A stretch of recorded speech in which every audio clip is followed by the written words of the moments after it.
Hey, everyone! If you enjoy my quantum audiobooks, you can support me by becoming a Patreon member. Your support helps me keep creating, and you'll get exclusive perks. You can also access my audiobooks directly through Google Drive. Check out the link in the description. Now, let's get started. Norman raised his camera, snapping photos of the destroyed sky pillar.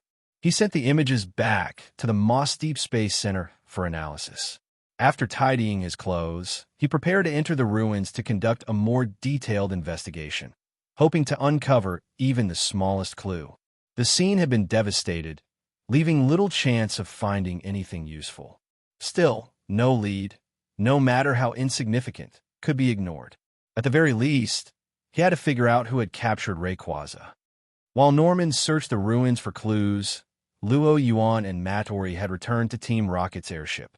Pushing open the door to the command room, they found Giovanni standing by the window, gazing out through the floor-to-ceiling glass. "Boss Giovanni, Rayquaza has been successfully captured," Luo Yuan announced. He held up the Pokeball containing the legendary Pokémon to show Giovanni. Giovanni nodded, his expression calm, as if he had expected nothing less. "Good. With Rayquaza in our hands, our plans can proceed even more smoothly." According to Hoenn's ancient legends, only Rayquaza could stop the battles between Groudon and Kyogre.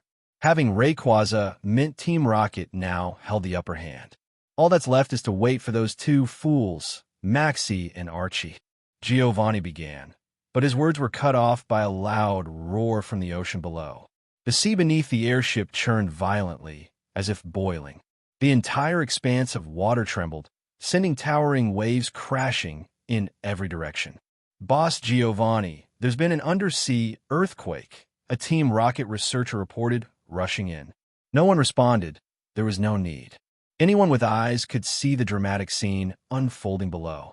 "It's finally started," Giovanni murmured, his eyes gleaming. From their high vantage point, the airship provided an unobstructed view of the ocean's turmoil. About 30 minutes later, a massive submarine surfaced, water cascading off its sides as it emerged. After a brief pause, it sped toward the Hoenn mainland. Behind it, Soak Team Aqua Grunts clung to water-type Pokémon as they followed their leader, Archie. The Team Aqua members cursed loudly at the departing Team Magma forces, but soon turned in the opposite direction, racing to execute their own plans. As the two teams went their separate ways, the weather over the ocean underwent a sudden and drastic transformation. One side erupted into a tempest. Howling winds, torrential rain, and lightning-filled skies unleashed towering waves as if the world itself would be consumed by floods. The other side was a stark contrast, cloudless skies and an oppressive dryness as the air's moisture was sucked away, leaving an arid wasteland. "So this is Kyogre and Groudon," Matori muttered, staring at the surreal scene. Wasn't Rayquaza supposed to be the strongest legendary Pokémon in Hoenn? Yet the chaos from capturing Rayquaza hadn't come close to this scale. Even Giovanni couldn't help but click his tongue. As worldly as he was, this was the first time he had witnessed such an extraordinary phenomenon. After all, Kanto and Johto's legendaries, Ho-Oh and Lugia, had no such destructive rivalry. Hoenn was on another level entirely. Luo Yuan, however, remained calm. Having anticipated this moment from the storyline he knew, he was unfazed. Within the Master Ball, Rayquaza stirred, its dormant consciousness agitated by the awakening of Groudon and Kyogre. "What's our next move?" Matori asked, turning to Luo Yuan and Giovanni. With Kyogre and Groudon now awake, it was time for the next phase of their plan. Giovanni glanced at Luo Yuan. In matters like this, he had grown accustomed to seeking Luo Yuan's advice first. Luo Yuan, while channeling his Viridian force to heal Rayquaza through the Master Ball and build rapport with it, replied casually, "The Hoenn League is probably waiting for us." In other words, the real show was just beginning, and it wasn't yet time for them to make their move. For now, it was better to maintain their guys as reinforcements from Kanto and Johto, upholding the illusion of their roles as League allies.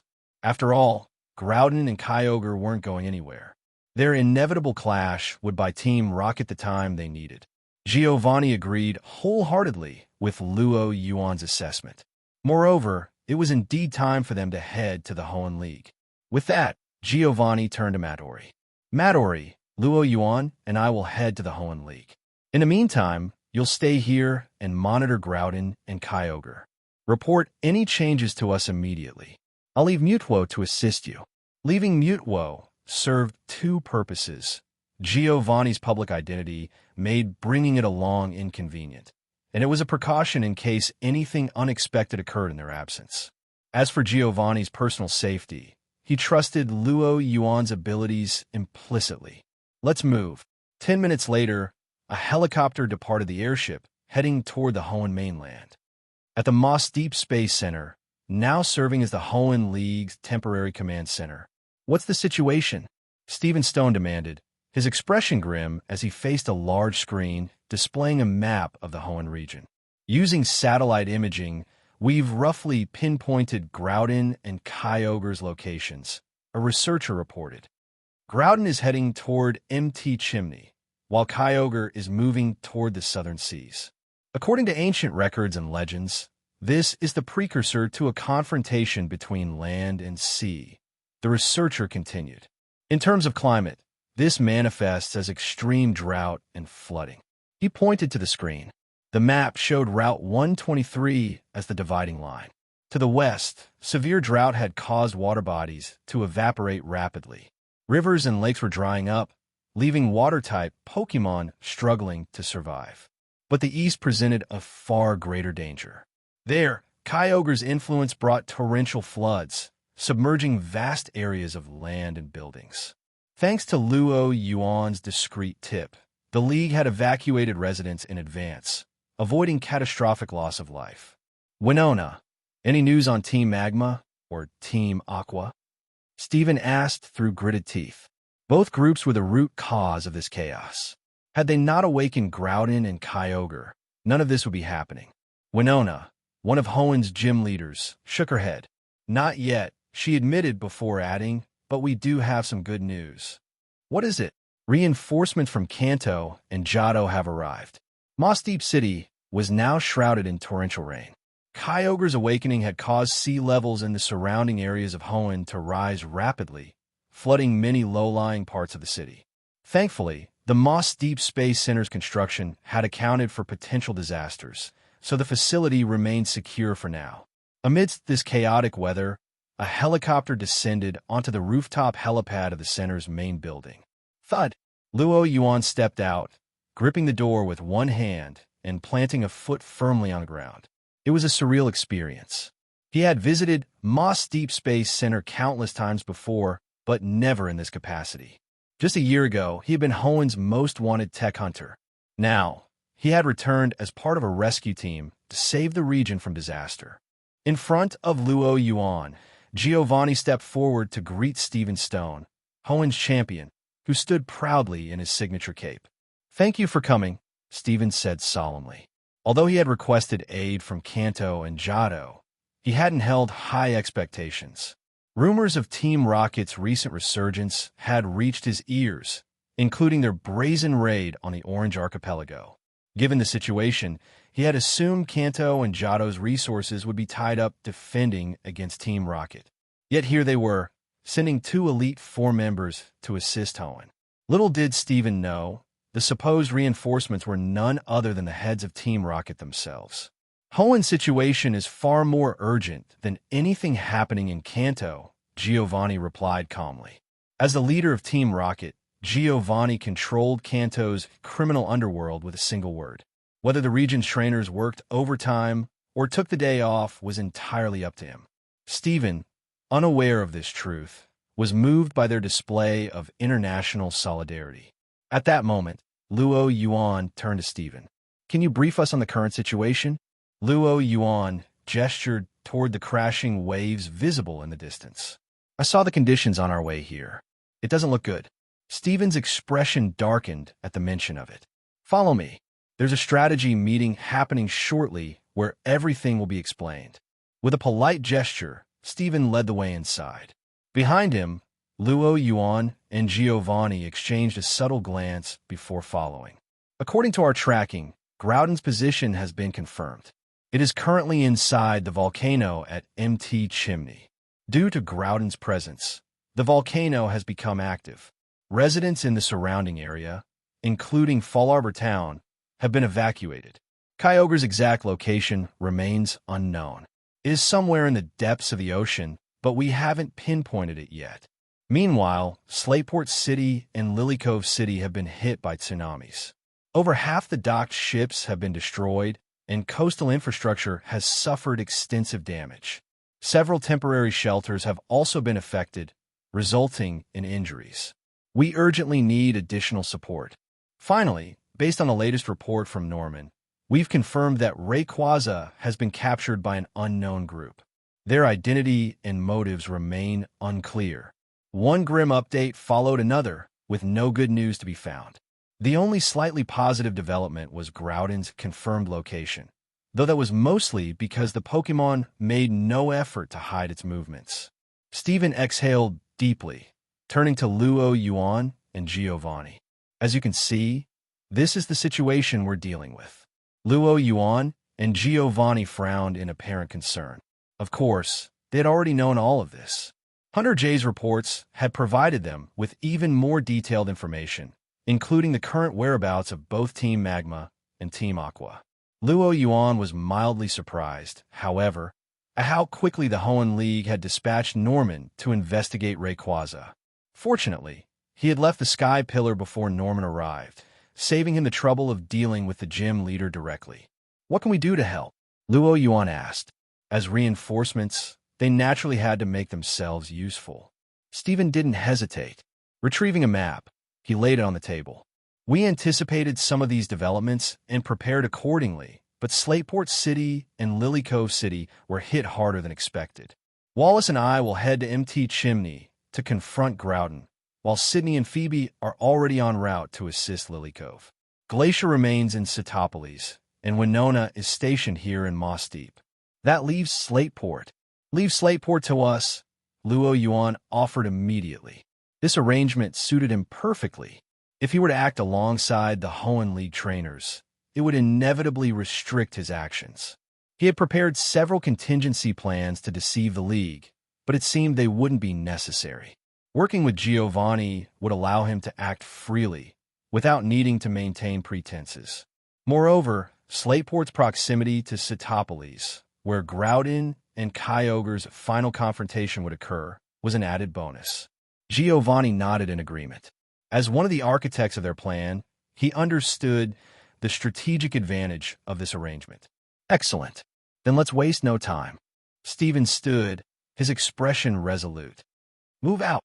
Slateport City, situated on Hoenn's northeastern coast, was a popular tourist destination. Its pristine beaches and status as a host for Pokémon contests attracted visitors from around the world. But now, the city was unrecognizable. "What terrifying power," Luo Yuan muttered as he gazed down from atop Dragonite, surveying the flood-stricken city below. Raging waves surged over the beaches, slamming into the shoreline buildings. Each crash caused the structures to tremble, threatening to collapse at any moment. Nearby, Giovanni hovered in the air, held aloft by Crobat gripping his shoulders. Using nature's forces, legendary Pokémon can indeed unleash unimaginable power, Giovanni remarked. His experience with creating Mutwo gave him a deeper understanding of this reality. To control Mutwo, he had resorted to every trick in the book: psychological manipulation, power-restricting armor, and even a battle against Luo Yuan's Deoxys. And yet, Maxie and Archie believed they could control Groudon and Kyogre with just 2 orbs. Giovanni couldn't decide whether to call them confident or foolish. But this wasn't the time for such musings. "Contact Midori and have her meet us here. Then, let's get down there and start the rescue." In the waters near Slateport City, a cruise ship rocked violently amidst the raging storm. At the bow of the ship stood Roxanne, directing her Pokémon and the crew to fend off the crashing waves and the frenzied water-type Pokémon attacking them. Kyogre's awakening had not only brought storms and tsunamis, but also chaos to the Pokémon living in the ocean. Many had been driven into a frenzy, turning their aggression toward humans. Rustboro City, where Roxanne was based, had been relatively unaffected by Groudon and Kyogre's activities. As a result, she had been dispatched to Slateport City to aid ships stranded at sea. But the current situation was far worse than she had anticipated. There are too many. The sea teemed with Pokemon, numbering in the billions. Even a small fraction being affected by the chaos was enough to overwhelm Roxanne. Combined with the relentless waves, she was quickly reaching her limit. Her Pokemon were primarily rock types, and apart from her Probopass, the others had little to contribute in this watery battlefield. "Just a little longer," she muttered, glancing toward the distant port. This was the last ship she needed to escort to safety.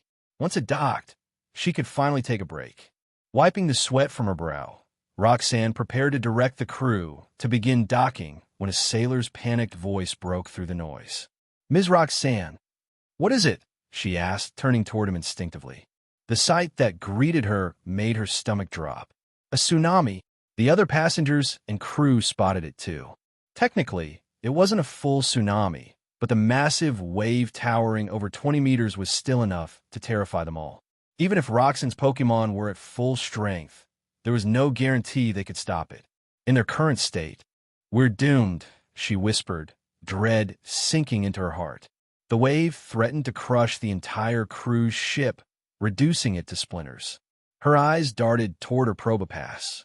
Desperate thoughts raced through her mind. Could Probopass use explosion to stop the wave? Before she could act, a figure descended through the stormy sky, riding on the back of an Altaria. "It's Winona!"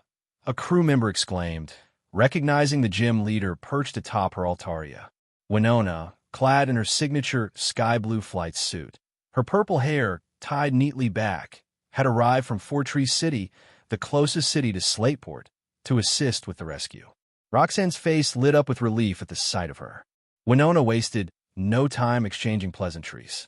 Fixing her eyes on the approaching wave, she silently calculated the perfect moment to strike. As the wave reached its critical point, Winona acted decisively. "Now!" At her command, Altaria dove gracefully through the storm, letting out a melodic cry as it unleashed a beam of energy. Winona's Tropius and Pelipper joined in, firing their own attacks. The combined force of the three Pokemon's moves tore a hole through the wave, preventing it from crashing directly onto the ship. However, Winona's expression remained tense. The wave had been neutralized, but something unexpected emerged from the broken waters. Enormous shadows surged forward, several Wylord, each over 10 meters long, barreling toward the ship. "It's Wylord," someone cried. The waters between Moss Deep and Slateport were a natural habitat for Wylord, which often traveled in pods.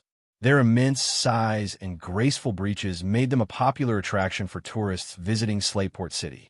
But Kyogre's tsunami had clearly disrupted the peaceful Wylord, leaving them helplessly swept along by the wave. Under normal circumstances, Wylord were gentle and avoided human vessels. However, the chaos had driven them into a confused frenzy, leaving them no room to maneuver away from the ship. The added momentum of the wave only made their charge toward the cruise ship more dangerous. Roxanne glanced at Winona, hoping for a solution, but Winona's troubled expression offered little reassurance. To ensure her earlier attack succeeded, Winona had instructed her Pokemon to give it their all, leaving them too drained to mount another powerful offensive. Even if they could, there was no guarantee it would stop the Wylord. Despair loomed again. Passengers huddled together, their faces pale with fear as the Wylord drew closer. Suddenly, a massive figure swooped down from above. "Dragonite, block it!" a commanding male voice rang out. A deafening roar filled the air as Dragonite descended, its fists crackling with electricity. Bam! With a single, thunderous punch, Dragonite struck the lead Wylord. Electricity arced across its massive body, leaving it trembling uncontrollably before it collapsed into the water, unconscious. Without hesitation, Dragonite launched itself toward the remaining Wylord, striking with the precision of a predator. One punch, two punches. Dragonite moved with a speed and agility that defied its bulky frame. each punch landing squarely on the Y-Lord. The Thunder Punch attacks were devastatingly effective against the Water-type Pokemon, rendering them incapacitated one by one. As the immobilized Y-Lord drifted helplessly on the water's surface, a Gyarados joined the fray. With a flick of its powerful tail, it pushed the remaining Y-Lords safely out of the cruise ship's path. The danger had passed. The passengers and crew let out collective sighs of relief as the Y-Lord floated away, belly up but alive. Roxanne, her body finally relaxing, looked up. High above, Dragonite hovered, its fists lowering as it exhaled deeply, having finished off the last Y-Lord. Standing tall on its back, silhouetted against the sunlight breaking through the storm, was Luo Yuan. To Roxanne, his figure appeared almost divine. High in the sky, Luo Yuan stood atop Dragonite, his expression calm and steady. The Y-Lord, despite their massive size, posed no real threat. As wild Pokemon, their strength was negligible compared to Luo Yuan's expertise. Whoosh! Dragonite descended, landing gracefully on the cruise ship's bow. Luo Yuan caught sight of two familiar figures standing there. He paused, slightly surprised. One of them was Roxanne. If his memory served him right, his last act in Hoenn before leaving the region had involved eluding her pursuit as a tech hunter. He had even toyed with her during the chase. Now, the roles were reversed. As a Johto Elite 4 member sent to assist Hoenn, he had just saved her life. Fate truly has a sense of humor, Luo Yuan thought to himself. Roxanne, of course, had no idea of Luo Yuan's identity as the same elusive tech thief who had once outsmarted her so easily. Instead, she stared at him, awestruck. So handsome. It wasn't that Roxanne hadn't encountered attractive men before. Hoenn's champion Steven and Wallace, when known as ex-boyfriend, were both renowned for their good looks. But something about the man who had just saved her, his striking appearance coupled with his heroic actions, cast him in a golden light in her eyes. Studies have shown that in moments of danger, the brain heightens one's impression of those who come to their rescue. For Roxanne, Luo Yuan's image had already etched itself deeply into her mind. Thank you so much," she stammered, momentarily losing her composure. Though she quickly regained her composure, her gratitude remained sincere. Without his intervention, she had no idea how she would have survived. "It's nothing. I was sent here to assist Hoenn. It's my duty," Luo Yuan replied. "Sent here? You're—" Winona, who had landed nearby on her Altaria, recognized Luo Yuan immediately. As a flying-type gym leader, she naturally kept track of notable flying-type trainers worldwide. Among them, the youngest flying-type Elite Four member in Johto's history stood out the most. Seeing that Winona had recognized him, Luo Yuan smiled and extended his hand. Luo Yuan, flying-type Elite Four, Johto League. After Luo Yuan dispatched the Y-Lord, the rest of the cruise back to the port was uneventful. Winona organized the crew to help passengers disembark, while Roxanne took the opportunity to strike up a conversation with Luo Yuan. Through their exchange, Roxanne learned why Luo Yuan had come to Slateport City and also that Steven and Wallace were heading to confront Groudon at MT Chimney. Her face fell upon hearing this news. It's gotten that bad already. As a native of Hoenn, Roxanne couldn't help but feel disheartened seeing her homeland ravaged by Groudon and Kyogre. "Do you think Mr. Steven and Wallace will be able to stop Groudon?" she asked hesitantly. Roxanne had picked the right person to ask. As someone with extensive experience battling legendary Pokemon, Luo Yuan had plenty to say on the matter. Under normal circumstances, the combined efforts of a current champion and a future champion, armed with 12 Pokemon, would give them a decent chance against a single legendary Pokemon. The problem, however, was that these were not normal circumstances. Maxie and Archie had awakened Groudon and Kyogre, reigniting a battle over Hoenn's natural energy that had been dormant for millennia. With the natural energy amplifying their power, Groudon and Kyogre's current strength was anyone's guess. Luo Yuan didn't have high hopes for Steven and Wallace's chances. "They should be fine," Luo Yuan said instead. While they might not win, he believed they could at least escape safely. Roxanne, however, misunderstood his words, thinking he meant they would defeat Groudon. She sighed in relief. Luo Yuan chose not to correct her. After all, he was merely a visiting Elite Four member from Johto, unfamiliar with Hoenn's intricacies, or so it seemed. I'm heading to the temporary shelter to rest for a bit, Roxanne said. Would you like to join me?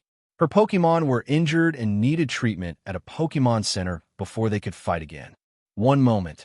I came to Slateport with someone. Luo Yuan trailed off, glancing toward the coastline. Ah, there he is. Following his gaze, Roxanne saw a figure being carried through the air by a Crobat. With ease, the man avoided the crashing waves below as he approached the shore, holding another person in his grasp. At the port, Luo Yuan and Giovanni reunited with Roxanne and Winona, who had been assigned to Slateport by the Hoenn League. Together, they set off toward the temporary shelter. Meanwhile, in the northeastern corner of Slateport City, a group of rocket grunts clad in black rain gear sped toward Team Magma's base under the cover of the storm. With Maxie and Archie preoccupied by Groudon and Kyogre, Hunter J had been authorized by Giovanni to launch a raid on Team Magma's stronghold. The location of Team Magma's base was a mystery to the Hoenn League, but Team Rocket had uncovered its position long ago. The boats skidded to a stop near a massive rocky mountain. Team Magma had hollowed out the mountain to construct their base, accessible only through underwater channels. Ordinarily, infiltrating the base would be an arduous task, but the rocket grunts were well prepared. Without hesitation, they donned diving gear, accompanied by Pokemon trained in dive, and plunged into the ocean. Hunter J led the charge, emerging from the water first as she entered the base. Maxie had taken his best operatives with him to awaken Groudon, leaving the base lightly defended. The two guards stationed at the entrance were caught off guard as a group of intruders suddenly appeared. "Who goes there?" one of them shouted, instinctively reaching for his Pokeball. But Hunter J was faster. A cruel smirk played on her lips as her Drapion fired two poison stings, incapacitating both guards before they could act. So fast. This was the last thought that crossed the guards' minds before they collapsed. Hunter J ignored them, waving her hand for the rocket grunts to move in. Drapion followed up with a cross poison, slicing through the steel door. Alarms blared throughout the base as the rocket agents streamed inside. Through the shattered doors of the Magma base, Team Rocket operatives streamed in. Moving with practiced precision, they overwhelmed any Magma grunts who rushed to investigate the commotion, their Pokemon swiftly neutralizing opposition. Hunter J's strike force was composed of Team Rocket's finest. Combined with the element of surprise, they quickly gained control of key areas within the base. By the time Magma members mounted a defense under Courtney's command, Team Rocket had already entrenched themselves, making it impossible for the defenders to leverage the base's security systems effectively. Having returned from the seafloor cavern earlier, Courtney had been tasked by Maxie to oversee base operations. Now, she stood amidst the chaos, her expression betraying shock and confusion. Why is Team Rocket here? As a Kanto-based organization, Team Rocket had little to do with Hoenn's Team Magma. The two groups had no history of conflict, and their territories didn't overlap. How had Team Rocket not only breached their base, but done so in such force? No matter how Courtney tried to piece it together, she couldn't make sense of it. But there was no time to dwell on it. The immediate priority was to alert Maxie about the attack. Reaching for her communicator, Courtney attempted to contact her leader, only to be met with silence. "Give it up," Hunter J's voice cut through the noise. "Until this is settled, no signals are leaving this base." Courtney lowered the communicator slowly, her gaze narrowing as she turned to face the source of the voice. She stared at the woman in a Team Rocket uniform. "Hunter J, so you've joined Team Rocket." Team Magma had been aware of Hunter J's activities in Hoenn, but had never connected her to Team Rocket. Now it was all too clear. "That's right," Hunter J replied with a smirk, making no effort to deny it. "You're surrounded. Why not join us?" Team Rocket has a way of rewarding its allies. Since joining Team Rocket, Hunter J had found her life much improved. Gone were the days of catering to fickle clients or worrying about finances. Now, She simply followed the orders of Giovanni and Luo Yuan, reaping the benefits of the organization's resources. Her offer to Courtney was almost genuine. She believed anyone would benefit from working under Team Rocket's banner. But Courtney saw no kindness in Hunter J's words. Her face darkened, interpreting the suggestion as little more than mockery. She knew all too well of Team Rocket's dominance in Kanto and Johto. With Maxi absent, there was little chance the base's defenses could hold for long. But if holding the base was impossible, she had to prioritize something else, ensuring the survival of Team Magma's members and spreading word of the attack. Steeling herself, Courtney's hand moved subtly toward her belt. Flash! A burst of white light materialized in her nine tails, its sleek, cream-colored form leaping toward Hunter J. Nine Tails, Flamethrower. The Pokémon unleashed a jet of flames mid-air, surging toward its target. Hunter J, however, remained unfazed. Without a word from her trainer, her Drapion stepped forward, crossing its scythe-like pincers. The cross poison. It unleashed sliced cleanly through the flames, dispersing them harmlessly. So, you've chosen to resist, Hunter J said coolly. Courtney's reply was equally icy. If you think you can take down Team Magma, you'll have to go through me first. 10 minutes later, bound tightly in webs spun by an Ariados, Courtney lay sprawled on the floor, squirming like a silkworm. Her muffled growls of frustration were met with an indifferent glance from Hunter J. Your resistance was pointless, Hunter J said, her voice calm as she looked down at the defeated Magma admin. Drapion and Salamence had made quick work of Courtney and her Pokémon. Kneeling beside her captured target, Hunter J smirked before taking out her communicator. She typed out a brief message to Luo Yuan. Mission accomplished. Target captured. Attached to the message was a photo of Courtney, tightly bound in webbing. Luo Yuan's reply came moments later. At the Slateport City temporary shelter, Luo Yuan stared at his communicator, his expression twitching. He had tasked Hunter J with capturing a Magma admin, not wrapping one up like a cartoon villain's victim. Though technically her superior, Luo Yuan rarely interfered with how Hunter J carried out her assignments. If this was her way of enjoying herself, he decided to let it slide. As long as she's happy, he muttered under his breath. Is something wrong? Roxanne asked, noticing his distracted look. Luo Yuan quickly regained his composure. Nothing. What were we talking about? We were discussing how Slateport is secure for now, but we could assist elsewhere, Roxanne said. Her concern for the rest of Hoenn cities was evident. Perhaps. Before she could finish, the communicator issued to Luo Yuan by the Hoenn League began to ring urgently. All eyes turned toward him.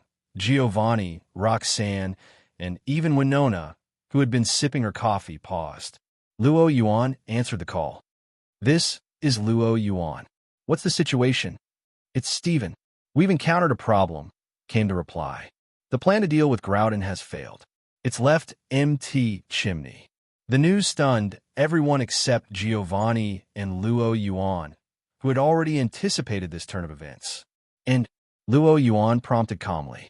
Groudon is heading towards Slateport City. Wallace and I are trying to slow it down, but things aren't looking good. To prepare for the worst, I need you and Mr. Giovanni to help organize an evacuation. In the background, the sound of explosions and Groudon's enraged roars were audible, underscoring the urgency of the situation.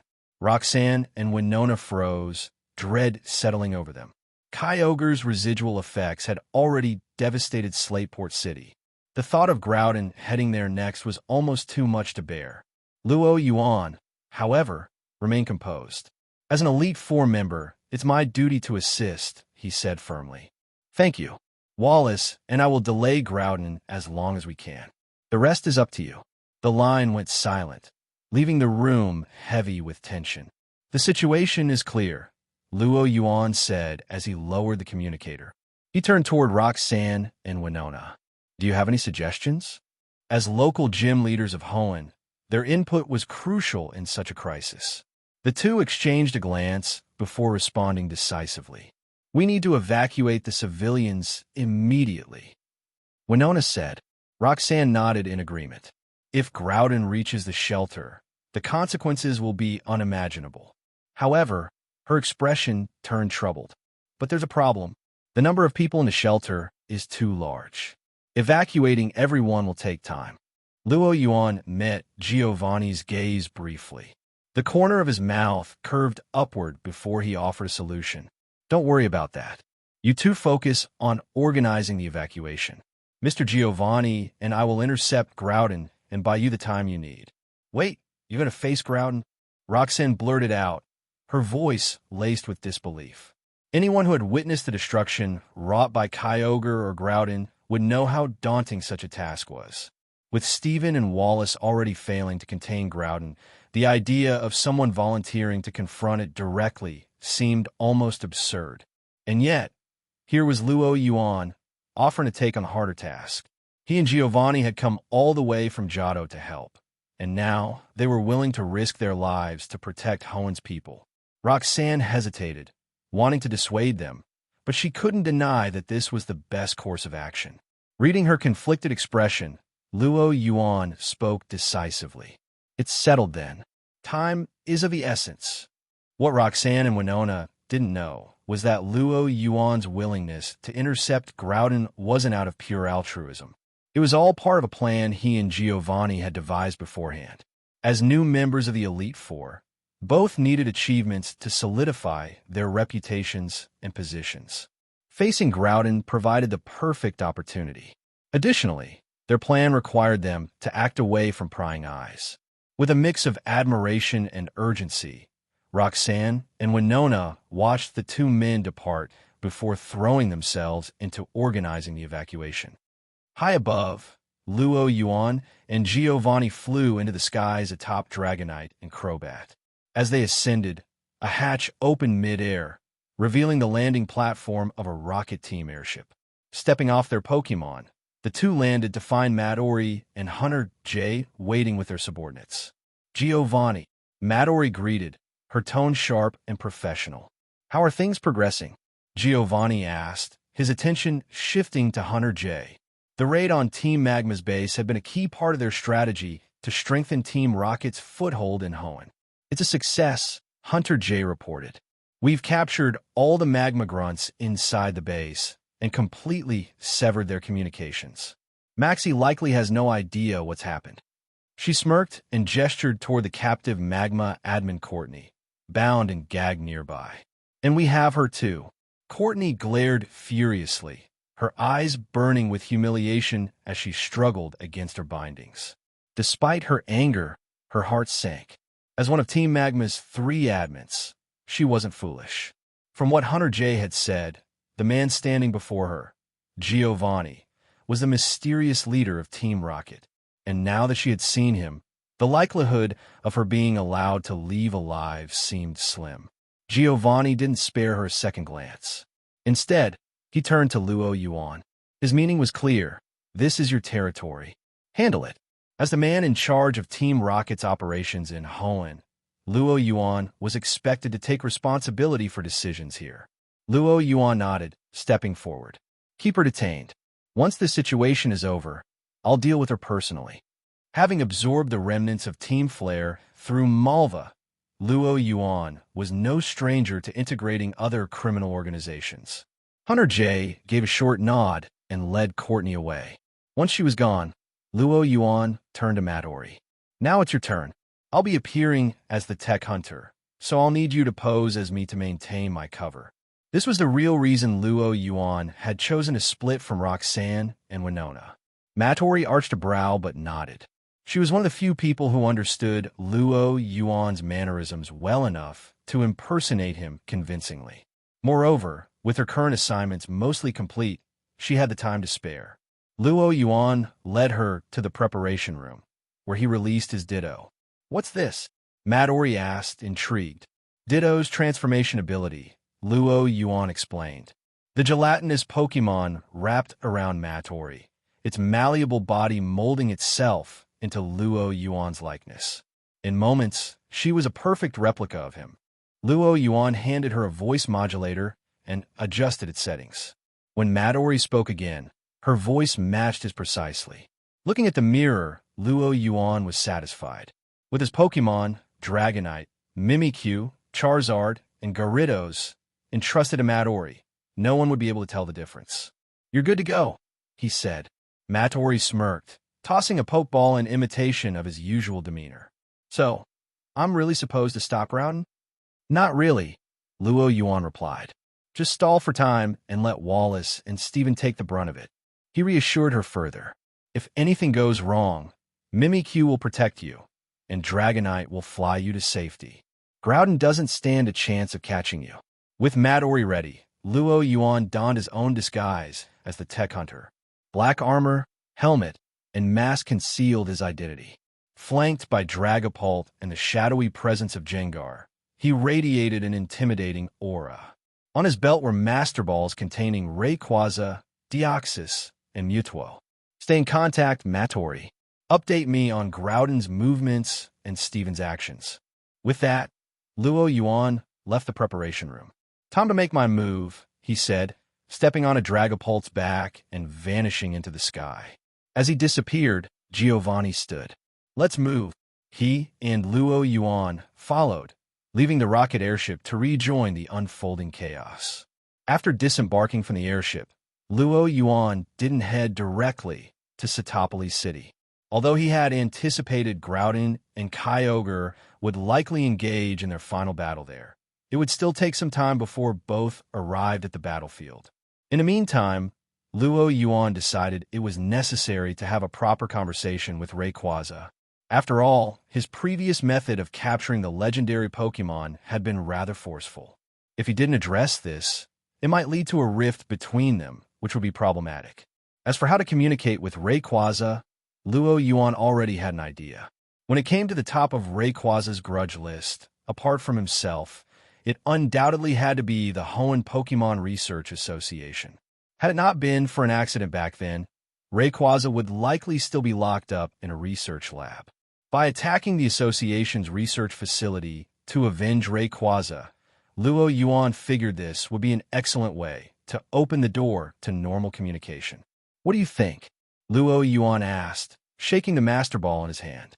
The Rayquaza inside the Master Ball remained silent. "Fine. No response means you agree." Placing the Master Ball back into his pocket, Luo Yuan lightly patted the Dragapult beneath him.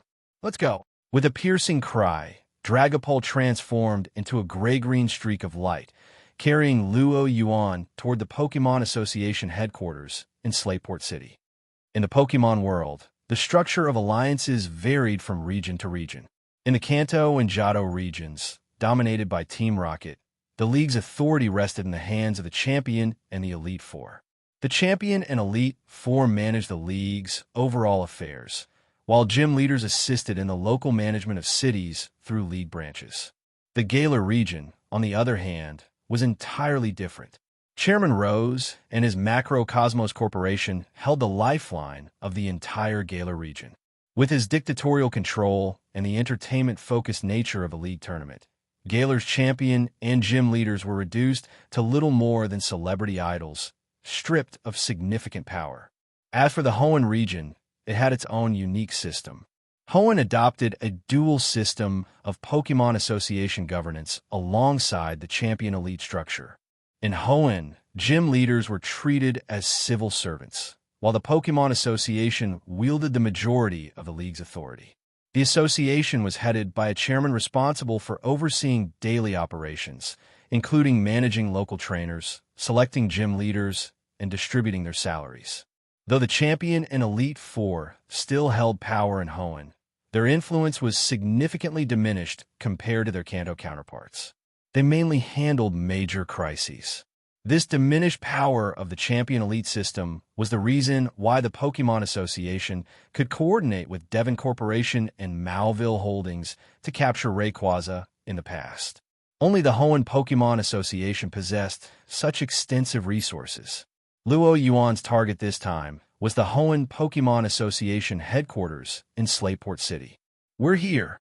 Hovering above the association headquarters, Luo Yuan surveyed the building below. The headquarters was well located and had largely avoided the initial storms and tsunamis caused by Kyogre, so there had been no need for emergency evacuation.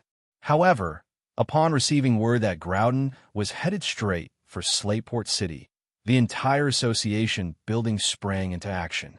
And by action, it meant the entire building literally began to move.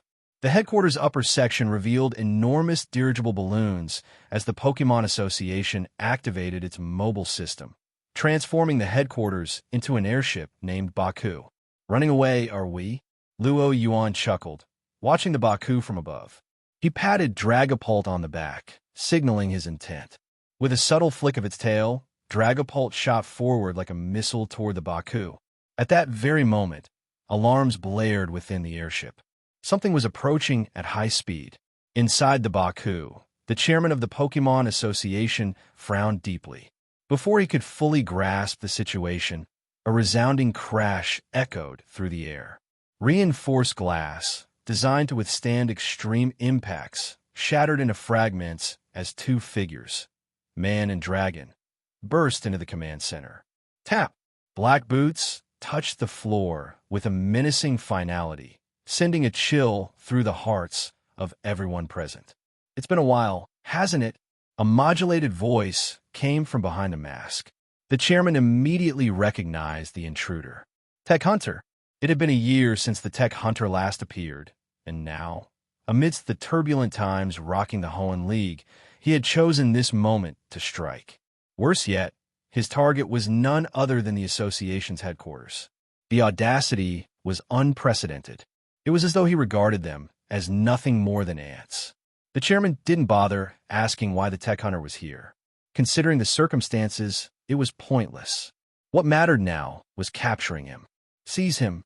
At his command, the trainers stationed within the headquarters snapped into action, hurling their Pokeballs into the air.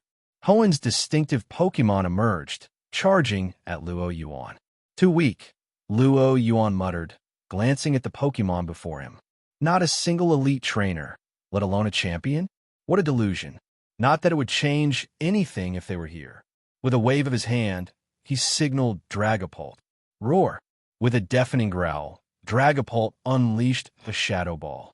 The attack struck a Blaziken midair as it attempted a double kick.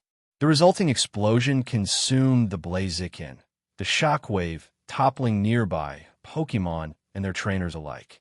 Due to the champions and gym leaders being deployed across Hoenn for disaster relief, the association's headquarters had been left vulnerable. Luo Yuan had taken them completely by surprise. The overwhelming difference in strength meant Dragapult defeated every opponent in a single move. The command center was now littered with groaning trainers, while the non-combat staff stood frozen, trembling. Whoosh! Luo Yuan brushed some dust off his coat before turning his gaze toward the shortest and most conspicuous figure among those still standing. Chairman, good evening, he said, his tone icy. What do you want? The chairman demanded, voice low and tense. The Tech Hunter's strength was beyond anything he had anticipated.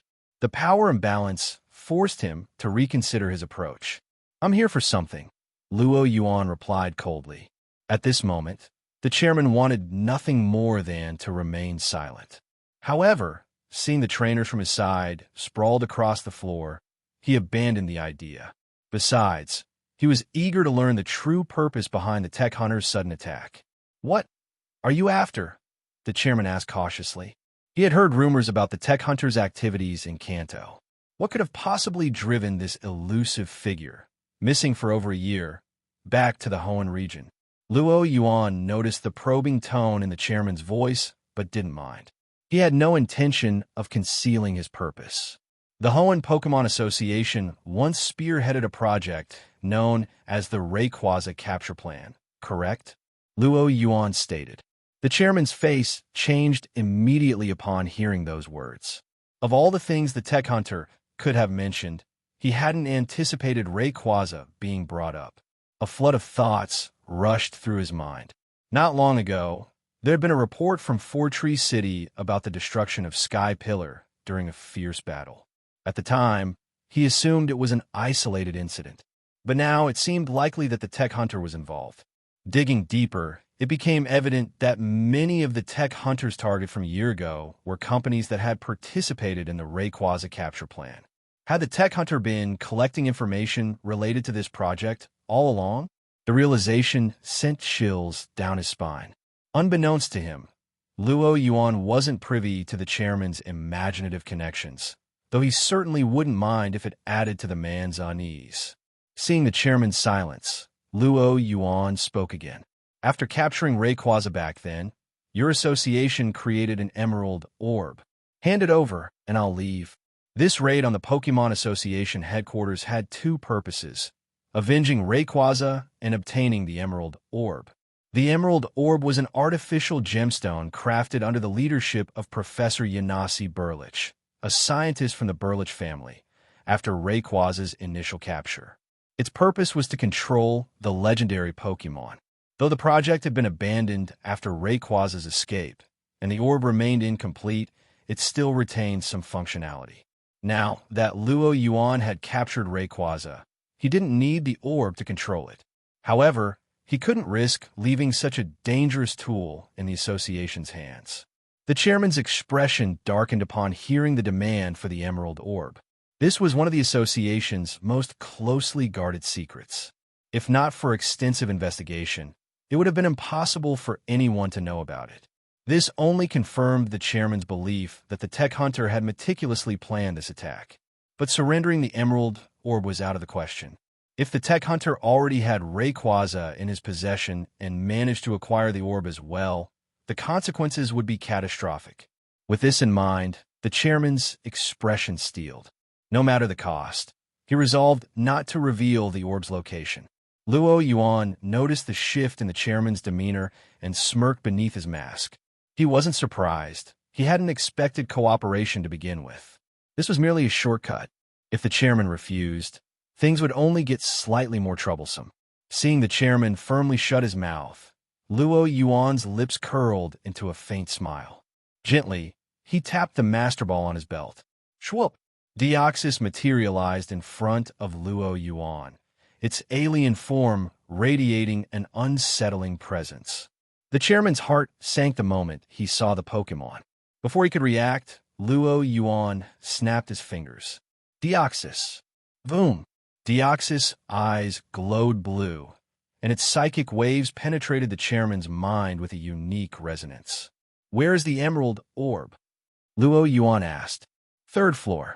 Vault number 4, the chairman answered mechanically. With the information in hand, Luo Yuan snapped his fingers again. Deoxys unleashed a psychic wave, rendering everyone in the room unconscious. Strolling toward the third-floor vault, Luo Yuan moved with the ease of a man walking through his own backyard. While Luo Yuan was raiding the Pokemon Association, a fierce battle was unfolding on the other side of Slateport City.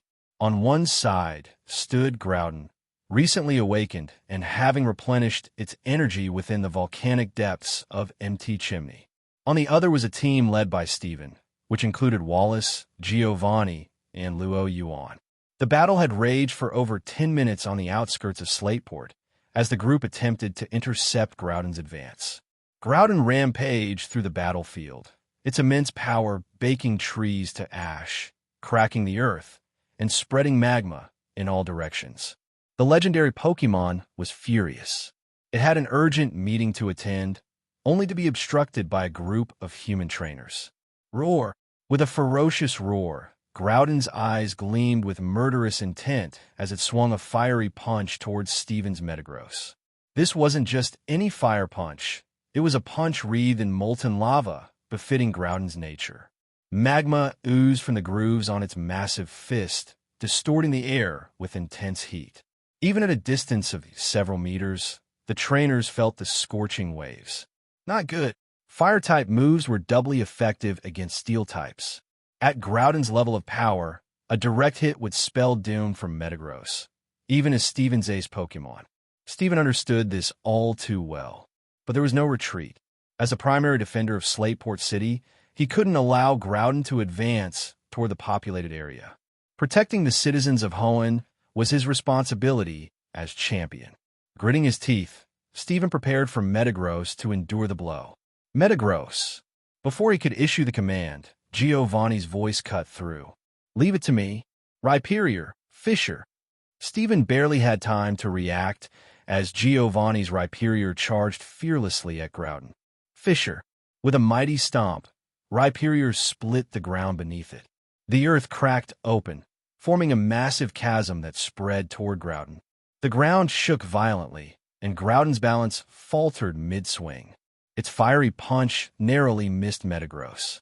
Infuriated by the interference, Groudon shifted its focus to Rhyperior.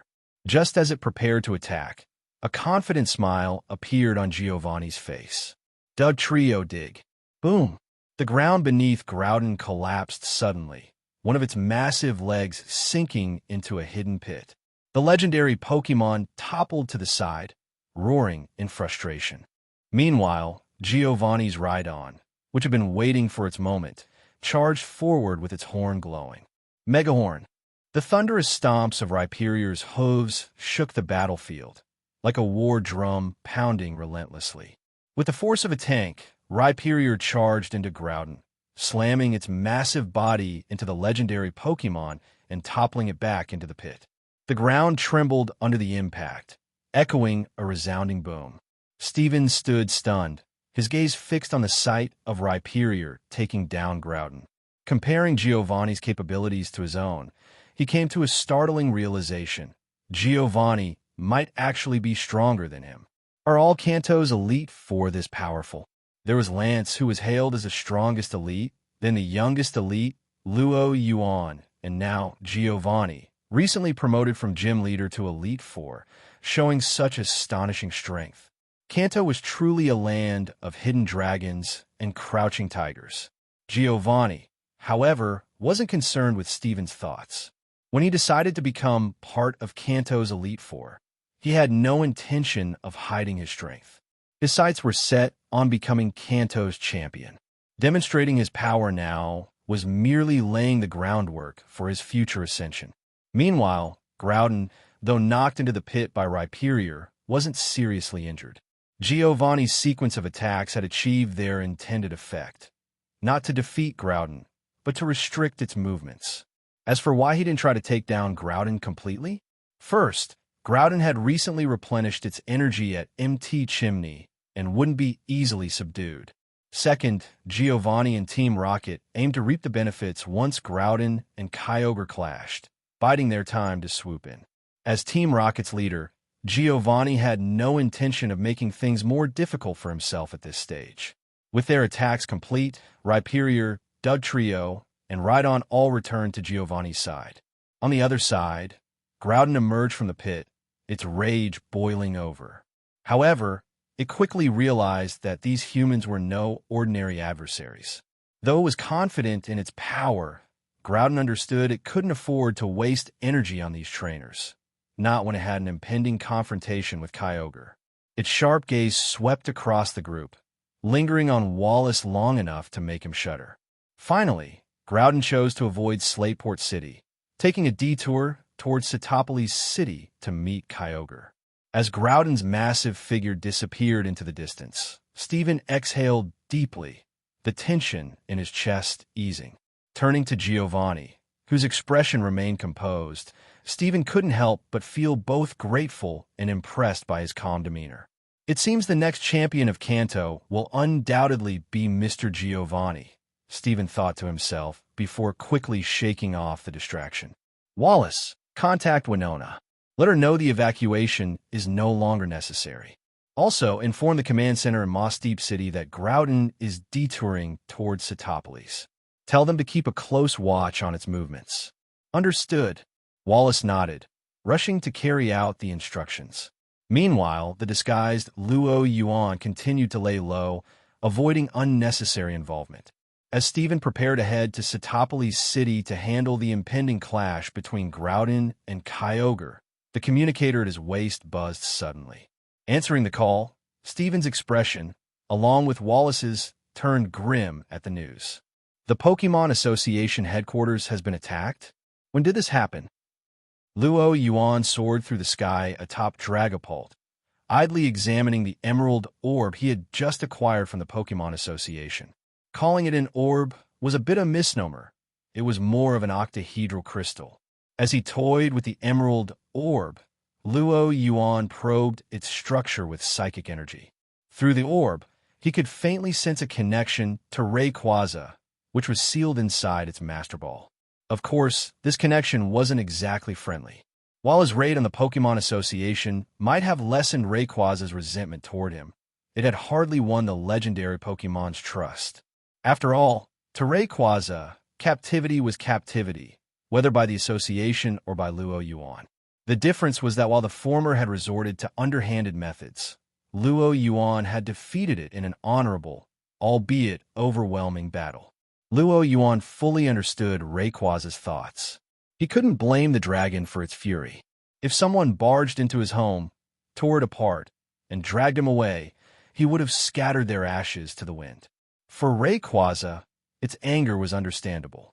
Its current restraint, Yuan figured, was thanks to his superior strength and the calming influence of his Viridian power. For now, he felt confident Rayquaza would fight under his command when needed. As for strengthening their bond, that would take time and a steady supply of his Viridian power. Focusing his energy, Yuan continued channeling the soothing aura of Viridian power toward Rayquaza as Dragapult sped toward Cytopolis City. While Yuan headed toward Cytopolis, Steven arrived at the Pokemon Association headquarters, having received the alarming news. Before even entering the building, he noticed a gaping hole in one of the walls. Inside, he found the chairman, his expression heavy with frustration. From him, Steven learned the grim news. The tech hunter has reappeared and has taken the emerald orb. Combining this with the earlier report from Four Tree City about the destruction of Sky Pillar, Steven realized the tech hunter likely had Rayquaza under his control. This was disastrous for the Hoenn League, which was already struggling to handle Groudon and Kyogre. They had hoped to locate Rayquaza and use its legendary ability to quell the clash between Groudon and Kyogre. But now, with Rayquaza in the hands of fugitive wanted by Hoenn, Steven couldn't even dream of the dragon aiding them. His only hope was that the tech hunter hadn't yet fully tamed Rayquaza. If the fugitive succeeded in controlling Rayquaza and decided to interfere in Cytopolis, Hoenn would face not 2 legendary Pokemon, but 3. The thought of confronting Groudon, Kyogre, and Rayquaza simultaneously sent shivers down Steven's spine. The chairman tried to reassure him, explaining that Rayquaza's temper was notoriously volatile and the Emerald Orb was only a prototype, unlikely to give the tech hunter complete control. While this comforted Steven slightly, the weight of the situation still pressed heavily on him. Bidding farewell to the chairman, Steven left the damaged headquarters, where repairs and damage assessments were already underway. Letting out a long sigh, he turned to Giovanni and the disguised Yuan. "I have a difficult request," he began. As soon as Steven began to speak, Giovanni and Mattori had already guessed what he was about to say. Sure enough, Steven continued, "Both Groudon and Kyogre are headed to Cytopolis City for their final showdown. According to legend, their battle is for control of Hoenn's natural energy, the very balance that creates the region's climate. If either of them wins, that balance will be broken. Under the control of those 2 fanatics, Maxie and Archie, Hoenn will be completely destroyed. So, as the champion of Hoenn, I have to make an unreasonable request. I need your help to save the region." Steven truly felt it was a tall order. Giovanni and Yuan, or rather, the disguised Mattori, were technically representatives from Kanto and Johto, sent to assist Hoenn. But their mission certainly hadn't included directly confronting Groudon and Kyogre, being so powerful that even Steven had little confidence in stopping them. The risks involved were enormous. Yet, to Steven's surprise, neither Giovanni nor Yuan hesitated in the slightest. "Of course," Giovanni answered smoothly. The readiness of their response left Steven questioning reality. Wasn't he asking them to fight Groudon and Kyogre, not just a group of Team Magma or Team Aquagrunts? To be sure, Steven repeated his request. Their answer remained unchanged. "No problem." The calm certainty in their tone left Stephen baffled and doubtful. From his perspective, their nonchalance was incomprehensible. But for Giovanni and Mattori, this was no big deal. It was all part of Team Rocket's grand plan. While Groudon and Kyogre were immensely powerful, their strength depended on the opponent. Against ordinary trainers, even champions and Elite Four members, their power was overwhelming. But when facing Mewtwo, Deoxys, or even Rayquaza, they fell short. For Giovanni and the disguised Mattori, this was little more than a sightseeing trip, an opportunity to bolster their resumes. With such confidence, there was no reason to hesitate over Stephen's unreasonable request. Stephen, still puzzled, decided to set the matter aside. What mattered most was that they had agreed. Now, the priority was to stop the battle between Groudon and Kyogre. The key to this lay with their handlers, Maxie and Archie. Moments ago, Moss Deep City Space Center had reported sightings of both Maxie and Archie in Satopolis City. Let's go. Stephen led the team towards Satopolis City. Satopolis City, southeast of Slateport, was an ancient city nestled within a caldera. There were two theories about the city's origin. One suggested that it had formed when an underwater volcano erupted, creating the landmass where Satopolis now stood. The other posited that a massive meteorite struck the ocean 1,000 years ago, creating the crater that eventually became Satopolis. Both theories were officially recognized, but Luo Yuan believed the latter. Why? Deoxys had sensed the remnants of the meteor's energy here. Additionally, Luo Yuan had asked Rayquaza directly. Though Rayquaza remained irritated with Luo Yuan, it begrudgingly relayed the information telepathically. The meteor struck the ocean, unleashing a surge of natural energy that drew Groudon and Kyogre into conflict. Luo Yuan muttered as he flew above Satopolis on Dragapult, surveying the city below. In ancient times, Groudon and Kyogre weren't as they were now. The world was brimming with natural energy, and Primal Groudon and Primal Kyogre waged an endless war to claim it. When the energy vanished, both fell into slumber, until the meteor's impact awakened them once more, igniting their rivalry anew. Thankfully, there's no natural energy left. Otherwise, dealing with Primal Groudon and Kyogre, let alone capturing Rayquaza, would have been far more complicated. Speaking of Mega Evolution, Team Rocket's research on Mewtwo's Mega Stone had reportedly made significant progress. Luo Yuan estimated it wouldn't be long before he could obtain it. By now, Satopolis City had been fully evacuated. All residents had been safely removed, leaving only a small, elite defensive force of League trainers. The stage is set. Now it's time for the stars of the show to appear, Luo Yuan murmured, his gaze shifting toward the horizon.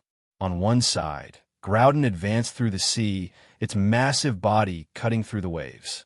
The raging ocean couldn't budge it, and the waves crashing against its fiery hide evaporated into billowing steam. On the other side, in the ocean's depths, a vast shadow moved silently. Unlike Groudon's brazen advance, Kyogre, the embodiment of the sea, exuded a quiet, abyssal terror. As Groudon and Kyogre closed in on Satopolis, Stephen and his team arrived in their aircraft. The city now held almost all of Hoenn's top-tier trainers. While anxiously awaiting the arrival of the two Titans, the League forces scoured Satopolis for Team Magma and Team Aqua members. Stephen believed that capturing Maxie and Archie and obtaining the red and blue orbs might be the key to stopping the battle. But the League's search efforts were met with fierce resistance. It was then that Groudon made its dramatic entrance. In the northwest, the skies above Satopolis suddenly cleared as if pushed aside by an invisible hand. Sunlight poured through, scorching both the land and sea. At the same time, bubbles surged to the surface of Satopolis Bay. The water swelled into a massive mound before parting violently, revealing Kyogre's massive head as it breached the ocean surface. Unfazed by the waves that toppled nearby buildings, Kyogre opened its maw and unleashed a torrent of pressurized water at Groudon. Groudon retaliated with a stream of flamethrower. The two attacks collided mid-air, producing an explosion of steam that blanketed Satopolis. The superheated steam quickly spread across the caldera, rising into the atmosphere.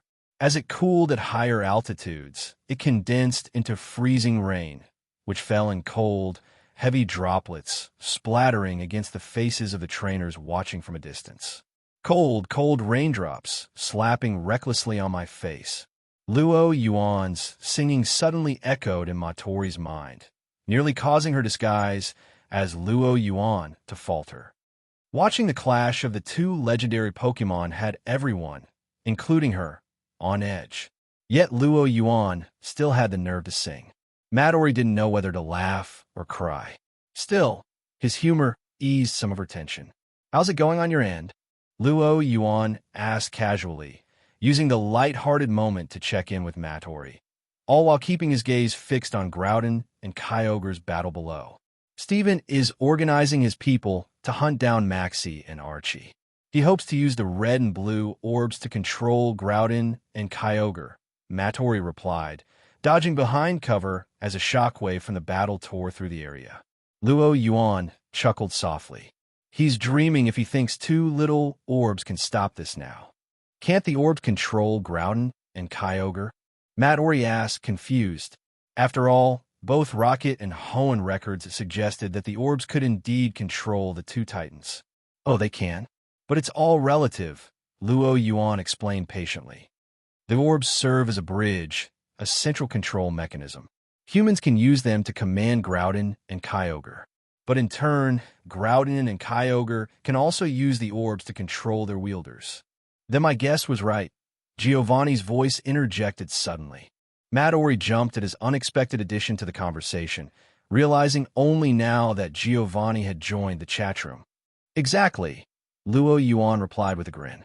It's likely that Maxie and Archie have already become Groudon and Kyogre's puppets. Below them, Groudon and Kyogre clashed once again. Groudon's Mega Punch met Kyogre's Iron Head. The resulting shockwave scattered the clouds overhead, forcing Luo Yuan to reposition himself to stay concealed. The sheer destruction unleashed by the two Pokemon was staggering. In just minutes, nearly a fifth of Sitopolis City had been reduced to rubble. Legendary Pokemon are never easy to control, Giovanni said, his aggron bracing against the gusts sweeping through the battlefield.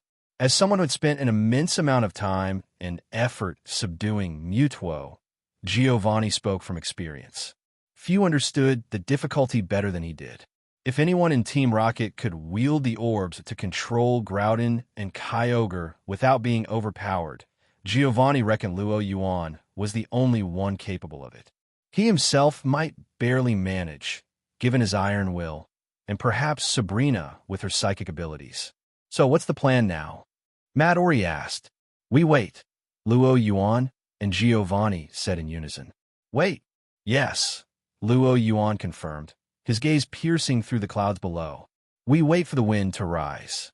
By now, the battle between Groudon and Kyogre had reached a fever pitch. Groudon unleashed a massive fire blast, met by Kyogre's surging muddy water. As their attacks collided, the two titans charged into close combat. Kyogre used Whirlpool to trap Groudon, attempting to drag it into the ocean, while Groudon countered with Heat Crash. Its blazing flames evaporated the water and shattered the vortex. Meanwhile, the conflict's effect on the weather created an eerie scene above Sitopolis. On one side, the sky was a clear, blazing, sunlit expanse. On the other, dark storm clouds loomed, pouring torrential rain. At the boundary, water vapor billowed from the intense clash of heat and rain, a testament to the balance neither side would cede. Ancient rivals since the dawn of time, Groudon and Kyogre were locked in yet another ferocious stalemate. Below, the Hoenn League trainers stood powerless, unsure how to intervene in the gods' battle. Even Steven hesitated. He sensed that interfering would only draw the wrath of both titans. Still no sign of Maxie or Archie. Steven muttered, frustrated. He had pinned his hopes on the red and blue orbs. Just as he prepared to join the search personally, he heard Drake's voice, laden with an unusual mix of emotions. Steven, Maxie and Archie have appeared. Steven didn't catch the tone in Drake's words. Following the direction Drake pointed, he looked toward a tall building at the midpoint of Groudon and Kyogre's battle. There, Maxie and Archie stood side by side, gazing at the battlefield. But they were not as Steven had imagined. Neither wielded their respective orb to command Groudon or Kyogre. Instead, both men had crimson eyes and the vacant expressions of puppets. Their sleeves had been torn to shreds, and glowing patterns identical to those on Groudon and Kyogre now adorned their arms. If Steven didn't understand what had happened by now, he didn't deserve to be champion. They've been possessed.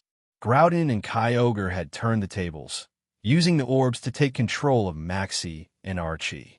The whereabouts of the orbs themselves were likely tied to this grim development. Steven's feelings were mixed.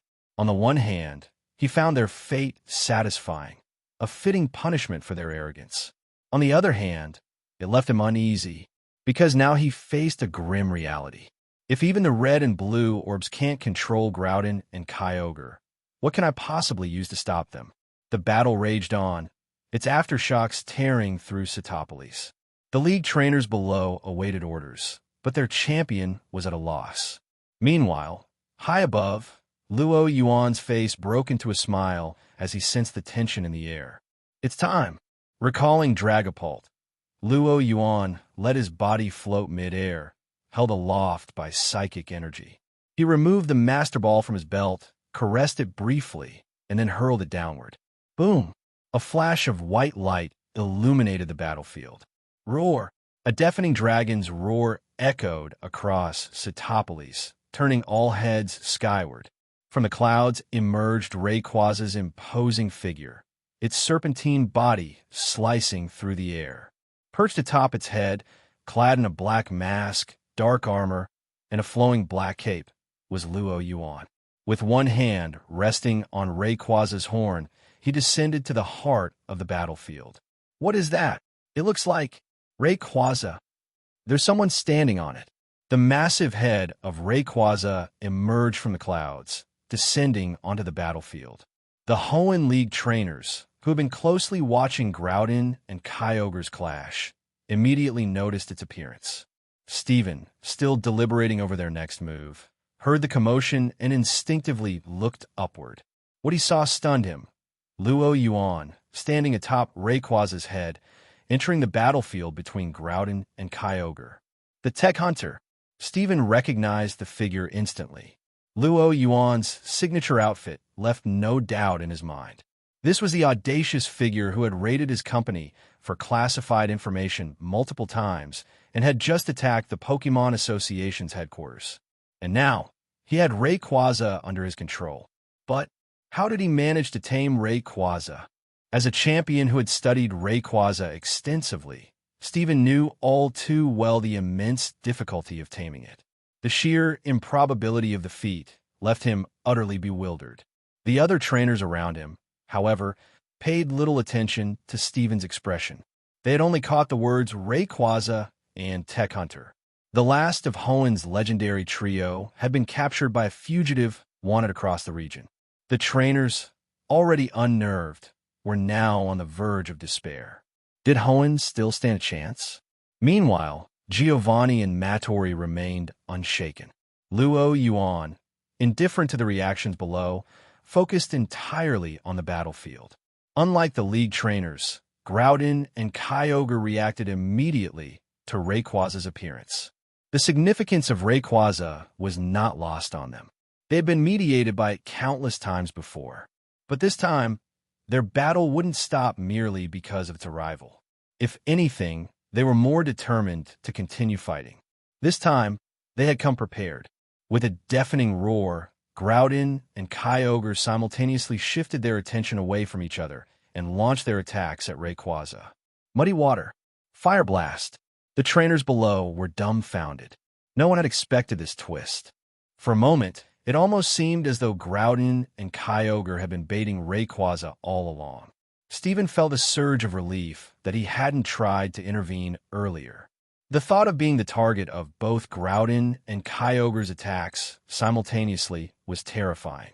As for Luo Yuan, directly facing the combined assault, he remained completely unfazed.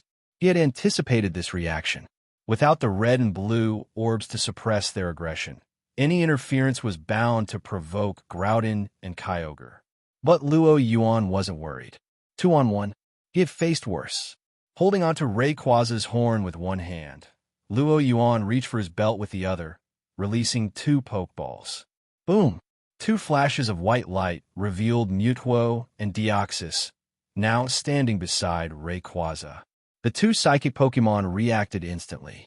Mewtwo swung its spoon-like appendage, dispersing the torrent of water, while Deoxys countered the blazing fire blast with a perfectly timed Psycho Cut, reducing it to harmless embers. The attacks dissipated as if they had never existed.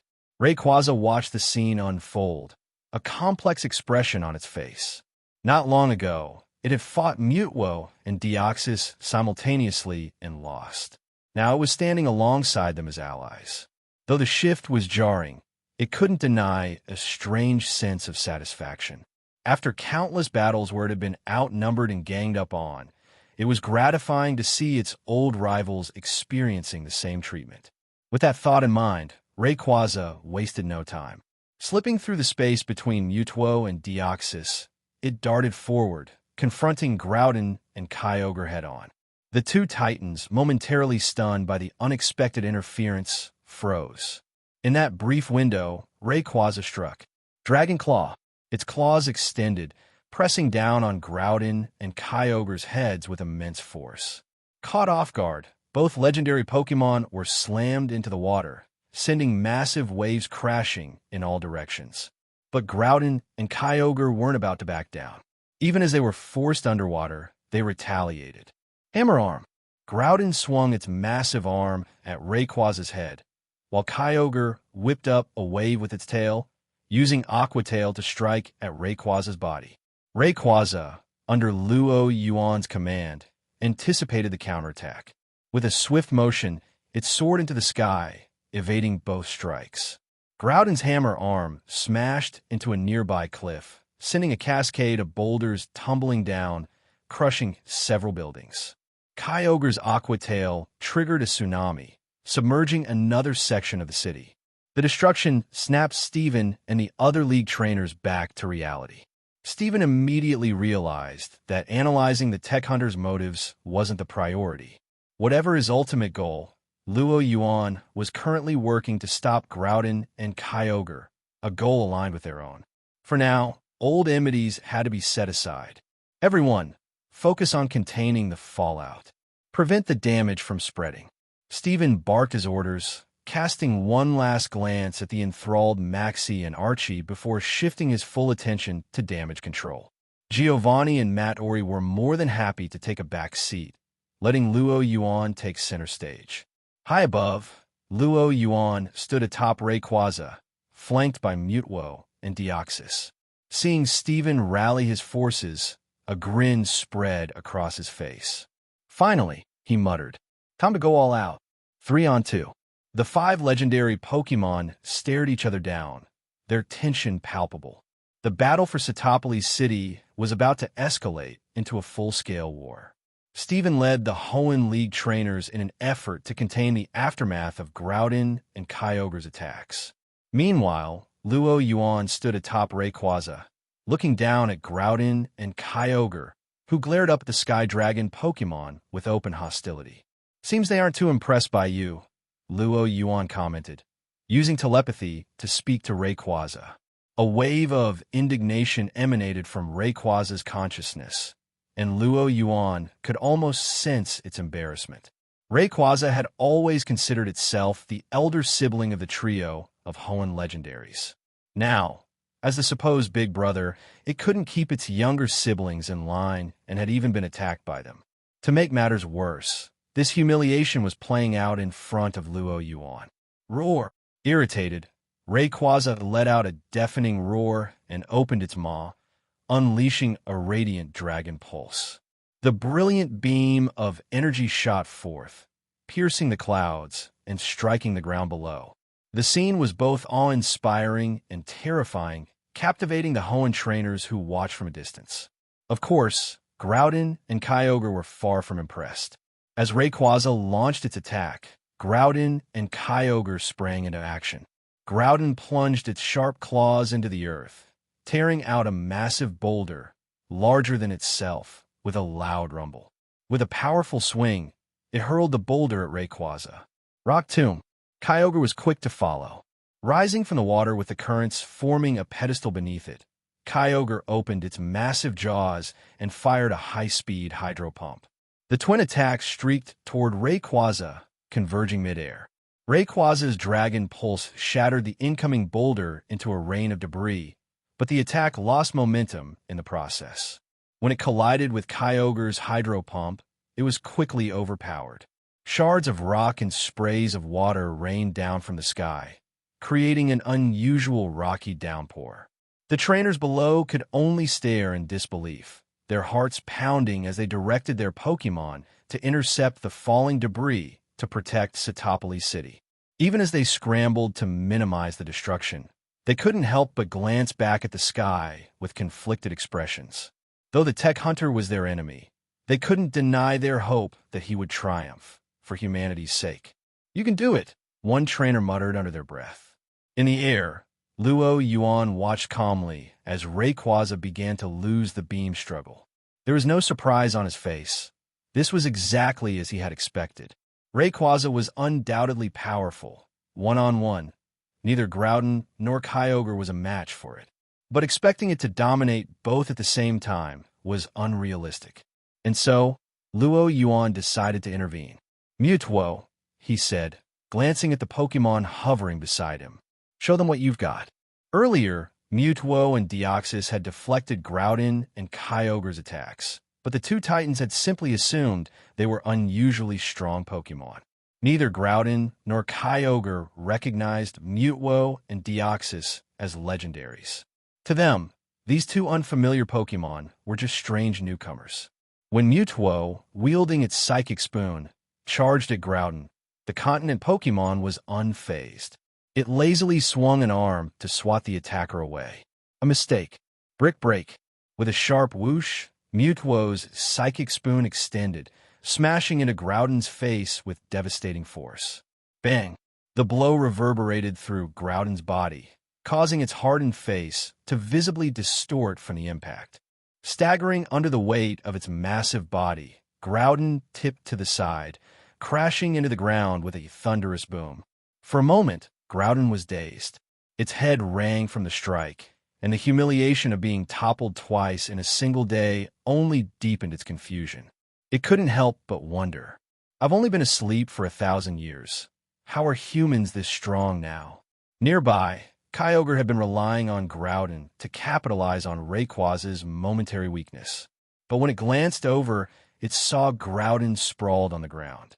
Kyogre froze, unable to process what had just happened. And in that brief moment, Yuan seized the opportunity. "Rayquaza," he commanded telepathically. Though still resentful toward Yuan, Rayquaza didn't hesitate. Its body lit up with golden energy, the patterns along its frame glowing brilliantly as the clouds above thickened. A bolt of golden lightning crackled within the storm, growing in intensity. With a resounding clap of thunder, the lightning streaked downward. Thunder. The attack struck Kyogre squarely on its reflective blue forehead, eliciting a sharp crackling sound as arcs of electricity danced across its body. Zap! Crackle! Steam rose from Kyogre's trembling form as it convulsed under the electrical assault. Being a water type, Kyogre was particularly vulnerable to the electric type move, and the attack didn't stop there.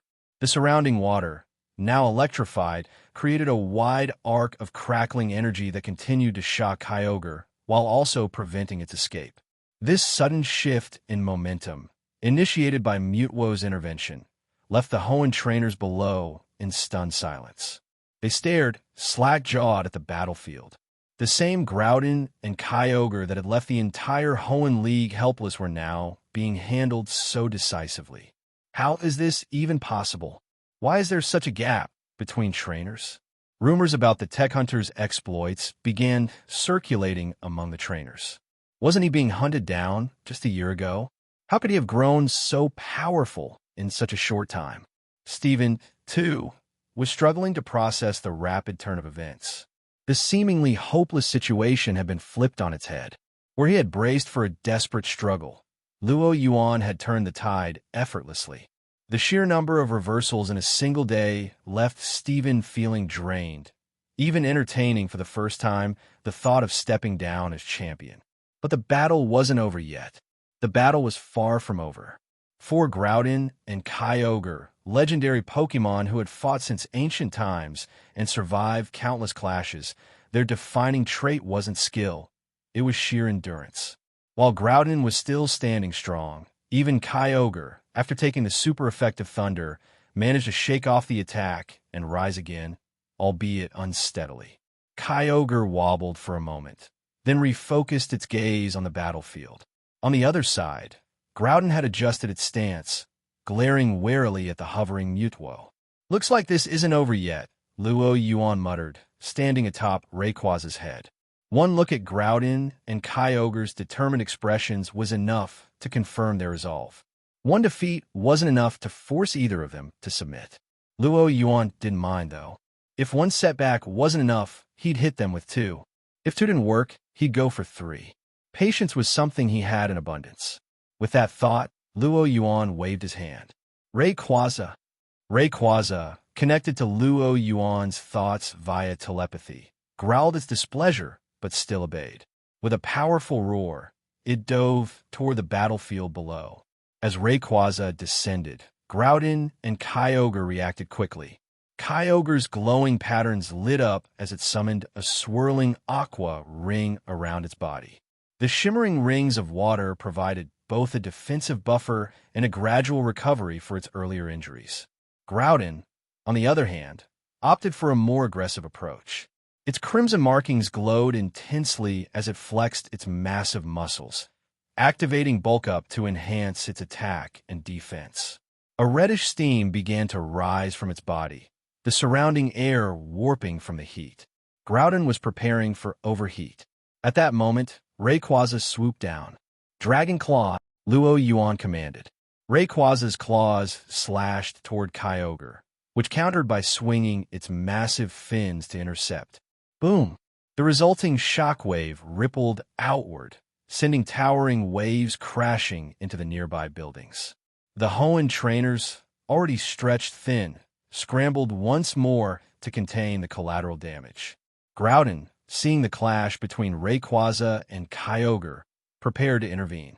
But Luo Yuan had other plans. Springing from Rayquaza's head, he landed deftly on Dragapult, which had just emerged from its Pokeball. He left Rayquaza to engage Kyogre in close combat, while issuing a new command. Mewtwo. Hearing the telepathic directive, Mewtwo surged forward, encased in its psychic shield, heading straight for Groudon. This time, Groudon was ready. Having already tasted Mewtwo's strength, it wasn't about to be caught off guard again. The steaming titan roared, releasing jets of superheated vapor from its glowing cracks. With its body burning red-hot, Groudon unleashed its full power. Heat Crash. This move's power increased the greater the weight difference between the user and its opponent. And with Groudon's colossal mass, the disparity with Mewtwo was staggering. Like an unstoppable freight train, Groudon barreled toward Mewtwo. The two forces collided head-on. Kriowak. The impact sent a deafening screech through the air as Groudon's overwhelming weight pressed against Mewtwo's psychic shield, which groaned under the strain. This was Groudon's first close look at its opponent. Mewtwo's peculiar appearance reminded it vaguely of Mew, the elusive Pokemon known for its carefree wandering. But this one was clearly different, darker, more refined. As Groudon pondered, it increased its force, causing visible cracks to form on Mewtwo's shield. Yet Mewtwo's expression remained eerily calm. It continued to hold its ground, repeatedly slamming its shield against Groudon in a steady rhythm. Cracks spread further across the shield, and for a brief moment, Groudon felt a flicker of doubt. Before it could react, a sharp whistling sound pierced the air. Whoosh! From the side, a barrage of shadow balls slammed into Groudon. Boom! Boom! Boom! A chain of explosions engulfed Groudon, swallowing its massive frame in a cloud of smoke and fire. Not far away, Deoxys floated ominously in its attack for me, its sharp tentacles hurling shadow balls at a relentless pace. This was Mutwo's hidden ace. The strategy Luo Yuan had devised was simple. Use Mutwo to hold Groudon's attention while Deoxys delivered the real damage. Admittedly, the tactic wasn't the most honorable, but Luo Yuan had never cared about fairness outside a formal arena. If he could turn a 2-on-2 into a 3-on-2, why wouldn't he? Deoxys' intervention tipped the scales dramatically. With its 4 tentacles, Deoxys unleashed shadow balls at a rate of 2 per second per limb, bombarding Groudon in a ceaseless barrage. This was what a battle looked like without turn-based constraints or PP limitations. While each shadow ball lacked the force of a fully charged attack, their sheer volume made up for it. The results spoke for themselves. The explosions from Deoxys' assault completely engulfed Groudon. Mutwo, unfazed, calmly joined in, adding its own psychic blast to the onslaught. For over 10 seconds, the relentless barrage continued until both Deoxys and Mutwo finally paused. As the smoke cleared, Groudon reemerged, its body covered in burns and cracks. The once mighty Titan now stood shakily, its imposing presence reduced to a pitiful sight. For a long moment, silence reigned among the Hoenn trainers. Finally, a young trainer broke the quiet, voicing what everyone was thinking. So terrifying. The scene they had just witnessed, the coordinated assault of Mutwo and Deoxys, was seared into their memories. Even Steven had to admit that he wouldn't have lasted 5 seconds under such an onslaught. For the first time, the trainers began seriously questioning something they had long avoided. Could anyone in the Hoenn League stop the Tech Hunter? The thought sent chills down their spines. Looking at the battered and unsteady Groudon, Steven should have felt relieved. After all, if Groudon was dealt with, only Kyogre remained, and Hoenn's crisis would be resolved. But the overwhelming power the Tech Hunter displayed during his battle with Groudon and Kyogre left Steven unable to celebrate. Groudon and Kyogre may have caused untold damage to Hoenn, but their destruction was unintentional, born of their very nature. The Tech Hunter, on the other hand, was a deliberate adversary of the Hoenn League. As Steven wrestled with his worries on the battlefield, Kyogre faced its own concerns. Kyogre had watched Groudon's defeat in its entirety. In the past, it might have been glad to see its rival taken down. It would mean no competition for natural energy. But now, Kyogre and Groudon were on the same side. With Groudon neutralized, it was clear who would be next. Unlike Groudon, Kyogre was more strategic, already calculating its next move. Meanwhile, for the first time, Rayquaza felt what it was like to have allies. In the past, every time it tried to mediate Groudon and Kyogre's battles, it had to fight them both alone, often being overpowered. Now, thanks to Luo Yuan, Mutwo and Deoxys had taken care of Groudon, sparing Rayquaza the effort. For the first time, the idea of being captured didn't seem so bad. Luo Yuan, who was linked to Rayquaza's thoughts through telepathy, noticed this shift in perspective. This kind of acceptance, whether one called it finding joy in adversity, self-domestication, or even Stockholm Syndrome, was a welcome development for Luo Yuan. It meant Rayquaza's submission was becoming genuine. Luo Yuan's attention shifted back to Kyogre, leaving Groudon, now surrounded by Mutwo and Deoxys, sitting dejectedly on the ground in defeat. Mutwo, Luo Yuan instructed through their telepathic link.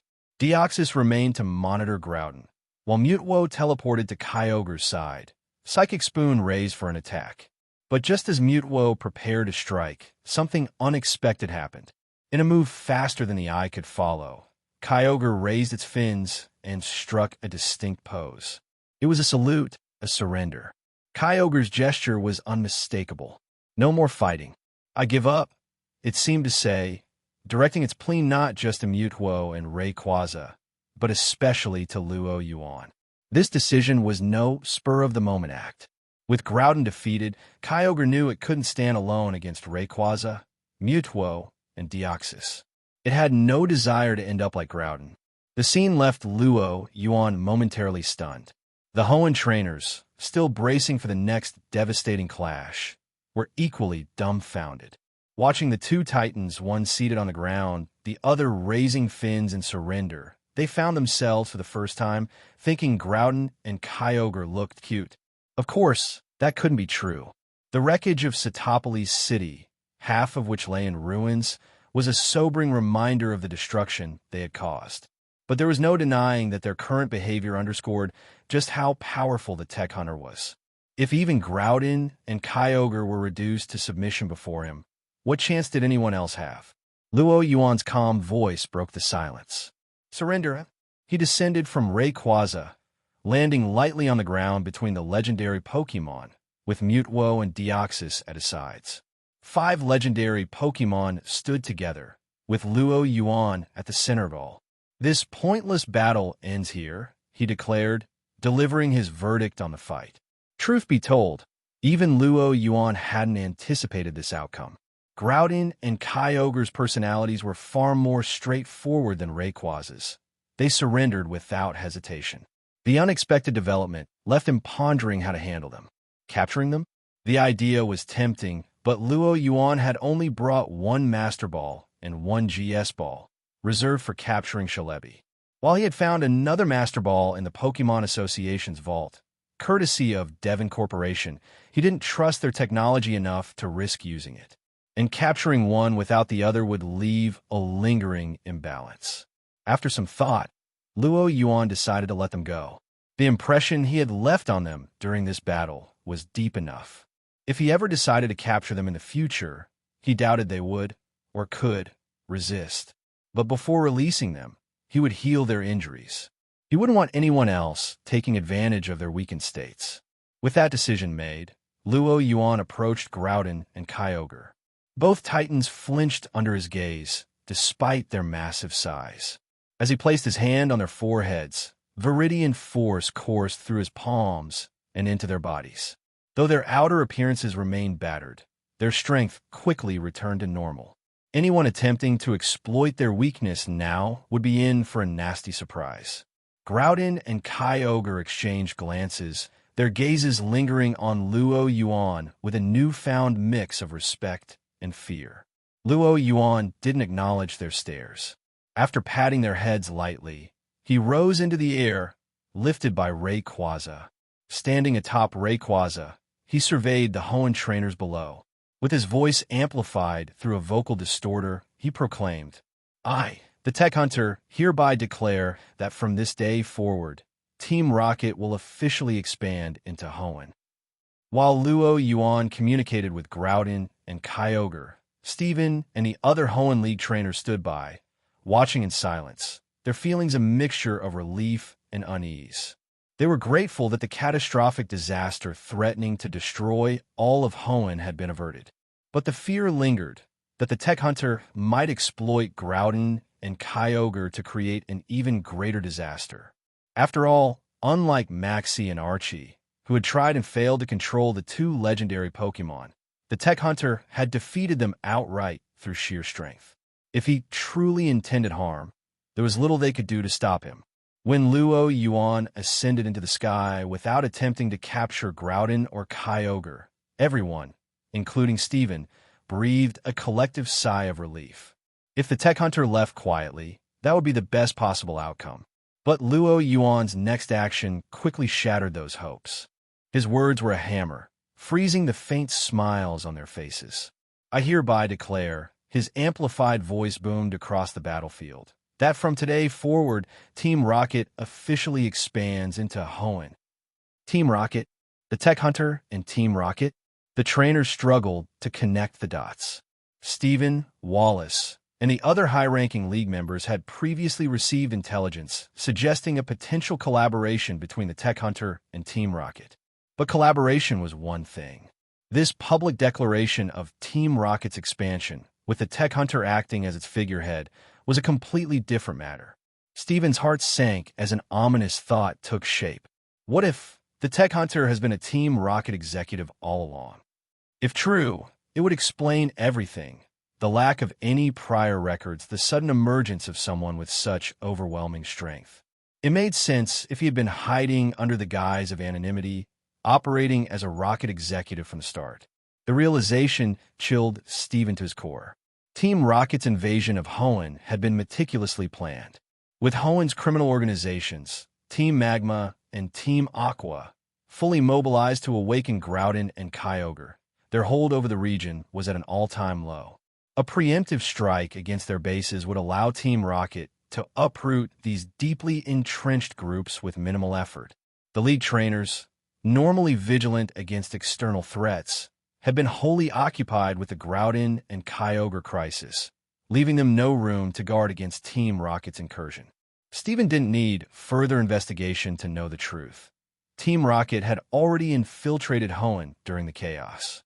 Now, with the Tech Hunter backed by his legendary triumph over Groudon and Kyogre, standing as the face of Team Rocket and Hoenn, every step of their plan had fallen perfectly into place. It was a level of precision that left Steven, Wallace, and the others visibly shaken. Giovanni and Mattori, meanwhile, stood aside, wearing faint smiles, perfectly content to let the chaos play out. The rank-and-file Hoenn trainers, unaware of the full implications, remained frozen in confusion, awaiting direction from Steven. Unbeknownst to Steven, his deductions were remarkably accurate. Had Luo Yuan overheard Steven's thoughts, he might have even applauded him. Steven had pieced together nearly every detail of the Hoenn invasion plan that Luo Yuan and Giovanni had crafted. Of course, Steven had missed one key aspect of Luo Yuan's proclamation. The high-profile declaration wasn't just to pressure the League. It was also a message to the remnants of Team Magma and Team Aqua. Many of Maxie and Archie's subordinates were gathered at Satopolis City as part of their failed plans to control Groudon and Kyogre. With Team Rocket's entry into Hoenn officially announced, these disillusioned remnants now represented a significant instability within the region. Luo Yuan aimed to crush their spirit further. After witnessing their leader's defeat and the collapse of their dreams to rule the land and sea, these former zealots would be ripe for recruitment.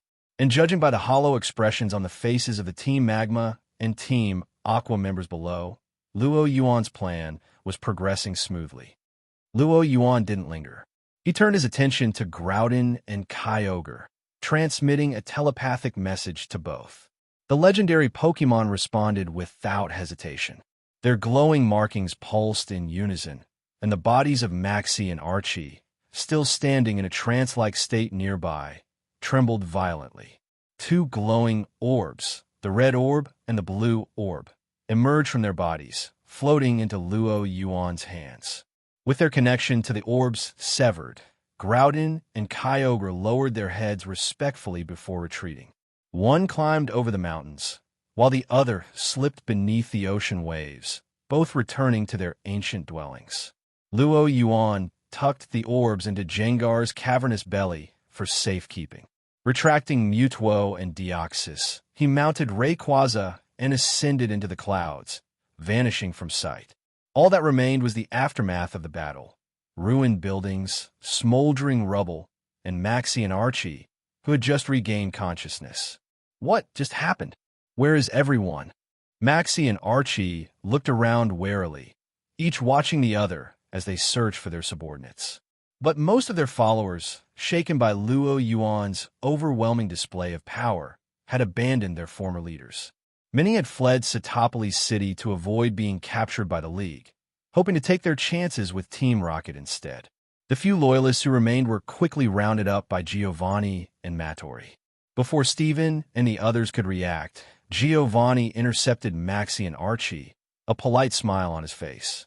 "If you wouldn't mind," Giovanni said smoothly, flanked by his Rhyperior. "Please come with us." Maxie and Archie, their Pokémon exhausted and unable to fight, exchanged nervous glances. Faced with Giovanni's calm but commanding presence, they swallowed hard and complied without protest. Luo Yuan departed from Satopolis City atop Rayquaza, marking the conclusion of the Groudon and Kyogre incident. However, the impact of the Tech Hunter who appeared during this event continued to ripple across the region. Slateport City. In the newly repaired Hoenn Pokemon Association headquarters, which had been damaged during the attack, a meeting was underway. Based on preliminary statistics, the Groudon and Kyogre incident caused catastrophic damage to coastal cities in the Hoenn region, with Satopolis City bearing the brunt of it. The total direct economic loss amounts to hundreds of billions, with indirect losses reaching trillions. Traces of Team Rocket activity have been found across various Hoenn cities. Under the leadership of the former Pokemon hunter, Hunter J, they are actively pursuing remnants of Team Magma and Team Aqua. According to the latest public opinion polls, more than half of Hoenn's residents believe the Tech Hunter played a positive role in this event, saving the Hoenn League. Nearly a third remain neutral, while only a small percentage view the Tech Hunter's influence as potentially harmful to the region.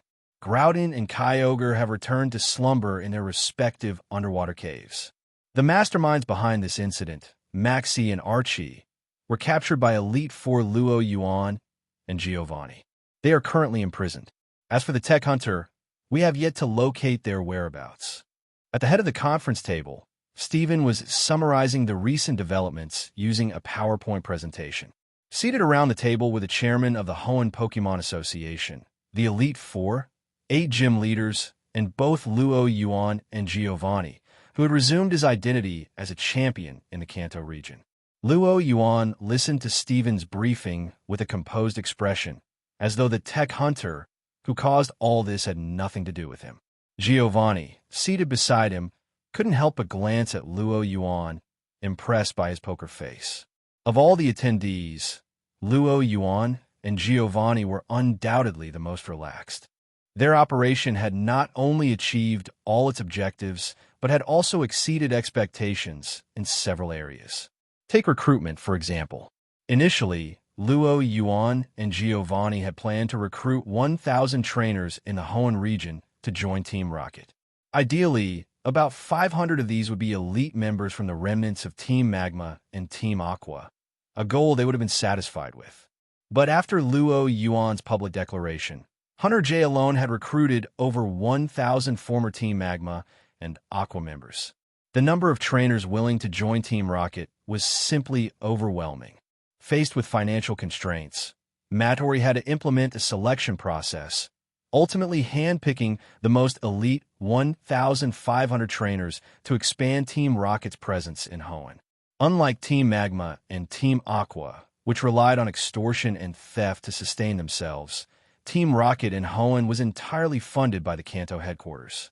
Without financial pressures, they avoided criminal activities and, surprisingly, even garnered local support. The aftermath of the incident continued to bring benefits to Team Rocket. Mr. Giovanni, could you share some insights into Team Rocket's operations?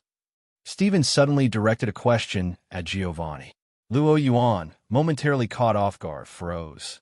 Did Steven uncover Giovanni's true identity? Just as Luo Yuan considered deploying Deoxys to escort Giovanni out of danger, Steven clarified, as someone living in Kanto, you must have some knowledge about Team Rocket. Hearing this, Luo Yuan relaxed and withdrew his hand from the Master Ball. Giovanni, on the other hand, maintained his composed demeanor despite the complex emotions running through his mind.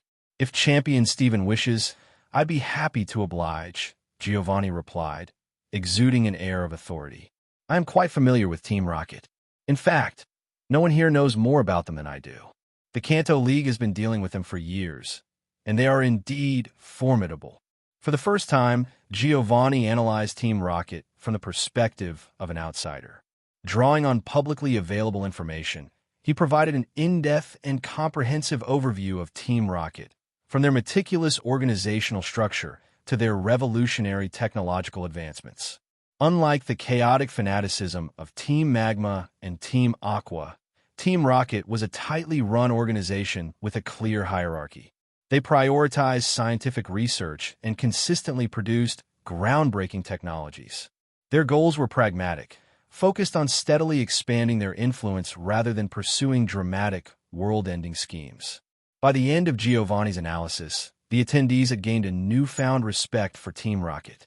This was no ragtag band of zealots.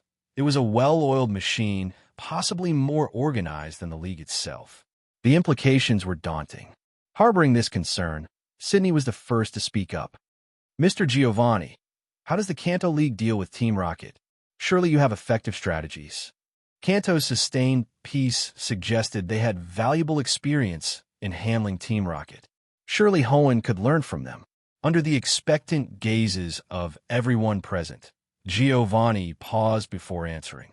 Strategies? Of course, we have them, but I wouldn't recommend adopting them. Why not? Came the bewildered response. Giovanni smirked and said calmly, to be honest, we've completely failed in suppressing Team Rocket. Not long ago, an operation led by former champion Lance ended in a resounding defeat. At this point, we can no longer contain Team Rocket's expansion. Then how does Kanto remain so peaceful? Someone questioned in disbelief. Giovanni's smile deepened as he explained, because we've stopped resisting. We found that as long as we don't actively hunt down Team Rocket, they don't cause significant harm to society.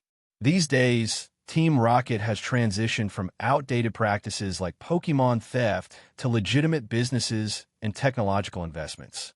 As long as we maintain appearances, peace naturally follows. The room fell silent. Can it really work like that? As everyone exchanged bewildered glances, their worldview seemed to shatter. Giovanni's speech left everyone at the meeting in a daze. Some wanted to question the validity of his statements, but most of the information he shared was publicly accessible. As for the rest, they could be confirmed by contacting the Kanto League. In terms of credibility, Giovanni's words were indisputable. However, if Team Rocket truly operated as Giovanni described, did this mean the Hoenn region had no choice but to lie flat and accept their invasion? Giovanni scanned the room, satisfied to see everyone deep in thought, and finally took his seat. At the head of the table, Stephen found himself a loss. All he'd done was invite Giovanni to give a brief talk, yet it had upended the entire meeting. Looking at the distracted attendees, Stephen didn't know how to proceed. But the meeting had to go on, and as the host, he forced himself to continue. Despite Stephen's efforts to steer the discussion back to the agenda, Giovanni's revelations had been too shocking.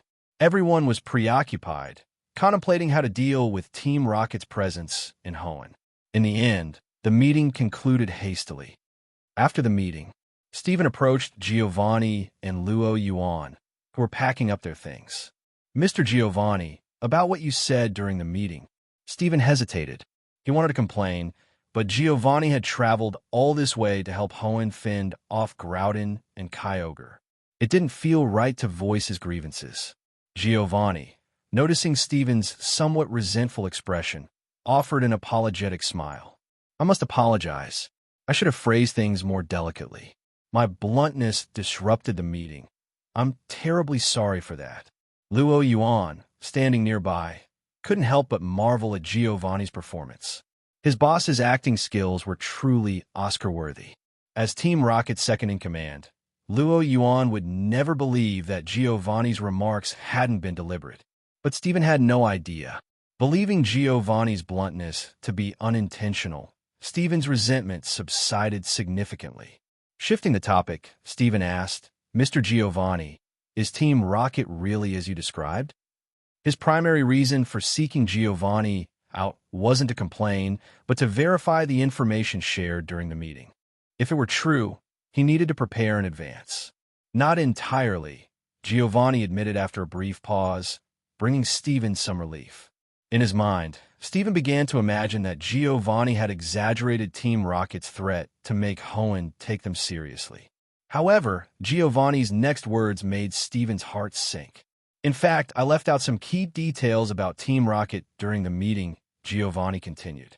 What I'm about to share comes from unofficial sources and hasn't been verified. I can't guarantee its accuracy, and I ask that Champion Stephen keeps it confidential. Go ahead. Stephen's unease grew with every word of Giovanni's disclaimer.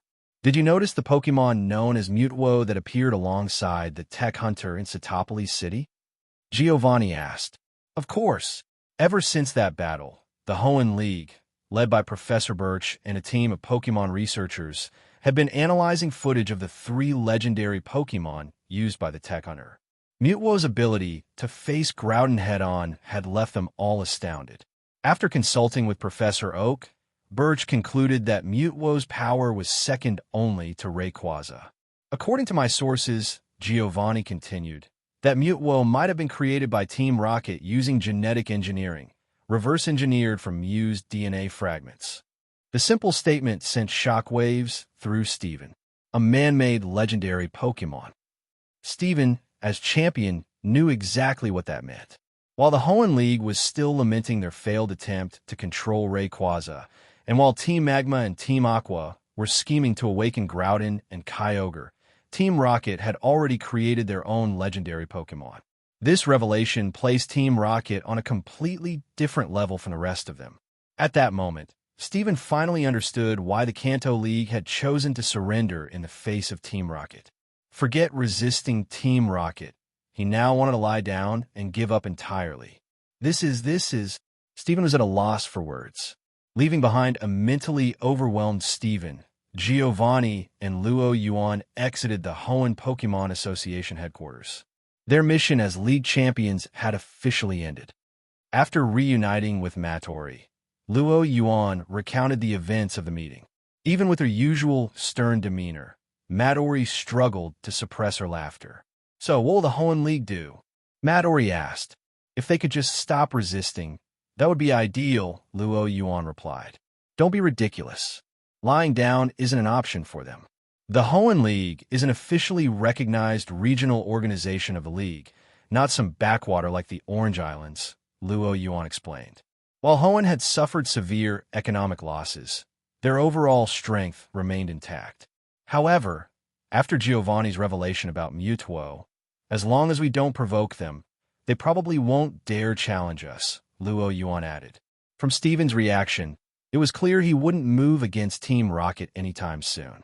Truthfully, this was partly Luo Yuan's fault. Unlike their covert infiltration of Kalos, where Team Rocket had quietly absorbed Team Flare, this time, their operation had been brazenly high-profile.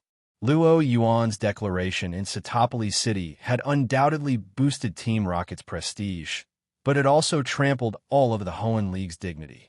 If not for the overwhelming display of power Luo Yuan had shown in Satopolis, Steven would have already led a team to attack Team Rocket instead of holding a discussion. The League's restraint was already a significant concession. So what's next? Mattori asked.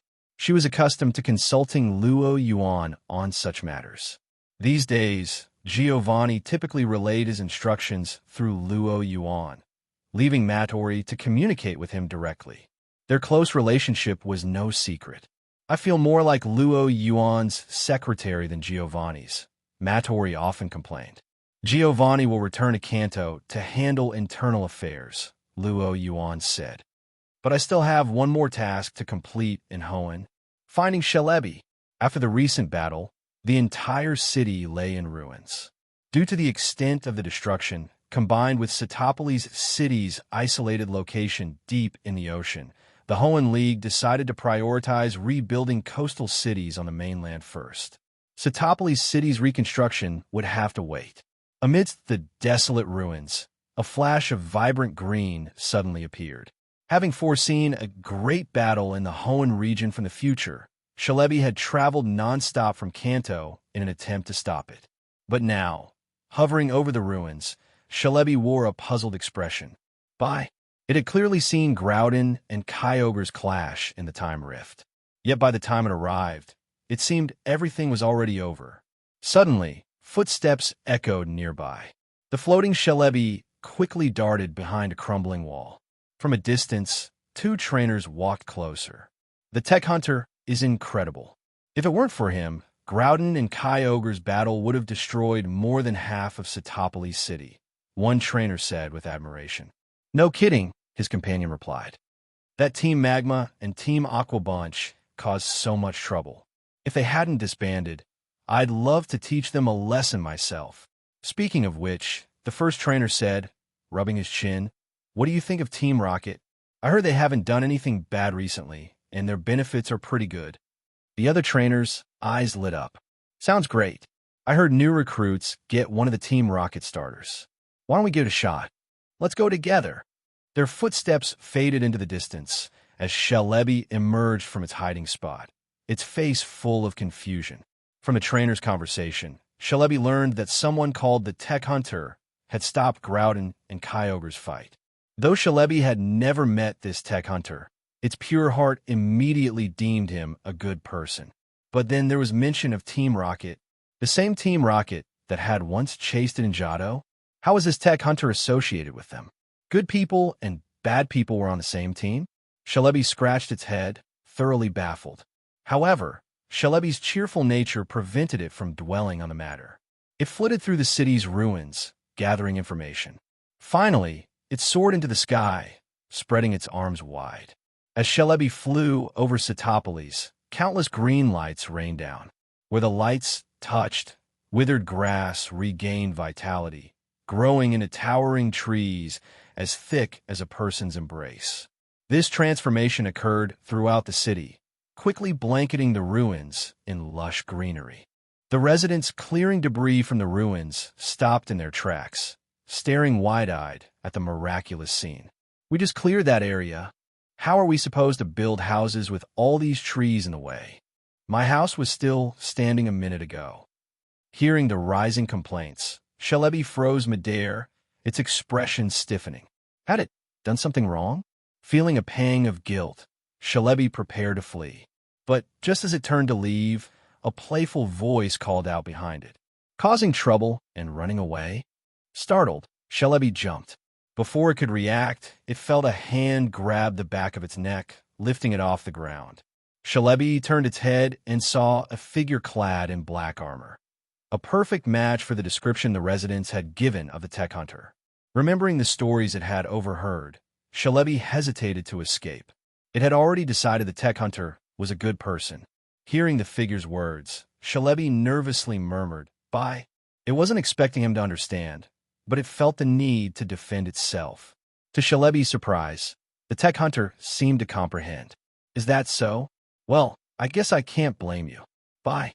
Shelebi's large eyes blinked, filled with curiosity as it studied the human. The figure smiled. "It's a special ability of mine." As he spoke, he extended his hand, releasing a gentle wave of Verdian power. Feeling the familiar, comforting aura of the forest, Shelebi's heart swelled with trust. The man let go of its neck, and Shelebi began to float around him excitedly. For Luo Yuan, the encounter felt surreal. He had come to Satopolis, hoping to trace Shelebi's presence and use the tracker given to him by Price. Yet by sheer coincidence, he had run into Shelebi itself. "Bye-bye," Shelebi chirped, flying close to Luo Yuan. It asked how it could make up for its earlier mistake. Luo Yuan chuckled softly. Unclipping a Master Ball from his waist, he summoned Deoxys, which materialized beside him.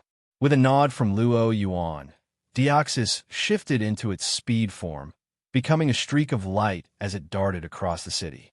In an instant, the trees growing across Satopolis fell in unison, transformed into neatly stacked logs. Simultaneously, the debris on the ground was swept into orderly piles under Deoxys's psychic control. The residents, witnessing this spectacle, instinctively looked up to the figure floating above. As the Tech Hunter stood in the sky, the entire city erupted in cheers. Even those who had doubted his intentions couldn't help but feel grateful. After all, since his emergence, the Tech Hunter had targeted only major corporations and organizations, never harming ordinary people. Whatever Team Rocket's reputation might be in Kanto, here in Hoenn, they had undeniably helped the region. Amidst the crowd's celebration, Luo Yuan turned to Shelebi with a smile, then recalled Deoxys and returned to the Team Rocket airship. Intrigued by Luo Yuan, Shelebi couldn't resist following him, slipping into the airship alongside him. Shelebi, brimming with curiosity, followed Luo Yuan into Team Rocket's airship. While it wanted to thank him for resolving the mess caused by its earlier well-meaning actions, its true motivation lay deeper. Shelebi wanted to understand why Team Rocket members from Johto had been chasing it. Lacking the courage to confront its pursuers directly, Shalebi sought answers from Luo Yuan, a fellow Team Rocket member, but one it trusted as a good person. Seated on a couch, Luo Yuan signaled Madori to pour Shalebi a glass of juice. Although Shalebi often ate berries, drinking juice was a first for it. Cautiously taking the glass, Shalebi sipped. Its eyes immediately curled into delighted crescents. Watching this reaction, Luo Yuan couldn't help but think how effortlessly gullible Shalebi was. If only the masked marauders had approached it this way, they might have succeeded years ago. After a few more sips, Shalebi finally asked the question it had been holding back. Luo Yuan, considering it for a moment, decided there was no harm in explaining. He recounted the story of Price and the two Lapras, simplifying it for Shalebi's understanding. By hearing the explanation, Shalebi was stunned. It had assumed their attempts to capture it were for some nefarious, unspeakable purpose. Who would have thought it was all to save Pokemon that had died due to an accident? Seeing Shalebi's surprise, Luo Yuan seized the opportunity to ask for its help. After a brief hesitation, Shalebi, moved by Luo Yuan's kindness and trust, agreed to assist. It decided to travel to Johto with Luo Yuan to help solve this long-standing issue. The entire process took Luo Yuan less than an hour, a feat Price and the masked marauders had failed to achieve over several years. This success was due not only to the Verdian power that allowed Luo Yuan to communicate effectively with Pokemon, but also to his skillful diplomacy. If nothing else, it highlighted the importance of mastering a foreign language. Having easily recruited Shalebi in Sootopolis, Luo Yuan gave Hunter J instructions for the next phase of Team Rocket's expansion in Hoenn and then departed the region. Incidentally, he did not bring Rayquaza back to Kanto with him. Instead, Luo Yuan decided to leave Rayquaza at Team Rocket's Mauville City base. This wasn't because Luo Yuan couldn't afford to keep Rayquaza. With his financial resources, he could easily support the dietary needs of several Rayquaza. Rather, there were three key reasons. Rayquaza's massive size made it unsuitable for covert operations in Johto. Using it there would risk exposing Luo Yuan's identity as the region's elite four. Rayquaza's presence in Hoenn served as a deterrent, safeguarding Team Rocket's interests against potential retaliation from the Hoenn League. Most importantly, Rayquaza possessed unparalleled global mobility. Should Luo Yuan need its assistance, Rayquaza could quickly respond to his summons and reach any corner of the world. Thus, its exact location during downtime was irrelevant. Johto region. Back in Johto, Luo Yuan requested a long leave under the pretext of needing rest. Champion Lance, understanding the toll recent events in Hoenn must have taken, approved the request without hesitation. While based in Kanto, Lance had heard of the chaos in Hoenn. Frankly, even he would have felt overwhelmed if placed in the same situation. The reports of a Mutuo plus Deoxys plus Rayquaza versus Groudon and Kyogre showdown only deepened his sympathy for the Hoenn League. At the same time, Lance couldn't deny feeling a sliver of relief. Someone else was now experiencing the pressure he had once faced against Team Rocket. What Lance didn't know was that Luo Yuan, newly free from duty, had gone straight to Mahogany City. Inside the Mahogany Gym, Price had been anxiously awaiting Luo Yuan's arrival. Now, with years of pent-up anticipation about to be fulfilled, Price struggled to contain his emotions. When Luo Yuan entered the gym with Shalebi hovering curiously at his side, Price's excitement peaked. However, Luo Yuan's opening words caught Price off guard. "I didn't catch Shalebi." Luo Yuan held up an empty GS ball and gave a shake. Price furrowed his brow but didn't have a chance to respond before Luo Yuan continued. "I explained your situation to Shalebi, and it volunteered to help." As Luo Yuan stepped aside, Shalebi peeked out from behind his shoulder, its wide eyes scanning Price with curiosity. Price froze, stunned by this unexpected development. "You know," Luo Yuan added casually, "Shalebi is actually very willing to help others. Why didn't you think to talk to it back then?" Price was at a loss for words. Back then, just finding Shalebi had been a monumental effort. Communicating with it? That had seemed impossible without someone like Luo Yuan and his unique abilities.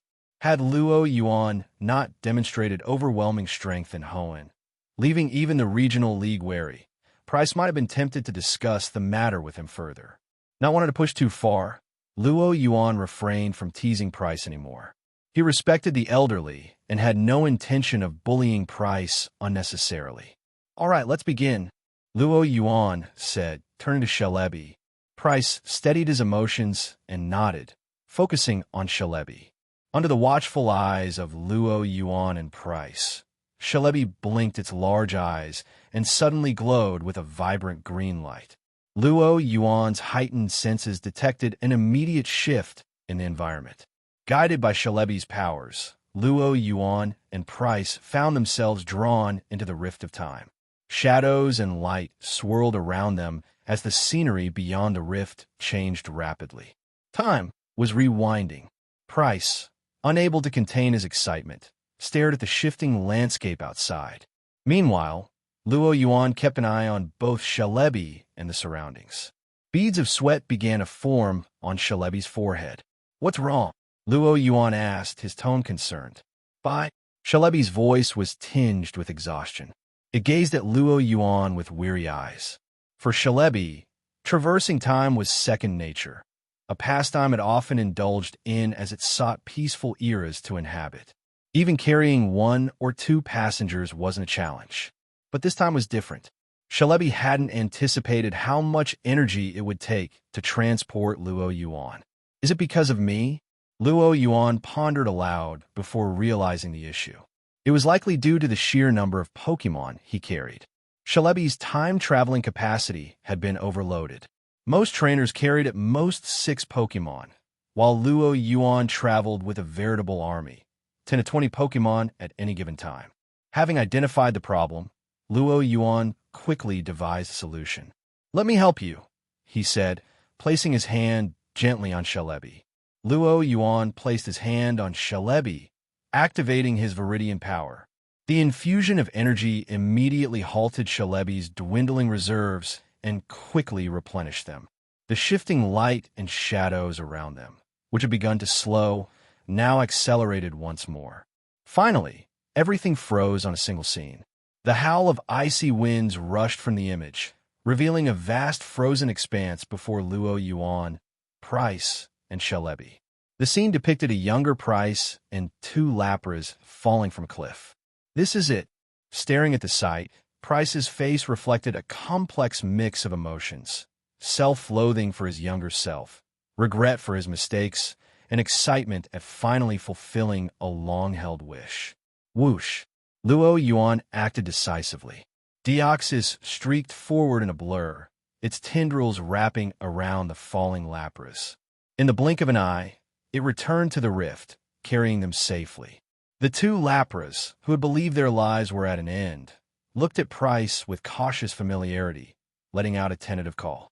Finally, Price embraced the Lapras' necks, his voice trembling with emotion. He released his own Lapras, Glacier, who gazed at its parents with tear-filled eyes before rushing to their side. "Bye." Nearby, Shalebi beamed at the joyful reunion. Its simple happiness came from helping others, pure and unadorned. "Thank you, Shalebi." After his initial burst of emotion, Price bowed his head in gratitude. He stroked the smooth neck of one Lapras while stealing a final glance at the haunting scene of his memories, a nightmare that had now come to an end. "Let's go," Price said, his voice steady as they prepared to return. The journey back was smooth. After all, navigating downstream through the river of time was far easier than fighting the current. Yet Luo Yuan couldn't shake the feeling that something, or someone, was watching him. He scanned the shifting lights around them, seeing nothing unusual. Then, out of the corner of his eye, he caught a fleeting glimpse. Was that? The image lasted less than 0.01 seconds before vanishing completely. If not for his psychic sensitivity, Luo Yuan might have dismissed it as an illusion. But he knew better. "Dialga," Luo Yuan murmured.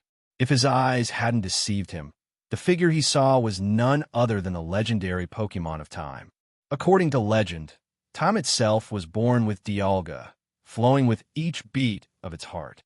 Though the tales were likely exaggerated, Dialga's reputation as the master of time was indisputable. If any Pokemon could be considered the temporal police, it would be Dialga. What should have been a simple time travel mission had unexpectedly attracted the attention of Dialga, a development Yuan hadn't anticipated. Maybe today wasn't the best day for time travel, Yuan mused with a wry smile. Still, he wasn't overly concerned. Dialga might control time, but Yuan had Rayquaza, Mewtwo, Deoxys, and could even call on Groudon and Kyogre if needed. If Dialga wanted trouble, it would have to get through them first.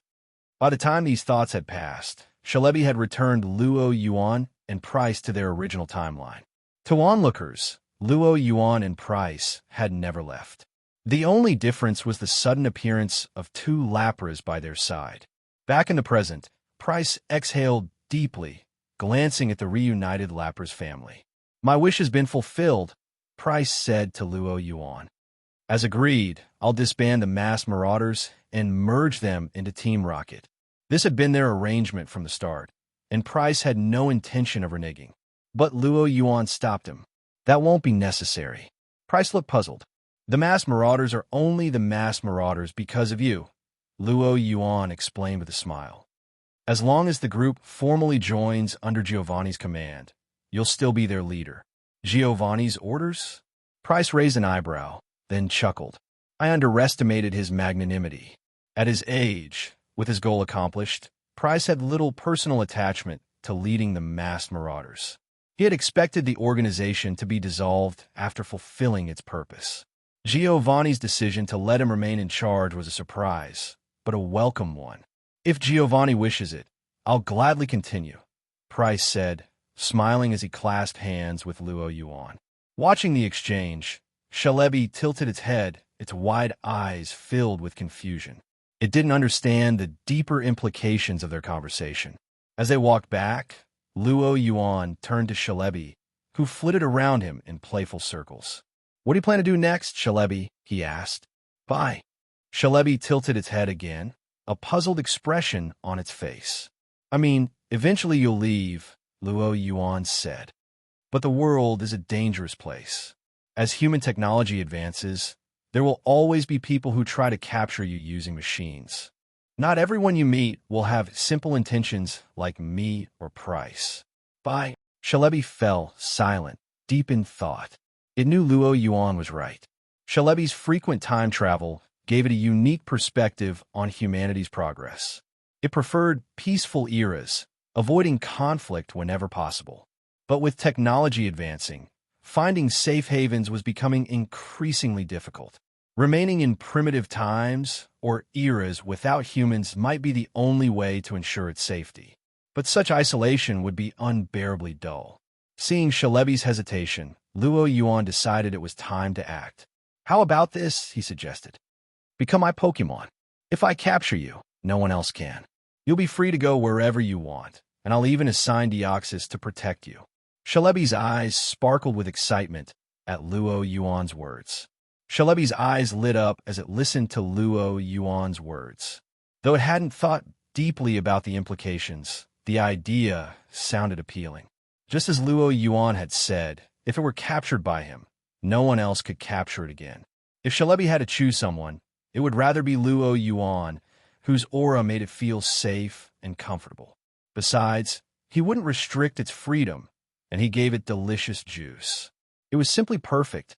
Without realizing it, Celebi had fallen into the trap of Yuan's carefully crafted words. Yuan's argument relied on the assumption that Celebi would inevitably be captured by someone in the future. But would that actually happen? Of course, it wasn't certain. Unaware of the logical snare, Celebi stretched out its tiny hand and pressed the button on the GS ball Yuan held. Swish! A beam of light engulfed Celebi, and it was drawn into the GS ball. Without even a hint of resistance, the ball clicked shut with a satisfying ding. Celebi had officially been captured. Yuan looked at the GS ball in his hand and smiled. While he had played a bit of a word game to convince Celebi, his argument wasn't entirely wrong. Given Celebi's uniqueness, there would always be ambitious individuals coveting it. Luo Yuan couldn't guarantee Shalebi would be captured in the future, but likewise, no one could guarantee it wouldn't be. It was a simple matter of risk management. One might ask why Luo Yuan didn't simply capture Shalebi by force back in Hoenn. To this, Luo Yuan would respond that those who asked this didn't understand Pokemon or relationships. Capturing Pokemon was sometimes akin to navigating a relationship. The timing and sequence of actions could make all the difference. If Luo Yuan had captured Shalebi first and then helped Price, Shalebi would have seen it as fulfilling a task. But by helping Price together with Shalebi and sharing that experience, he not only earned Shalebi's willing cooperation, but also deepened their bond. Two identical outcomes, but the order of events created vastly different results. That's the magic of intention and the essence of ceremony. Having captured Shalebi, Luo Yuan didn't linger in Johto. Instead, he returned directly to Saffron City in Kanto. Saffron City, Saffron Gym. In the gym, Sabrina was teasing Shalebi with a special poke block, while Luo Yuan reclined with his head in her lap, scrolling through unread emails. His extended stay in Hoenn had left him with plenty of updates to catch up on. Team Rocket updates. First, the Team Rocket trio had successfully launched their newspaper business. Thanks to intelligence from Team Rocket, their detailed coverage of the Groudon and Kyogre incident in Hoenn had caused a massive stir. The newspaper's sales were skyrocketing. Reportedly, the trio was now expanding aggressively and had even acquired a television broadcasting license in Johto. Plans to establish a TV station were underway. Ash's troubles. Luo Yuan chuckled as he read an email from Gary. Apparently, the GS ball price had given him had indeed been stolen from Ash. Luo Yuan couldn't help but feel relieved that he had relocated the Rocket Trio in time. Had they been around, Price wouldn't have stood a chance of taking the GS ball from Ash, even with double the manpower. Ash, on the other hand, was taking the loss hard. However, Professor Oak had reassured him, even giving him a Pokemon egg from Professor Birch as consolation, much to Gary's envy. Even through the screen, Luo Yuan could sense the jealousy dripping from Gary's message. Team Flare. Next was an update from Alva. She had completed the integration of Team Flare and was ready to rebrand the organization under the Team Rocket banner.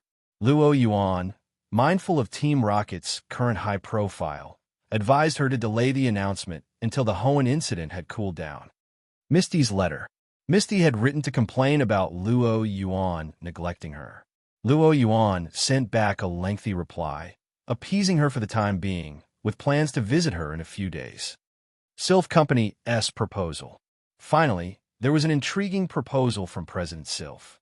Upon learning of Luo Yuan's involvement in aiding Hoenn and the positive reputation he had garnered there, Sylph suggested expanding the company's operations into Hoenn, Devon Corporation's stronghold. The timing was impeccable. Devon Corp had suffered massive losses during the Groudon and Kyogre incident. Worse, their connection to Team Magma and Team Aqua, specifically their provision of the Submarine Explorer 1, meant they now faced scrutiny from the Hoenn Pokemon Association. Though Devon's ties to champion Steven softened the backlash, the company was still in turmoil. Sylph Company had already prepared a killer product to seize the opportunity.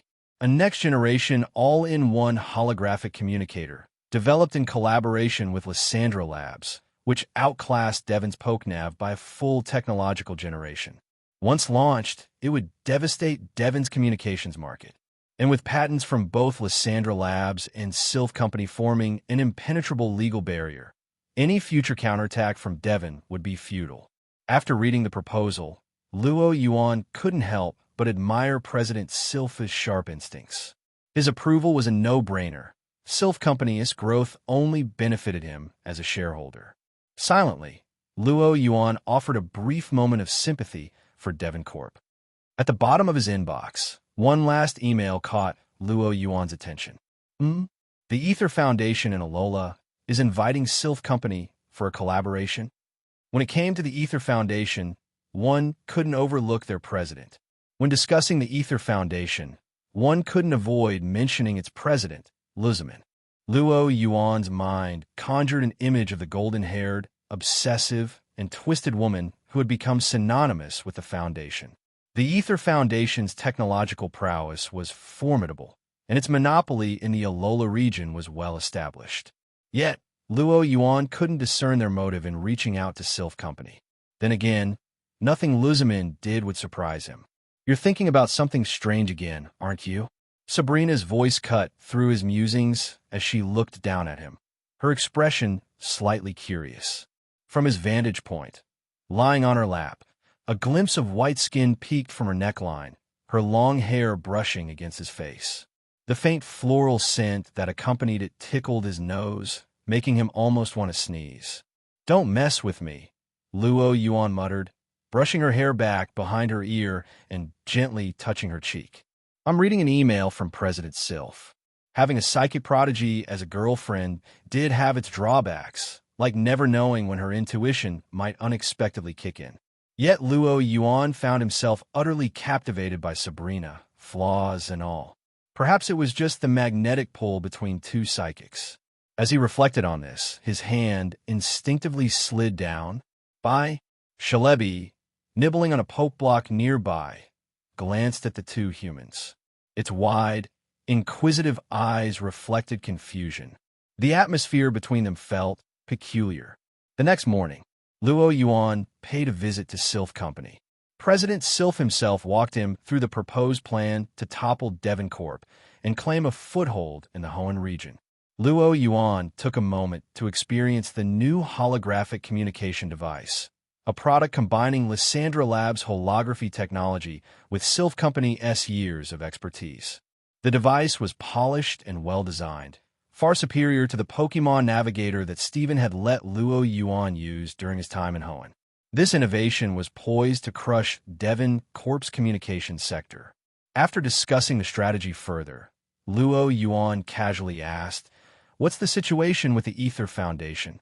Though his interest in Alola's developments was genuine, there was another reason for the question: Giovanni's interest in the region. As one of the newest League-affiliated territories, Alola was a prime, untapped market for Team Rocket's global expansion efforts. Before Luo Yuan's return to Kanto, Giovanni had already dispatched a team to gather intelligence in Alola. However, the chaos Luo Yuan caused upon his return had accelerated Team Rocket's growth beyond Giovanni's expectations, prompting a temporary hold on the Alola expansion project. Now, with Kanto secure, Kalo's Team Flare entirely assimilated, and Hoenn firmly under control, Alola had become the most viable target for Team Rocket's next moves. For Team Rocket to infiltrate Alola, the Ether Foundation couldn't be ignored. In fact, the Foundation might be the perfect springboard for their ambitions. President Sylph, unaware of Luo Yuan's inner calculations, took the question at face value. "They didn't provide many details," he said after a moment's thought. "Just a single invitation." He retrieved a card from his desk and handed it to Luo Yuan. The card was pure white with gold trim, exuding elegance. It invited a Sylph Company representative to visit the Alola region for a tour. No specific date was mentioned, only a phone number with instructions to call for arrangements. The mysterious tone fit Luzamin's eccentric reputation perfectly. "If you're interested, take the invitation," President Sylph offered. "Oh, are you sure?" Luo Yuan asked. "I'll be busy overseeing our Hoenn market expansion, so I don't have the time. I was planning to send a representative anyway, so if you want to go, that's even better." With that, Luo Yuan pocketed the invitation and left, offering a polite farewell. Watching Luo Yuan's departing figure, President Sylph let out a quiet sigh of relief. Unspoken questions. There were several matters Sylph had originally planned to discuss during their meeting. Why had Luo Yuan requested a Master Ball before heading to Hoenn? Why did the Master Ball used by the Tech Hunter in the Groudon versus Kyogre battle resemble Sylph Company's design? These lingering doubts had led to certain unsettling suspicions. But in the end, President Sylph said nothing. It wasn't that he had found clarity. Rather, he had come to a simple realization. No matter what Luo Yuan's connection to Team Rocket or the Tech Hunter might be, it didn't concern Sylph Company. Even if Luo Yuan had used a Sylph Company, Master Ball to capture Rayquaza. There was no way Sylph could reveal this to anyone. If Luo Yuan was implicated, what about Giovanni, his traveling companion? What about Sabrina, always by Luo Yuan's side? What about the collaborations Luo Yuan had facilitated, such as those between Lysandra Labs and Sylph Company? And what about Luo Yuan's relationship with Professor Oak's grandson, Gary? Could Oak himself be involved? The more President Sylph thought, the more terrifying the possibilities became. Realizing how deeply Sylph Company was entangled with Luo Yuan, President Sylph decided there was only one safe course of action. Stay quiet. He was just an ordinary businessman who neither knew nor suspected anything. As this thought crossed his mind, his communicator beeped with an incoming message. One more thing, President Sylph. Please add an order for 2 more Master Balls. Deduct the cost from my dividends. President Sylph stared at the ceiling for a long time before typing a simple reply. Got it. And with that, he hit send. T/N. Smart, I was thinking about that whole thing. I was wondering if they were going to gloss over it, but they didn't. Check out my first fanfic. Is it wrong to stay composed in a dungeon? Back at Saffron Gym, Luo Yuan glanced at President Sylph's terse response, got it, and smirked. During his visit earlier, Luo Yuan's psychic abilities had picked up on subtle irregularities in President Sylph's mental state. While Sylph had done his best to remain composed, even controlling his micro-expressions with admirable precision, no one, save perhaps a psychic prodigy like Sabrina or Luo Yuan, could suppress the fluctuations of their mental energy. For someone like Luo Yuan, those subtle waves spoke volumes. It wasn't hard to deduce what Sylph was thinking. After all, Luo Yuan hadn't exactly been subtle in requesting 2 Master Balls from Sylph Company. Anyone with half a brain would have connected the dots. However, Luo Yuan's calm confidence stemmed from 2 key factors. 1. Shared risks. As a shareholder and public representative of Sylph Company, Luo Yuan's reputation was inextricably tied to the company's. If Luo Yuan's credibility were compromised, Sylph Company, which had heavily invested in his public image, would suffer catastrophic consequences. President Sylph wasn't a paragon of virtue. As a shrewd businessman, he understood that exposing Luo Yuan would do far more harm than good. 2. A perfect alibi. Even if Sylph had chosen to take a reckless gamble, Luo Yuan had an ironclad alibi. When the tech hunter infiltrated Slateport's Pokemon Association, Luo Yuan had been assisting Steven in intercepting Groudon.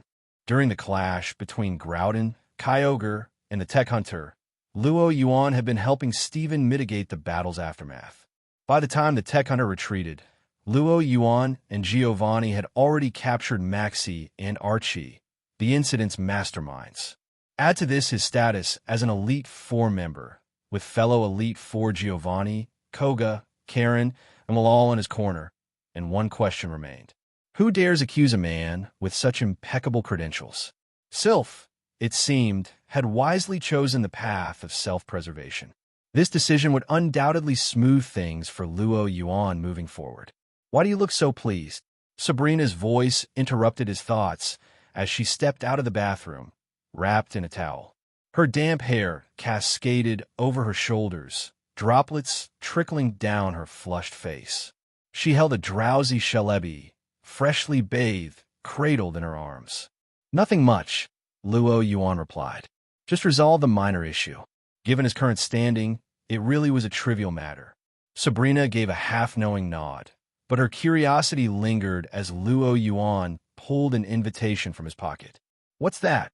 Using telekinesis, Sabrina plucked the card from his hand. An invitation? Ether Foundation. Yup, Luo Yuan said, leaning back. Want to join me on a little vacation in Alola? Sabrina's eyes lit up at the mention of Alola. Though the region had only recently joined the Pokemon League, its reputation as a tropical paradise was already well known, and Sabrina had long been intrigued. But I doubt it's just for a vacation, is it? She fixed Luo Yuan with a skeptical look. Of course not. You've heard of Giovanni's Alola initiative, haven't you? Realization dawned on Sabrina, and her excitement momentarily overshadowed her modesty. Ah, that plan. So it's starting now. Her towel slipped slightly, but in her eagerness, she didn't notice. Fortunately, with only Shalebi and Luo Yuan present, there was no one else to care. Sabrina's mind raced as she recalled the details of Giovanni's Alola initiative. Years ago, the appearance of Ultra Beasts in Alola had piqued Giovanni's interest. However, breakthroughs in the Mutuo project, coupled with Luo Yuan's return to Kanto, had delayed those plans. Not officially, Luo Yuan clarified. I haven't discussed it with Giovanni yet, but this seems like the perfect opportunity. He gestured toward the invitation. As a public figure, Luo Yuan's movements were always under scrutiny. Simply traveling to Alola would raise suspicions. The Ether Foundation's invitation, however, provided a legitimate pretext, effectively an open door to the region. In a way, Luzman had unknowingly invited the wolf into her den. Should we contact Giovanni now? Sabrina asked, eager to contribute to Team Rocket's expansion while also relishing the thought of an Alolan getaway. No rush, Luo Yuan replied. I recall Professor Oak has a cousin in Alola. I'll check with him first. Anything else? Sabrina asked. Luo Yuan pointed to the towel slipping precariously down her back. You might want to fix that. Don't want you catching a cold. Professor Oak's lab. Luo Yuan and Sabrina arrived at Oak's lab, finding the professor brushing one of his many toros. Alola? My cousin? Oh, you mean Samson? Professor Oak's face lit up at the mention. That's right. He's the principal of a Pokemon school in Alola. If you're planning a trip, I can ask him to be your guide. Excited by the prospect of reconnecting with his cousin, Oak rummaged through a nearby box, eventually pulling out a small gift. If you're visiting Samson, could you deliver this for me? Of course. Luo Yuan accepted the package without hesitation. As they prepared to leave, Luo Yuan asked, by the way, have Ash and Gary reached Johto yet? The memory of Gary's sarcastic email was still fresh in his mind. They've already made it to New Bark Town, Oak replied with a sigh. But now they've dumped all their Pokemon here, so I've been stuck taking care of them. He gestured to the line of 29 Toros waiting their turn for grooming. Luo Yuan nodded sympathetically.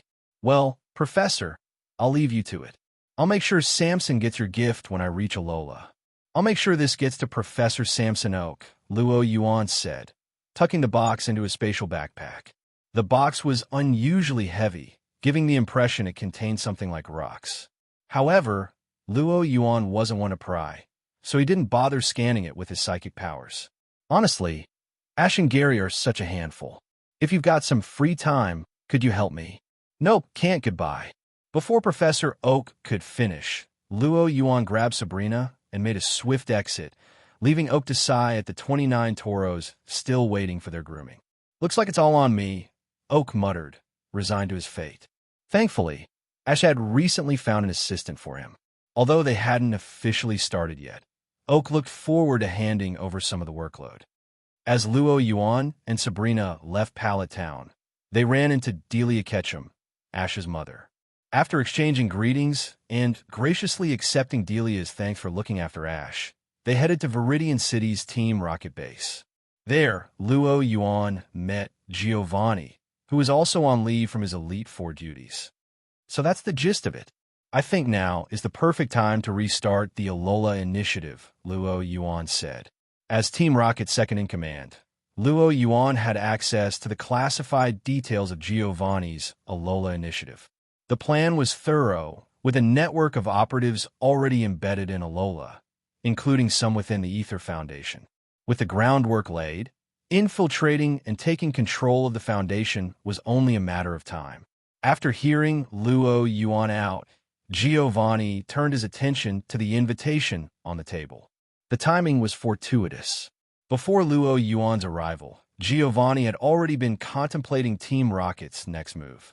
Following recent events, Team Rocket had consolidated its grip on Kanto, Johto, and Kalos, and its foothold in Hoenn was rapidly strengthening.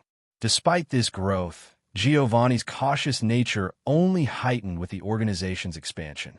He knew that maintaining their momentum required careful planning.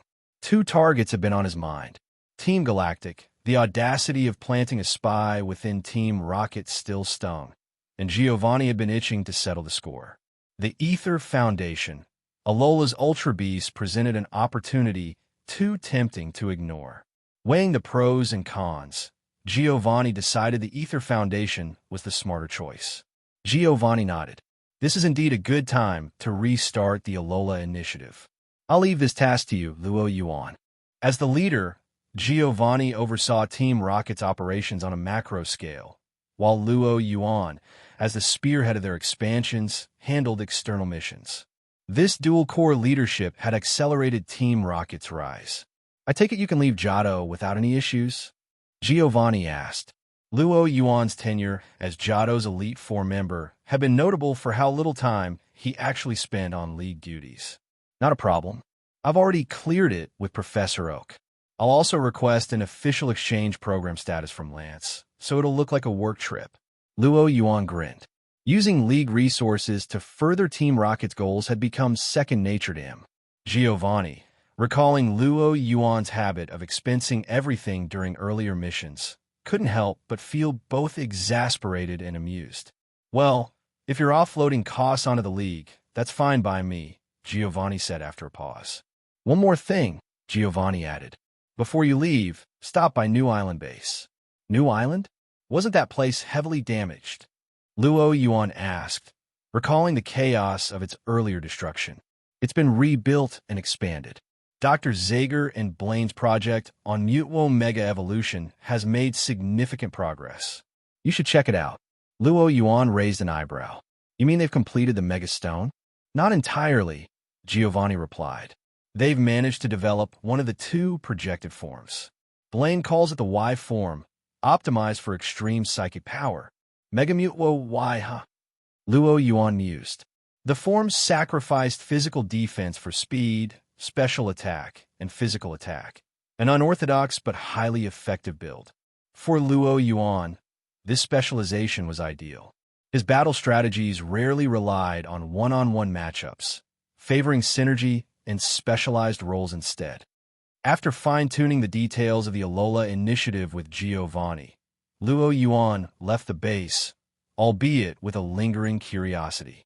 Despite their discussion, Giovanni hadn't mentioned anything about the rumored neurotoxin supposedly used to control Luzamin and seize the Ether Foundation. Yuan couldn't help but wonder what kind of substance it was. Looks like dealing with Luzamin will fall on me. Yuan sighed before heading off with Sabrina to request Lance's approval for their exchange program. And, while they were at it, Yuan planned to check in on Ash and Gary. At Johto League's temporary headquarters, Yuan met Lance. The League's official headquarters had been completed, but Lance had yet to move in due to his overwhelming workload. He had just finished reviewing reports on recent wild Pokemon attacks near Goldenrod City when Yuan walked in. Seeing him, Lance let out a sigh of relief. Done with your vacation? If so, great, you can help me with this pile of work. Though Lance had made significant progress in establishing Johto League's framework, its departments were still in the early stages of cooperation. Miscommunication and inefficiency plagued every task, forcing Lance to constantly mediate. The strain was evident. His once immaculate hair now showed signs of thinning. Looking at Lance, Yuan found himself unexpectedly appreciating Hoenn's system. While the Pokemon Association limited the power of its champions and Elite Four, it also spared them from dealing with most administrative tasks. Bureaucrats handled the day-to-day operations. Lance, on the other hand, was not only a champion but also a glorified manager, buried under endless paperwork. For a moment, Yuan genuinely worried Lance might lose his hair from stress. Of course, while he sympathized with Lance, there was no way he was volunteering to share his burden. Actually, I'm here for something else, Yuan began. What is it? Lance asked, barely looking up as he signed off on a high-speed train project between Goldenrod and Saffron. I received an invitation to visit Alola. Since Johto League is still relatively unknown internationally, I thought I could represent us in an exchange program. Alola, Lance said thoughtfully, setting down his pen. Lance was familiar with Alola from its recent induction into the league. As a newer region, Jado establishing ties with it made sense. Still, he eyed Luo Yuan skeptically. You're not just looking to dodge work by heading to Alola, are you? Of course not. Luo Yuan denied vehemently. There was no way he'd admit it. Lance didn't seem convinced, but chose to let it slide for now. I'm swamped here, you know. I can't handle all this by myself. His tone made it clear, if Luo Yuan wanted to leave, he'd better come up with a solution for Jado's workload. Why not bring in Price to help? Luo Yuan suggested, after a moment of thought. Price? Yes. He's from the same generation as Professor Oak and Agatha. With his years of experience as a gym leader, I'm sure he'd manage just fine. At that moment, Price, who was feeding his Lapras at Blackthorn Gym, sneezed violently. Lance considered Luo Yuan's suggestion and nodded slowly. Price was well-connected, knowledgeable, and experienced, an ideal candidate. And I hear Koga isn't too busy lately, Luo Yuan added. Koga? He told me just the other day that he's swamped. Lance replied, puzzled. That can't be true. Ninjas know how to use clones, don't they? Internally, Luo Yuan silently apologized to both Price and Koga. Sacrifices had to be made for the greater good of Team Rocket. After a long pause, Lance relented. Fine. He signed off on Luo Yuan and Sabrina's travel documents, notifying Alola of their visit as Jado's official representatives. As Luo Yuan left the office, he smirked, holding the approved paperwork. Behind him, Lance suddenly froze. Wait, did he just sign off on 2 documents? Did Luo Yuan seriously need to bring his girlfriend for an exchange program? He'd been tricked. Back at Luo Yuan's Goldenrod residence, Luo Yuan returned to his estate, a sprawling 10-acre property with a luxurious mansion. The mansion wasn't his purchase, though. While he was wealthy, Luo Yuan never cared much about where or how he lived. Most of his time was spent at Rocket HQ with Matt Ori, Saffron Gym with Sabrina, or Cerulean City with Misty. This estate was originally a failed real estate venture by Team Rocket. The property was built as part of a luxury housing project, but its extravagant design and price made it unsellable to anyone but the wealthiest elites. Rather than let it sit vacant, Giovanni had offered it to Luo Yuan, who needed a residence in Jado. Publicly, it was said Luo Yuan purchased the property with dividends from his Sylph Company shares. All set, Luo Yuan announced, flashing an OK sign to Sabrina, who was sipping tea on the couch. Shalebi, sitting beside her, cheered and spun in excitement. It had wanted to visit Alola for ages, but the Ultra Beasts made the region too dangerous. With Luo Yuan by its side, it could finally go safely. Just then, Luo Yuan's communicator buzzed. The holographic display lit up, showing Gary's cautious expression. Luo Yuan, is this your new house? Gary couldn't believe his eyes, or rather, even after seeing it with his own 2 eyes, he still found it hard to accept that this massive estate was Luo Yuan's new home. As someone who had always prided himself on being a wealthy second-generation kid, cruising around in a sports car, Gary had never even dreamed of owning an estate this grand, which explained the incredulous expression on his face when he called Luo Yuan. Is this estate really your new home? Gary asked for confirmation again and again. I've told you 100 times, yes. I'll open the gate for you now. Just come on in, Luo Yuan replied. Moments later, the iron gate in front of Gary opened automatically. It was only then that Gary finally believed Luo Yuan wasn't pulling his leg. Still, this was just... Are Elite Fours making this much money these days? Pokemon trainers truly were a career with a future. Lost in his musings, Gary walked into the estate. The meticulously manicured gardens, the classical-style architecture, and the intimidating-looking bodyguards all left Gary speechless. He couldn't help but calculate in his head how much Luo Yuan must be spending every month just to pay these people. Little did Gary know, those bodyguards were actually members of Team Rocket rotating shifts at Luo Yuan's place, with their salaries fully funded by Team Rocket's budget. After some time, Gary finally met Luo Yuan. Seriously, Luo Yuan, you moved into a massive estate like this without saying a word, Gary said. It didn't cost much, Luo Yuan replied honestly.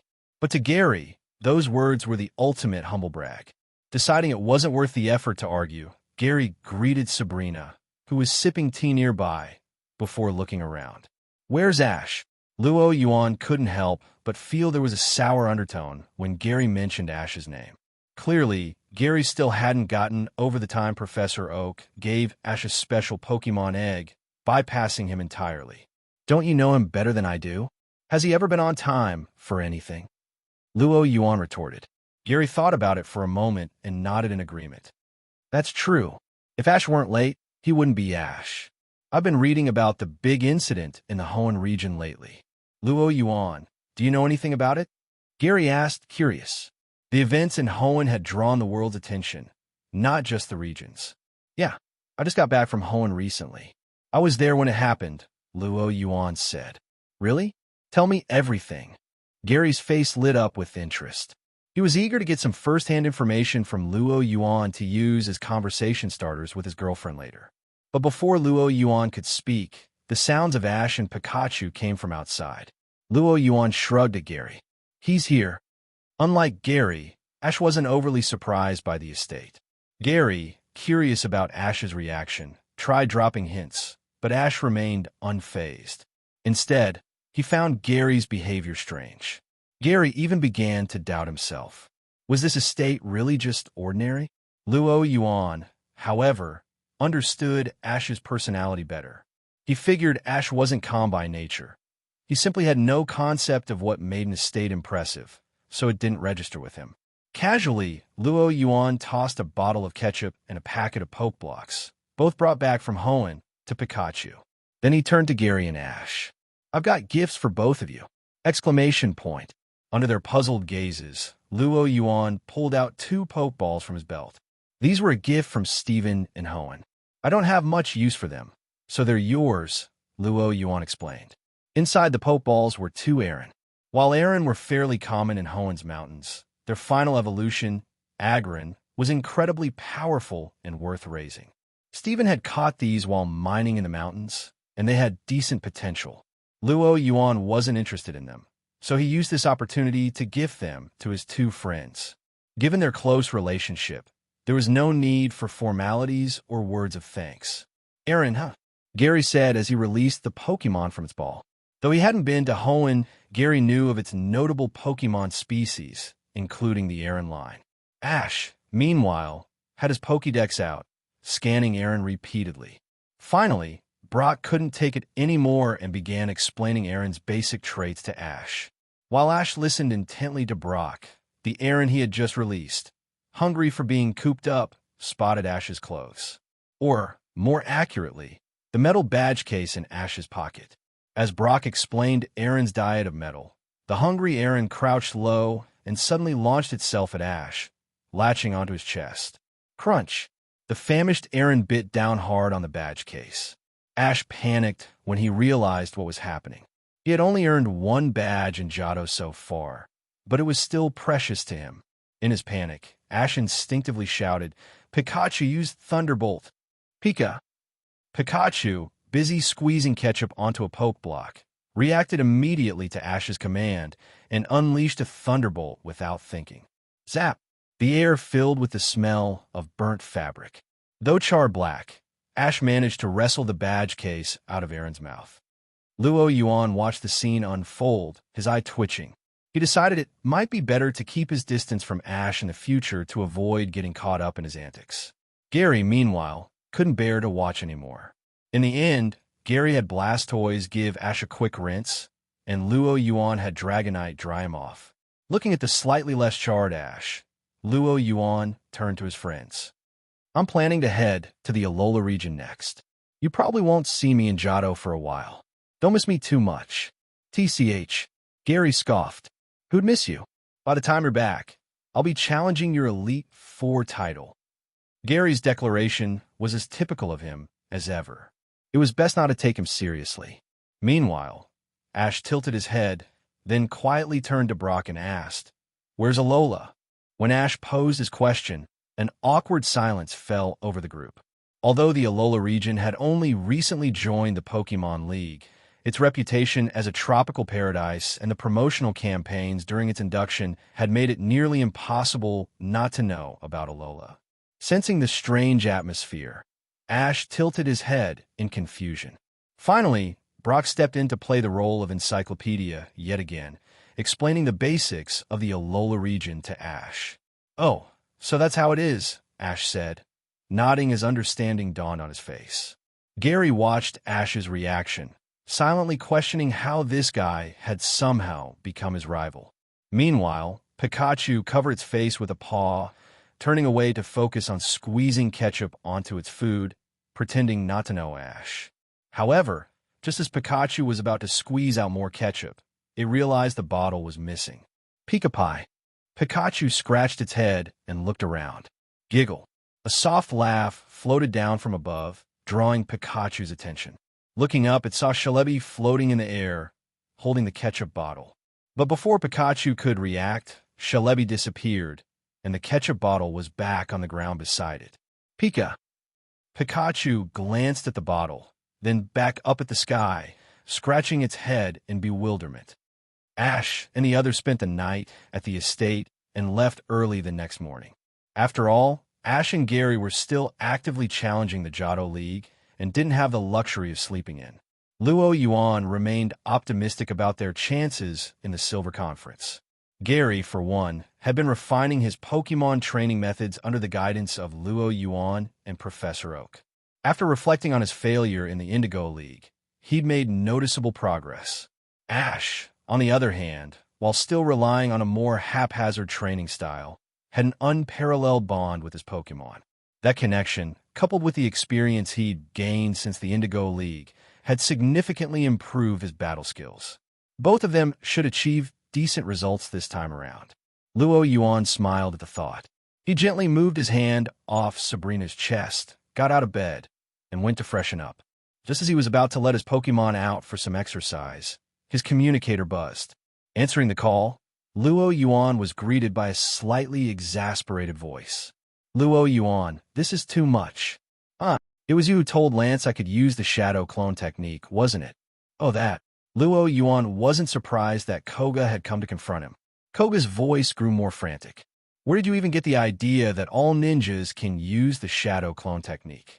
I can't clone myself. Now Lance has doubled my workload. What am I supposed to do?" Koga sounded completely at his wit's end. After Yuan had gone home to assist the league there, Lance had offloaded a significant portion of Yuan's duties onto Koga. Now, Lance had added even more work, and Koga, who didn't actually know any cloning techniques, was struggling to keep up. If it weren't for the fact that he couldn't beat Yuan, and that Yuan was Team Rocket's second-in-command, Koga would have been storming over to settle this face-to-face. Watching Koga through the holographic communicator, Yuan couldn't help but admire the advanced technology produced by the Sylph Company. The device transmitted even the subtlest emotions perfectly. Feigning helplessness, Yuan said, "There's nothing I can do about it. Lance told me you're off vacationing in Alola with Sabrina." "Lance, that snitch." Yuan hadn't expected Lance to rat him out, but he kept his expression neutral, instead feigning surprise. "What? Didn't Giovanni tell you?" Koga, caught off guard, paused. "Tell me what?" He racked his brain, trying to recall if Giovanni had mentioned anything. "Did you really think I went to Alola for a vacation?"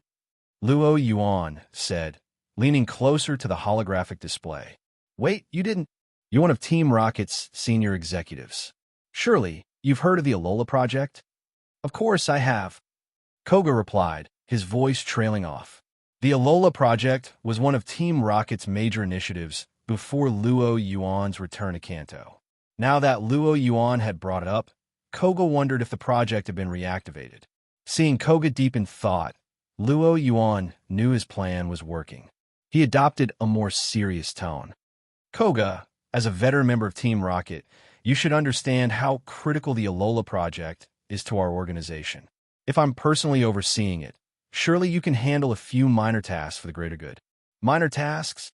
Koga wanted to retort, but he held back. In the face of Team Rocket's larger goals, complaining would only make him seem petty. Still, while Yuan's words convinced him on an emotional level, The sheer volume of work remained a problem. I really can't manage all of this. For a ninja accustomed to living in seclusion, the sudden onslaught of administrative tasks was overwhelming. At this moment, Koga truly wished he did know the shadow clone technique. Luo Yuan sighed, his expression one of mock disappointment. Koga, do I really need to teach you how to handle this? If Lance dumped the workload on you, just delegate it to others. Start with the League officials. They're getting paid handsomely for this. It's their job to begin with. As for anything you can offload to your subordinates, assign it to Team Rocket staff. The think tank at headquarters spends their days chatting over coffee. This is a good chance for them to shoulder some responsibility and familiarize themselves with League operations. Luo Yuan's tone was calm as he laid out his suggestions. As someone who had experienced another world, Luo Yuan was well acquainted with the concept of outsourcing. His advice to Koga was essentially a crash course in delegation. The think tank at Team Rocket HQ, managed by Matt Ori, had often complained about not being involved in the organization's recent major operations. Now Luo Yuan was giving them something to do. Hearing Luo Yuan's suggestions, Koga's eyes widened as if he'd just discovered an entirely new way of life. You can actually do that? After listening to Luo Yuan's advice, Koga realized how limited his thinking had been. For years, he'd viewed League duties as separate from Team Rocket's work, handling League matters during the day and Rocket matters at night, keeping the two entirely distinct. This rigid separation had left him exhausted. But Luo Yuan's insights illuminated a new perspective. League work and Rocket work were both just work. Why not outsource the tasks he couldn't conveniently handle for the League to Team Rocket instead? Koga's thoughts began to expand. Even small, innocuous Rocket tasks, like gathering non-classified information, could be handed off to League officials under the guise of their duties. By acting as a middleman, he could save himself a ton of effort while still completing both sets of assignments. It was perfect. The burdens that had been weighing down Koga's shoulders suddenly lifted as if they'd never existed. Now he understood why Luo Yuan, despite joining Rocket after him, had risen to become its second-in-command while he remained a mid-level officer.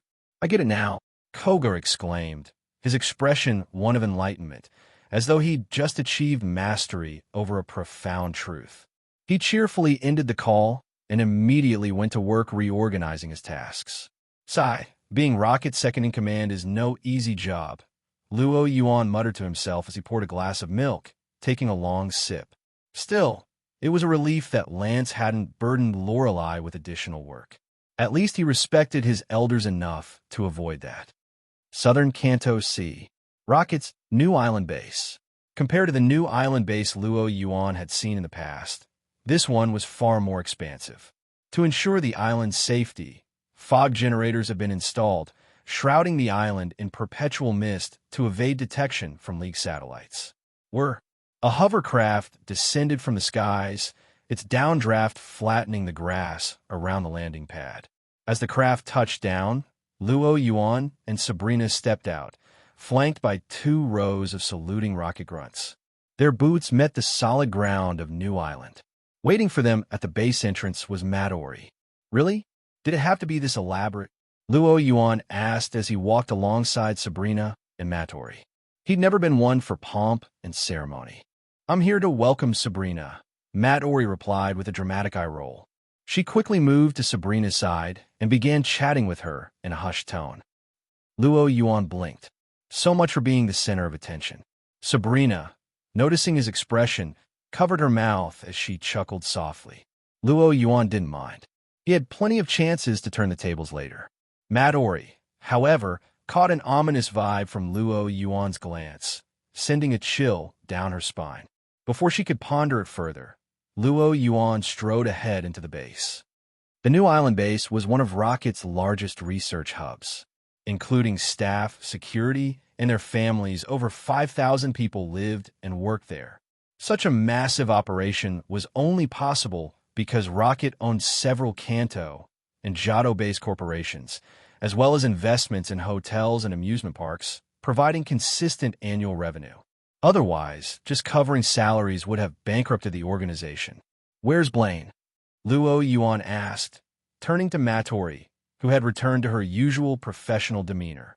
"He was here primarily for Mutuo's Mega Evolution Stone. Why?" "Blaine is still in the lab," Matori replied. "He's been waiting for you." To be precise, Blaine was waiting for Mutuo. Since Mutuo stayed with Luo Yuan, there wasn't much difference between waiting for the Pokemon and its trainer. Following Matori, Luo Yuan entered the laboratory. Blaine, already informed of their arrival, greeted him with a complicated expression. Years ago, Luo Yuan had forcibly recruited Blaine, making him the main reason Blaine was stuck working for Rocket again. But at the same time, without Rocket's research facilities, Blaine wouldn't have been able to stabilize the Mutuo cells in his body. If those cells hadn't been neutralized, his survival would have been far from guaranteed. Luo Yuan, oblivious to Blaine's inner turmoil, greeted him cheerfully. "Long time no see, Blaine." "It has been a while," Blaine replied, pushing aside his mixed feelings and leading Luo Yuan into another lab. From a secure safe, Blaine retrieved a small box. Opening it, he revealed a shimmering stone radiating multicolored light.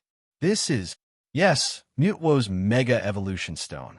Dr. Zebo and I created it after extensive research.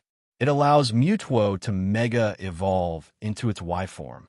Developing the stone had required extensive resources, including several evolution stones from other Pokemon species.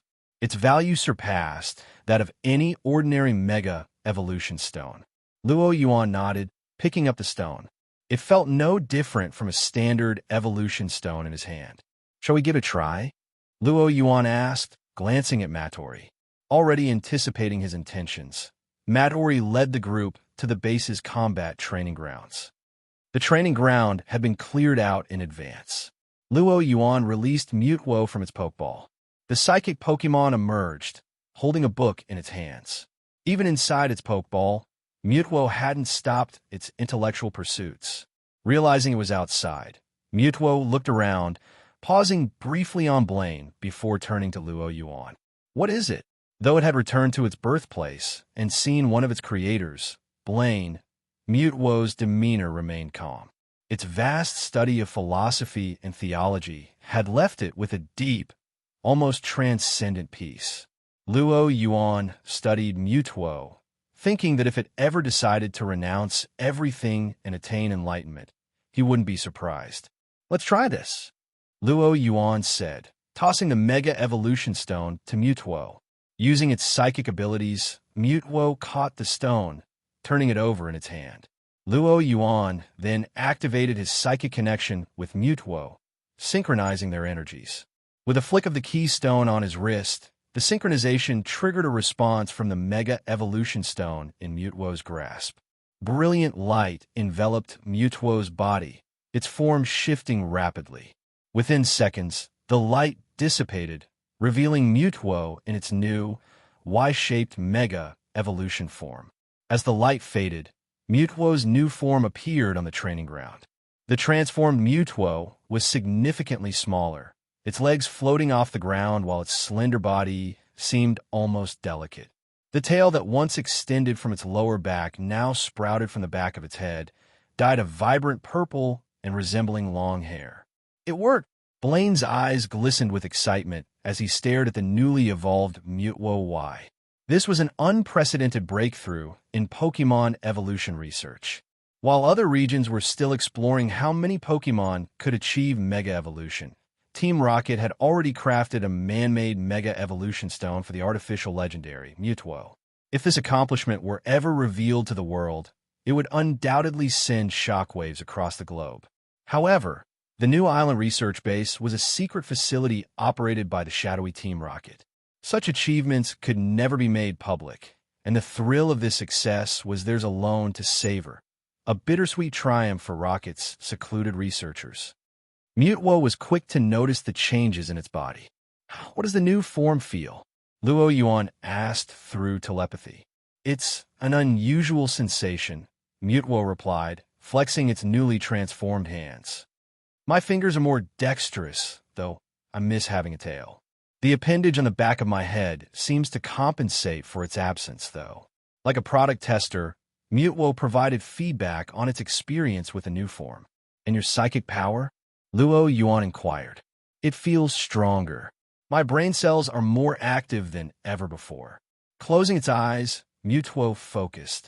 Its ears and the ring-like structures on its head trembled slightly before it suddenly opened its glowing blue eyes. From Luo Yuan and Sabrina's perspective, a terrifying wave of psychic energy erupted from Mutwo's body.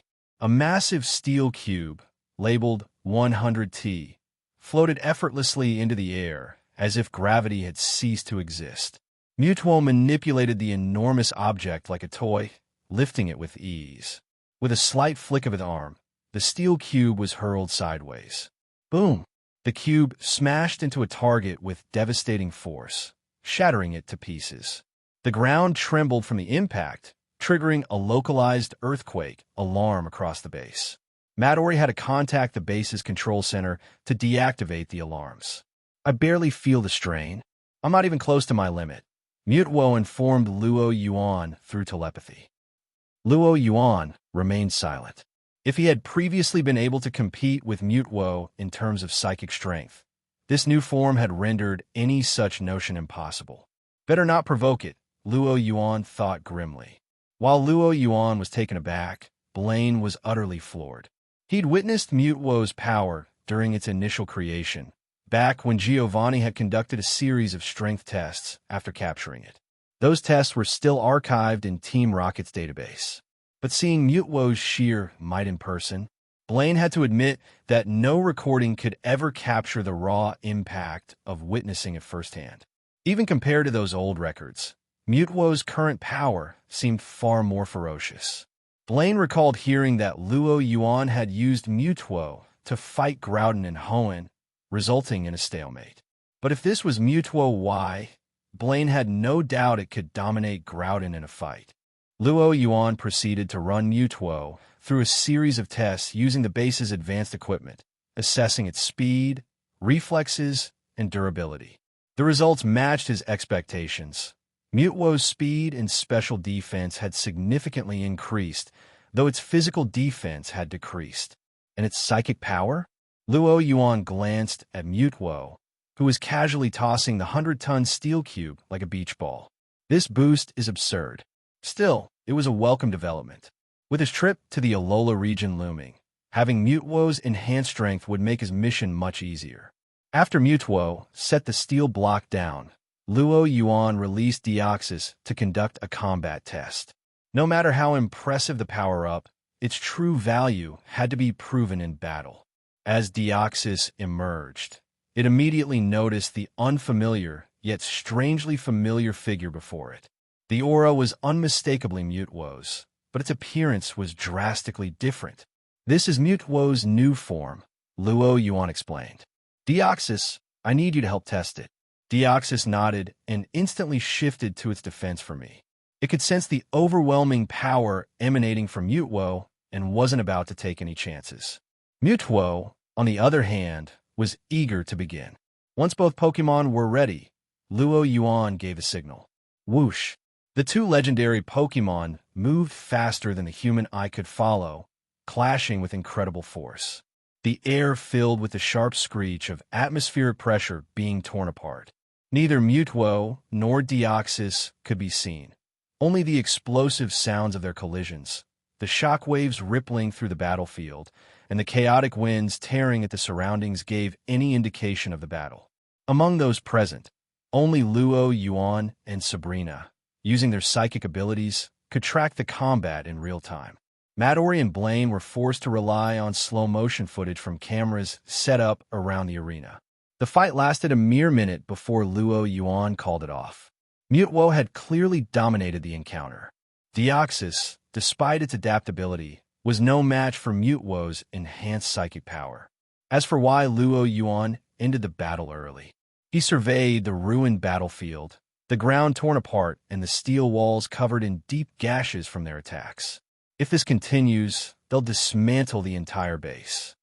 Deactivating Mega Evolution, Luo Yuan turned to Mutwo, who looked slightly disappointed. You'll have plenty of chances to use this form in the future, Luo Yuan said with a smile. Besides, you still have another form in development. After recalling Mutuo to its Pokeball, Luo Yuan addressed Blaine, who was still lost in thought from the earlier battle. I'm taking this Megastone with me. As for the X variant, I'll leave it in your hands, Blaine. Huh?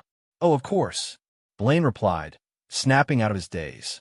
After acquiring Mutuo's Mega Evolution Stone Y, Luo Yuan didn't linger at the new island base. There was no point in staying, as the Mega Evolution Stone X wouldn't be completed anytime soon, even if he supervised the process personally. Rocket's airship departed from New Island and set its course for the Alola region. This journey to Alola wasn't just Luo Yuan and Sabrina. Midori, along with an elite team of Rocket agents, had been assigned to assist him in his mission. Midori's inclusion was a recent request Luo Yuan had made to Giovanni. His stated reason was that he needed elite Rocket agents to help take control of the Ether Foundation. As for the real purpose, only Luo Yuan himself knew. However, Midori had her suspicions. She was already beginning to regret teasing Luo Yuan back at the New Island base. Why are you sitting so far away, and why are you giving me that look? I'm not going to eat you, Luo Yuan said, his face the picture of innocence. Midori glanced at Luo Yuan, who was holding Sabrina on his lap. Yeah, sure, like I believe that. If you want me to trust you, at least put her down first, she muttered internally. This is prejudice. Luo Yuan sighed in mock frustration. But Midori wasn't moved in the slightest. She would sooner believe a Caterpie could evolve directly into Rayquaza than trust Luo Yuan wouldn't try anything. Seeing her unyielding attitude, Luo Yuan conceded with a smirk. It seemed Midori was becoming more astute, but he didn't mind. Plenty of time later, Luo Yuan adjusted Sabrina in his lap and adopted a more serious expression. Let's discuss our plan for when we reach the Alola region. He activated the holographic projector on the table, pulling up a map of Alola. Alola is an archipelago consisting of 4 main islands surrounded by vast oceans. The islands are Melamale Island, Akala Island, Lula Island, and Pony Island, he said, reading the names aloud while silently critiquing how casual they sounded. Then, he handed the discussion over to Midori, who was more familiar with the details of Giovanni's Alola project. Giovanni's Alola project has already completed its initial groundwork, Midori began. In addition to deploying intelligence agents on each island to gather information, we've also established a game corner in Hawali City on Melamale Island as a temporary base. A rocket-run game corner. Everyone knew what that implied. Combining game corners with secret underground bases was practically a signature move for Team Rocket. Giovanni had directly replicated the Celadon City game corner's blueprint for the Alola operation. If Lance ever came to Alola, he could probably dig up this base following the same pattern he'd used before. But unlike Kanto, Alola didn't have a champion like Lance, and they certainly wouldn't suspect that beneath a bustling game corner lay a secret rocket base. We also obtained the blueprints and a prototype of the Submarine Explorer 1 from Team Aqua. Our engineers have modified the airship to function underwater, so we have no concerns about finding a secure hiding place. Finally, there's the Ether Foundation. Midori brought up a dossier on the holographic projector, displaying the organization's key figures. Front and center was a smiling Luzamin, the president of the Ether Foundation. Luzamin, the president of the Ether Foundation. On the surface, she appears to love Pokemon, but in reality, she's a woman so obsessed with them that it borders on madness. Lily, Luzamin's daughter, developed a fear of Pokemon due to a traumatic incident in her childhood. Despite this, she still holds a deep love for Pokemon and currently attends the Pokemon school in Alola. Gladion, Luzamin's son, and Wick, an Ether Foundation executive, kind and well-liked by the organization's members. And finally, Faba. At the mention of Faba, Midori hesitated. What's wrong? Sabrina asked, noticing her pause. She didn't see anything particularly unusual about Faba. Faba is one of ours, Luo Yuan explained. He's a rocket plant within the Ether Foundation. At the right time, we can use him to gain leverage in Alola. This was Giovanni's original plan, with Faba as an inside man, Team Rocket could gradually take control of the entire Ether Foundation. However, Giovanni had neither given Luo Yuan the nerve toxin to control Luzamin nor placed much trust in someone as easily swayed as Faba. "You'll handle Faba," Luo Yuan said to Matori. "Sabrina and I won't meet with him to avoid exposure." As an Elite Four of Jado, Luo Yuan couldn't risk being seen interacting with someone of Faba's dubious loyalty. Matori nodded, but then asked, "Are you planning to abandon the original plan?" If Luo Yuan didn't meet with Faba, it would be impossible to use him to enter the Ether Foundation's headquarters, let alone take over the organization. "Not abandon, improve," Luo Yuan replied. "The overarching goal of controlling the Ether Foundation remains unchanged. But given my public identity as Jado's Elite Four, our methods need to be more subtle." "You already have an idea, don't you?" Sabrina asked. Luo Yuan nodded and brought up Lily's profile on the holographic display. "I plan to approach Luzamin through her daughter, Lily. From there, we can control Luzamin and Wick, securing the Ether Foundation." "But isn't it difficult to get close to Lily?" "Approaching a young girl out of the blue would only draw suspicion," Sabrina said, looking between Luzamin and Lily before turning to Luo Yuan with a skeptical expression. She had a nagging feeling his motives weren't entirely pure. Maintaining his composure, Luo Yuan smiled. "Of course, it would seem abrupt if I approached her without reason. But there's always another way." He circled the words Pokemon School next to Lily's name. "Sabrina, how about joining me as a guest teacher at the Pokemon School for a while?" The Alola region, nestled in the tropics, boasted abundant natural resources and world-class tourism appeal. Every year, Alola attracted countless tourists looking to relax and explore. In recent years, with Alola officially joining the Pokemon League and benefiting from favorable policies and tariff exemptions, the region's prosperity had only grown. Luo Yuan and Sabrina, dressed like typical tourists, arrived at the bustling port of Mele Mele Island. "It looks so lively," Sabrina remarked, taking in the vibrant scene around the harbor. For those unfamiliar with Alola, the region's distinct culture and unique Pokemon forms were often its most striking features. Few realized that Alola's economic development was also impressive, with cutting-edge technology widely utilized. Compared to Alola, the Sevii Islands are downright pitiful, Luo Yuan mused, recalling Lorelei's tireless efforts to revitalize her homeland. Although the Sevii Islands were also a potential vacation spot, they faced stiff competition from the Orange Archipelago, and their natural appeal couldn't match Alola's exotic charm. Despite Lorelei's hard work, the Sevii Islands' economy remained stagnant. As Luo Yuan and Sabrina made their way out of the port, they spotted their welcoming party waiting. Luo Yuan knew exactly who it was. Even from a distance, the towering 10-meter Alolan executor holding a sign with their names on it was hard to miss. "Alola, welcome to the Alola region." The greeter waved enthusiastically as Luo Yuan and Sabrina approached. The person standing before them bore an uncanny resemblance to Professor Oak, save for their darker skin and distinctive hairstyle. It was none other than Samson Oak, the Alolan counterpart to the famous professor. "Alola," Luo Yuan replied, blending in with the local customs. "Hello, Professor Oak. I'm Luo Yuan, here as Jado's representative. This is my girlfriend, Sabrina." He introduced them with a polite nod. "I've heard about you from Oak's grandson, and let me tell you, what happened in Hoenn recently sure caused quite a stir." "Togepi," Samson chuckled. Luo Yuan's exploits during the Hoenn incident and his title as the youngest Elite Four member had earned him global recognition. Even Samson Oak and Alola had heard of him. While being recognized was flattering, Luo Yuan and Sabrina couldn't quite follow Samson's Pokemon pun, leaving an awkward silence in its wake. Samson, however, seemed unfazed by their lack of reaction, as though he was used to it. Eventually, Luo Yuan broke the silence. "Professor Oak, where's Professor Kukui?" Although Samson Oak served as the principal of Alola's Pokemon School, Kukui was the region's league representative. As Jado's envoy, Luo Yuan had expected Kukui, or someone from the Alola League would meet him. Instead, it was Samsonok. Understanding his confusion, Samson explained, Kukui wanted to meet you, but something came up, so I came in his place. I see.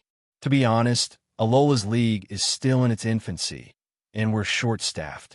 I was the only one available, Samson added with a sheepish smile. I've heard about that. Yuan, preparing Rocket's incursion into Alola, had naturally researched the region's current state. In truth, Alola's League was barely functional. There were no gym leaders, no champion, and even the Elite Four positions had been hastily repurposed from the traditional island kahunas. It was as bare bones as a league could get. This lack of structure was one reason Giovanni had selected Alola as Rocket's next target. Enough about that. Let me take you to my place first. Kukui should be back soon. By the way, Samson turned to Yuan. Do you have a place to stay? If not, you're welcome to use the Pokemon School's facilities. That won't be necessary. I've already booked a room at the Alola Resort, Yuan replied. Yuan never skimped on accommodations when traveling. Hearing this, Samson's eyebrows raised slightly. Thinking about the exorbitant nightly rates at the Alola Resort, he couldn't help but mutter, "You folk from Johto must be loaded." Even as a Pokemon School principal, a single night at the resort would be a serious blow to Samson's wallet. Yet Yuan seemed prepared to stay for an extended period. Not at all, Yuan said humbly. Back in Johto, Lance, who had received Yuan's expense report, would have begged to differ. After a Toro's taxi ride, accompanied by a swaying Alolan executor, they arrived at the Pokemon School. Inside Samson Oak's office, Yuan finally met Kukui. The professor looked a bit worse for wear, his clothes dirted and his expression haggard. Kukui, what happened to you? Samson asked, startled by his disheveled appearance. Kukui coughed awkwardly. There was a herd of startled mudbray running through Iki Town. I went to handle it, and it took quite an effort to calm him down. This is the result. He was clearly embarrassed. Meeting a Johto elite, for while looking like this wasn't exactly the impression he'd hoped to make for Alola. Still, there was nothing to be done. Kukui turned to Yuan and Sabrina. Alola. Welcome to Alola. Alola. Yuan and Sabrina returned the greeting. While exchanging pleasantries, Yuan took the opportunity to size Kukui up. As the head of Alola's League and the champion witness, Kukui was among the region's top trainers. Rocket's plans to dominate Alola would inevitably involve dealing with him. Unaware of Yuan's thoughts, Kukui scratched his head apologetically. I had planned to give you a tour of my lab today, but in this state, it'll have to wait until tomorrow. I hope you don't mind. Not at all. Sabrina and I will be in Alola for some time, so there's no rush, Yuan replied casually. By the way, when Lance contacted me about your visit, he mentioned you'd be coming to Alola for an exchange program, but didn't provide many details. What exactly would you like to see? I can plan accordingly. You're saying you want to teach at the Pokemon School for a while? Kukui asked, his expression caught between surprise and confusion. He'd never heard such an unusual request before. Initially, Kukui assumed Yuan would want to tour Alola's islands or delve into its cultural traditions. Teaching at a school? That was completely out of left field. Exactly. You see, I have a dream. Yuan launched into an elaborate explanation, piling reason upon reason as Kukui and Samson Oak tried to follow along. Just when their heads were about to spin, Yuan added one final comment. But most importantly, isn't this the best way to foster cooperation between the Johto and Alola leagues? Yuan asked with a smile. All the other reasons he'd given went in one ear and out the other, but this last statement stuck. Kukui and Samson mulled it over and realized Yuan had a point. Many Alolans, Kukui included, had traveled to Kanto for training. Kukui himself had once challenged Kanto's gyms, even suffering a defeat at the hands of Lance. Upon returning to Alola, trainers like him had driven changes that eventually led to the region joining the Pokemon League. Now, Yuan wanted to teach in Alola, bringing Johto's knowledge to the region. It could only be a good thing. As for whether Luo Yuan was qualified to be a teacher, he was Jiado's Elite Four. His reputation spoke for itself, and Professor Oak's glowing endorsement had only cemented his credibility. After a brief deliberation, Samson Oak made his decision. I formally invite you, Luo Yuan, to become an honorary professor at Alola's Pokemon school, Samson declared with authority. He then explained the role. In essence, being an honorary professor came with a flexible schedule. Luo Yuan could teach whenever he wanted and skip classes when he didn't feel like it. For Luo Yuan, who only needed this title to get closer to Lily and Luzamin, the arrangement was perfect. As for Sabrina, her role would be as Luo Yuan's teaching assistant. Professor and assistant, a thought that Luo Yuan found surprisingly amusing. Oh, one more thing, Luo Yuan said, reaching into his spatial backpack and pulling out a package. This is from Professor Oak, Samuel Oak. He asked me to deliver it to you. From Professor Oak?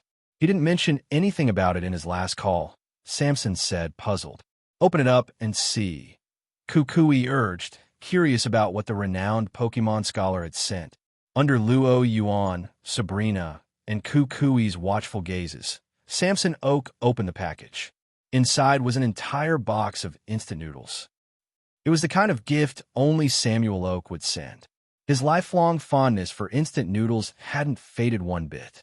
Though speechless, Samson ultimately accepted the box of Kanto brand noodles.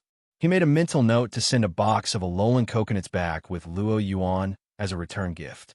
With Luo Yuan officially set to teach at the Pokemon school, Kukui hurried home to clean off the mud from his earlier encounter with a herd of frightened mudbray. As for Luo Yuan, while he was eager to meet his prospective students and plan some home visits, he'd have to wait until Monday, since today was the weekend. Meanwhile, at the Ether Paradise, inside Luzamin's mansion, the woman herself reclined lazily on a sofa. Dressed in a flowing white gown, her golden hair cascaded over her shoulders. One hand absent-mindedly spun a pokeball, while the other scrolled through the latest Alolan news on a tablet. Most of the reports were mundane, occasional Pokemon incidents that posed no threat to the Ether Foundation's secluded paradise. But as her finger hovered over one particular headline, she froze. Luo Yuan? What's he doing in Alola? Luzamin frowned as she read the report submitted by Team Skull. Their scouts at the port had spotted Jiado's Elite Four, Luo Yuan. She remembered the name from intelligence reports on the Hoenn incident. For someone planning to open Ultra Space soon, the sudden arrival of the Elite Four in Alola was a major variable, and not a welcome one. Of all times, why now? If it were any other moment, his presence wouldn't have mattered. But with her plans reaching a critical stage, even a small disruption could trigger a cascade of problems. It was a frustratingly delicate situation. What Luzamin didn't know was that Luo Yuan had come to Alola because of an invitation she herself had sent, albeit unwittingly. As Luzamin pondered how to deal with Luo Yuan, a trainer from the Ether Foundation burst into the mansion. The trainer's face was pale, her expression panicked. President Luzamin, Cosmic is missing. What? Luzamin shot up from the sofa. Wasn't it secured in the lab? Cosmic had been kept in a heavily guarded lab. How could it have disappeared without a trace? Her piercing gaze fell on the trembling trainer. Explain. Swallowing hard, the trainer hesitated before speaking cautiously.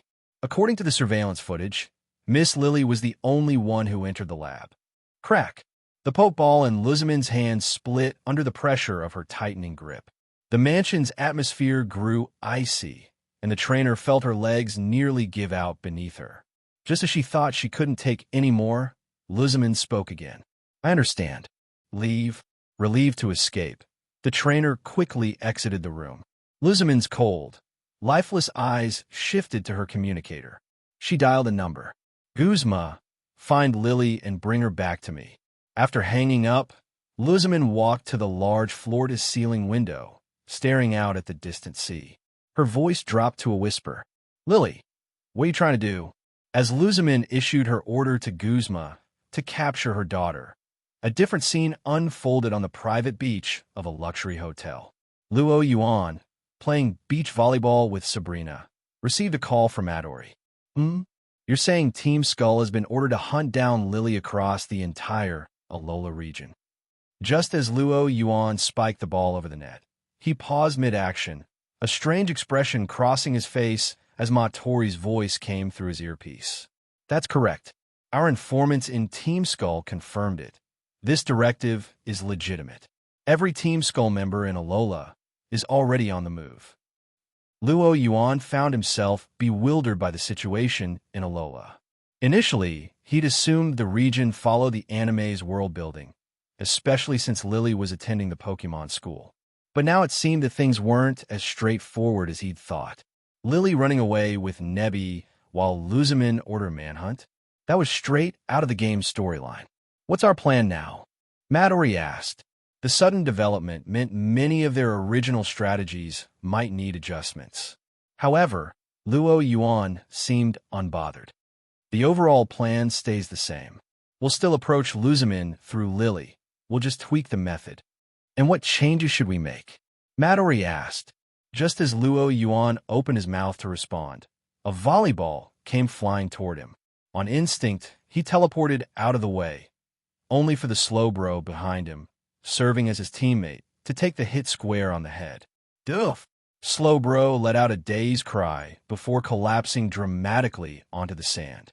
1 o'clock. Sabrina, clad in a bikini, flashed a victory sign from the other side of the net.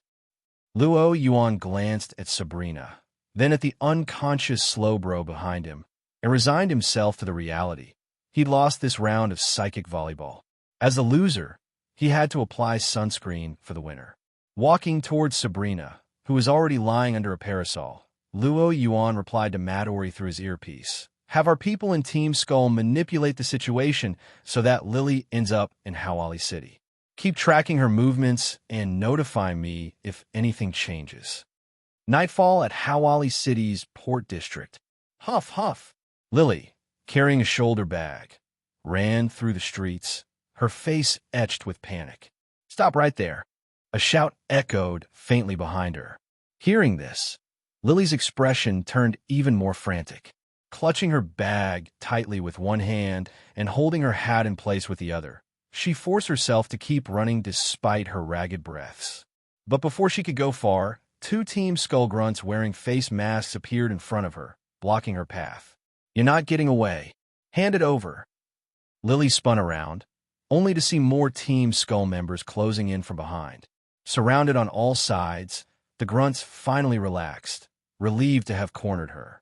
They'd been chasing her since the afternoon, running from one end of the island to the other before finally trapping her in Hawali City. She's just a little girl, but she can really run, one grunt muttered. Lily, realizing there was no escape, stood frozen as the grunts approached. Just as she braced herself for capture, a voice rang out. Looks like Alola's public safety isn't great. The grunts exchanged glances and prepared to deal with this meddlesome newcomer. But before they could act, a faint blue glow enveloped both the grunts and their Pokemon. What the? I can't move. Is this some kind of witchcraft? Suspended midair, the grunts flailed helplessly. Lily, wide-eyed, stared at the surreal scene before turning toward the source of the voice. A man in a short-sleeved shirt and beach shorts walked toward her, accompanied by a striking woman. It was Luo Yuan and Sabrina, returning to the hotel after their beach outing. The world works in mysterious ways, Luo Yuan mused, sitting across from Lily. He couldn't help but marvel at the irony. He'd been planning elaborate schemes to approach Lily, even going so far as to become a Pokemon school teacher, only for Lily to deliver herself right to his doorstep. He studied her carefully, dressed in a white sundress. Her light blonde hair cascaded down to her waist. Twin braids framed her face, enhancing her delicate, innocent appearance. Even now, her expression was tinged with lingering anxiety and wariness, making her resemble a frightened little rabbit. You're safe now. There's no need to worry, Sabrina said gently, trying to comfort her. Thank you. Although she expressed her gratitude, Lily remained cautious, her eyes flitting between Luo Yuan and Sabrina. She wasn't some naive, sheltered girl. She knew better than to trust strangers blindly. 10 minutes later, Lily, now holding a cup of tea, recounted her story to Luo, Yuan, and Sabrina. To prove her claims, she even showed them Nebi, tucked safely inside her bag. So gullible, Luo Yuan muttered to himself, unsure whether to laugh or sigh. Just minutes ago, she'd been wary and guarded. But as soon as he introduced himself as the Jado champion and Sabrina as a Kanto gym leader, she had believed them without question. She's the type who'd thank someone for selling her and even help them count the money, Luo Yuan thought. Feeling a responsibility to teach Lily about the dangers of the world, Luo Yuan decided to test her. Say, aren't you afraid we might be lying? He asked casually, a playful smirk on his face. After all, we haven't shown you any proof of our identities. Lily froze mid-sip. Now that he mentioned it, he was right. Before she could fully process that, Luo Yuan added in a teasing tone, I've heard there are bad people out there who put drugs in tea to make others pass out. Lily's hands began to tremble, the teacup shaking precariously as panic set in. Lily's hands trembled as she held the teacup, Luo Yuan's words sending a chill down her spine. She felt like a helpless Mareep trapped in the jaws of a Maitena, unsure whether to swallow the tea already in her mouth or spit out. Seeing Lily's terrified expression, Sabrina shot Luo Yuan a pointed glare. Luo Yuan is teasing you, Sabrina reassured Lily. Our identities are real. You can verify them with Professor Kukui or Principal Samsonok. Really? Lily let out a sigh of relief, her tension easing. Just moments ago, she'd been on the verge of tears. Thankfully, it had only been a joke. She didn't stop to consider that Sabrina's reassurance might have been a lie too. After all, neither of them had provided any actual proof. Sigh, too trusting, Luo Yuan thought, resolving to use his role as a teacher to teach Lily about the dangers of the world. Lily, may I see it? Luo Yuan asked, pointing to her bag. Though hesitant at first, Lily placed her bag on the table and opened it. From within, a gaseous Pokemon with a shimmering blue body floated out, starlight glittering within its form. It drifted weightlessly above the table. This is Cosmic, but I call it Nebi, Lily explained. Hearing its name, Nebi floated to her side and began orbiting around her affectionately. Watching Nebi's playful antics, Luo Yuan recalled the information he had on Cosmic. This Pokemon was known for its trusting and sociable nature. Reaching out, Luo Yuan activated the ever-reliable Viridian power. In an instant, Nebi turned its attention away from Lily and buzzed toward Luo Yuan, drawn to him like a combi to nectar. Abandoned by Nebi, Lily's face showed a hint of disappointment. After all, she was the one who had rescued it from the research lab. While Luo Yuan examined Nebi, a tense scene played out at the Ether Paradise. Luzamin had just received an update from Guzma. President Luzamin, according to my team, the one who rescued Lily appears to be Jado's Elite Four, Luo Yuan. Guzma reported through a video call. Luo Yuan, Luzamin repeated, her tone heavy with frustration. She had already been aware of Luo Yuan's presence in Alola. Initially, she'd planned to avoid any entanglements with him, especially during such a critical phase of her project. But Luo Yuan had turned her plans upside down by intervening in her family affairs. What's the next move, President? Guzma asked, visibly annoyed that such a simple task had gone awry. If Luo Yuan wants to interfere, we'll deal with him as well. Capture him alongside Lily, Luzamin declared coldly. Cosmic was essential to opening Ultra Space, and she couldn't afford to lose it. Even if dealing with Luo Yuan risked drawing unwanted attention, she had no choice. Understood. Luo Yuan, huh? I've been curious to see what a Jado Elite Four is made of, Guzma said with a smirk. He was eager to show this outsider just how strong he was. Meanwhile, back at the hotel, Lily had a restless night, waking up with faint dark circles under her eyes. Try this. Sabrina gestured toward her Gardevoir, who conjured a droplet of Life Dew. Life Dew has healing properties. It'll help, Sabrina explained. Typically, Sabrina used Gardevoir's Life Dew as part of her skincare routine, and the results were always excellent. Noticing Lily's tired face, she offered to help. Gardevoir. Lily had only ever read about the elegant Pokemon in books. Despite her curiosity, she hesitated to approach Gardevoir, her lingering discomfort around Pokemon holding her back. Sensing Lily's unease, Gardevoir, attuned to emotions, extended its hand. Gar! A shimmering droplet of water floated toward Lily, gently landing on her forehead and merging into her skin. Instantly, the dark circles under her eyes faded, and she felt refreshed. Looking at her reflection, Lily gasped. Amazing! In Alola, skincare products were often made from the sludge of Pyakamuku, a functional but hardly appealing option.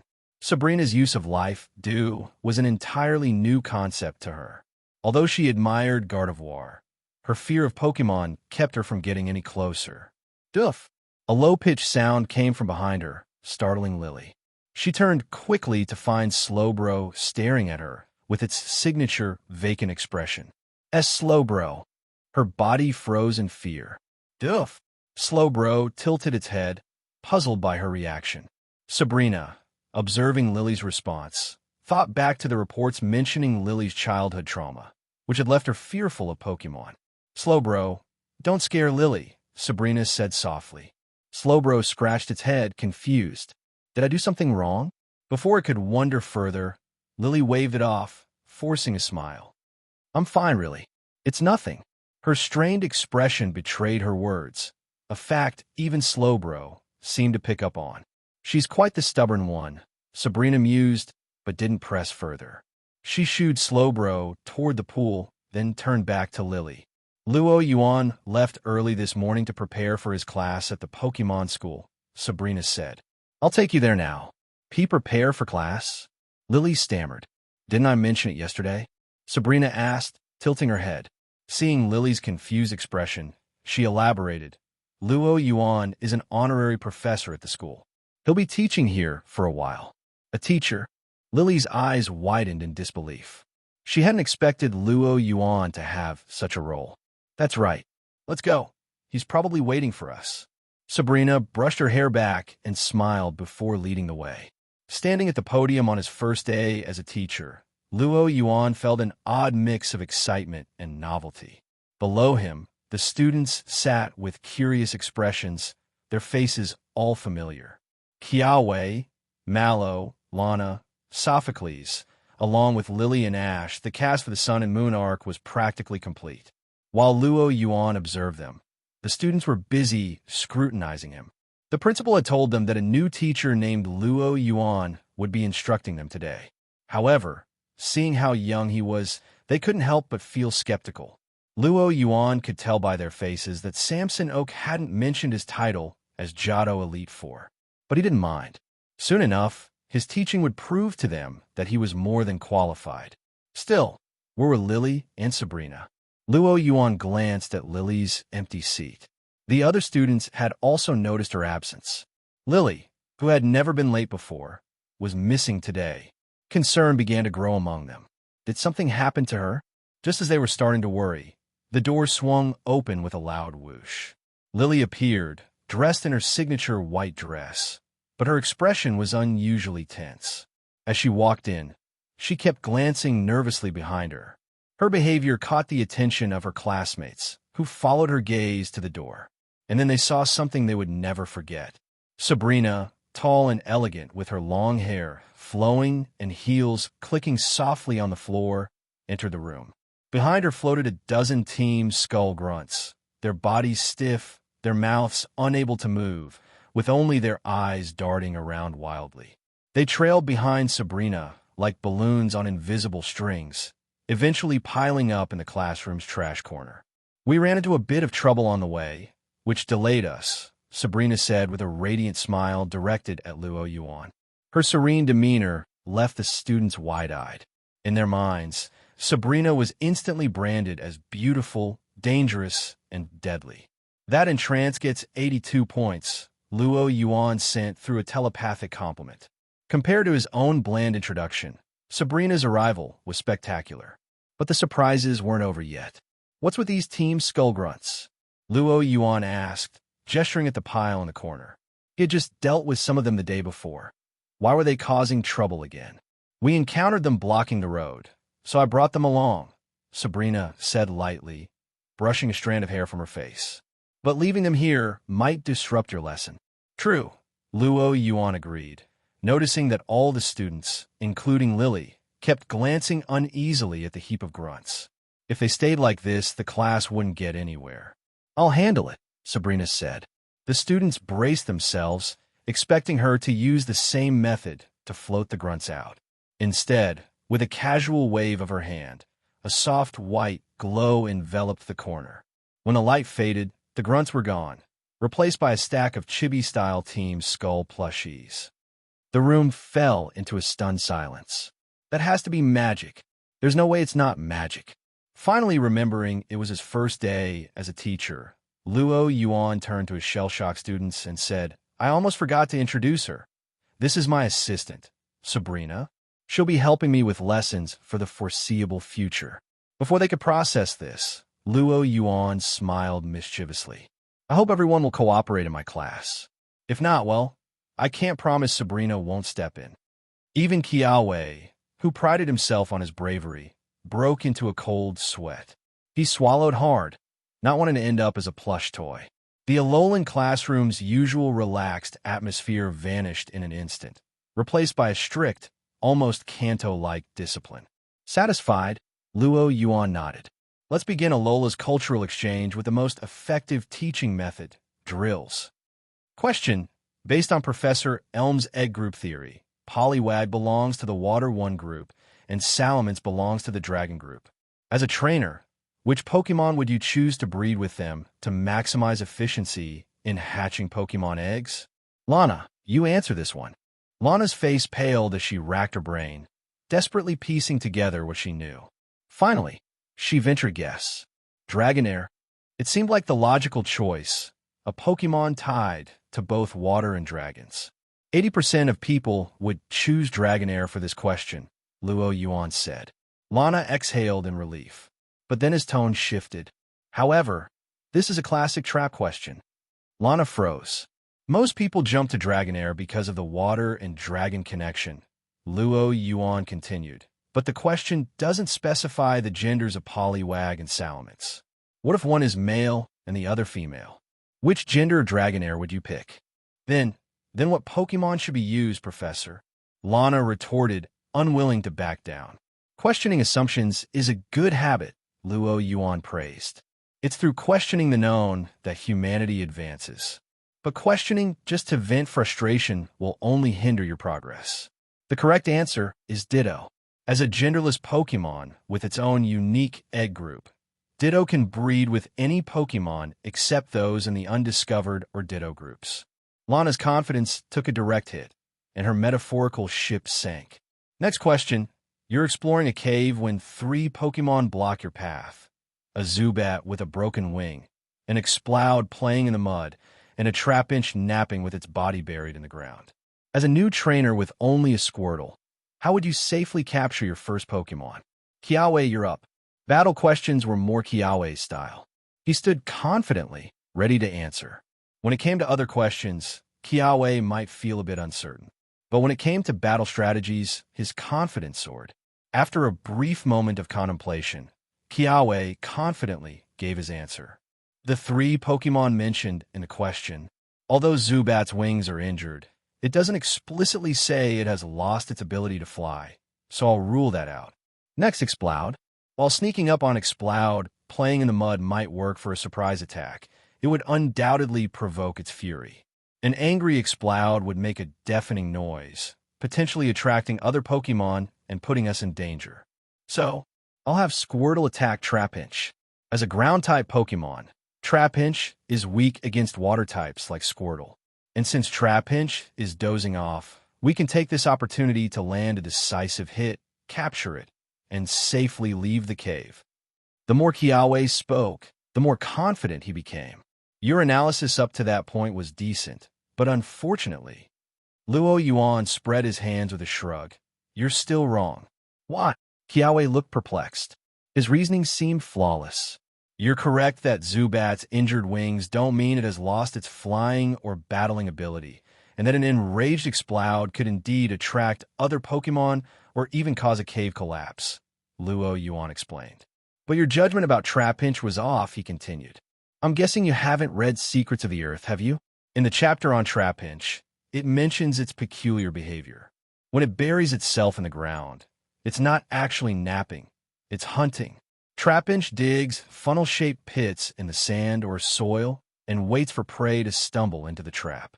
If you command Squirtle to attack Trapinch, it will fall right into its hunting zone and become the prey instead. Then what's the correct answer? If what Luo Yuan said was true, it seemed none of the options were viable. The correct answer to this question is to turn around and go home. Luo Yuan stated matter-of-factly. Exploring caves is an activity for adults. A rookie trainer who just received their starter Pokemon shouldn't dream of spelunking all day. The proper approach is to hone your skills through battles with bug catchers and youngsters to level up your Pokemon first. This wasn't the battle strategy question Kiawe had assumed, but rather a safety awareness question. The main purpose was to warn rookie trainers not to underestimate the dangers of the wild. Unless one had extraordinary talent, like Luo Yuan or Sabrina, the best path for others was to follow a steady progression. Focus on strengthening their Pokemon first, ensuring safety before venturing into the world.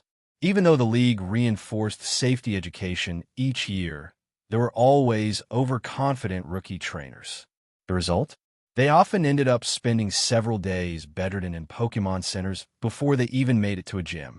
Not only was it unpleasant for them, but also burdened the Pokemon centers unnecessarily. Afterward, Luo Yuan directed questions at Mallow, Sophocles, and Lily.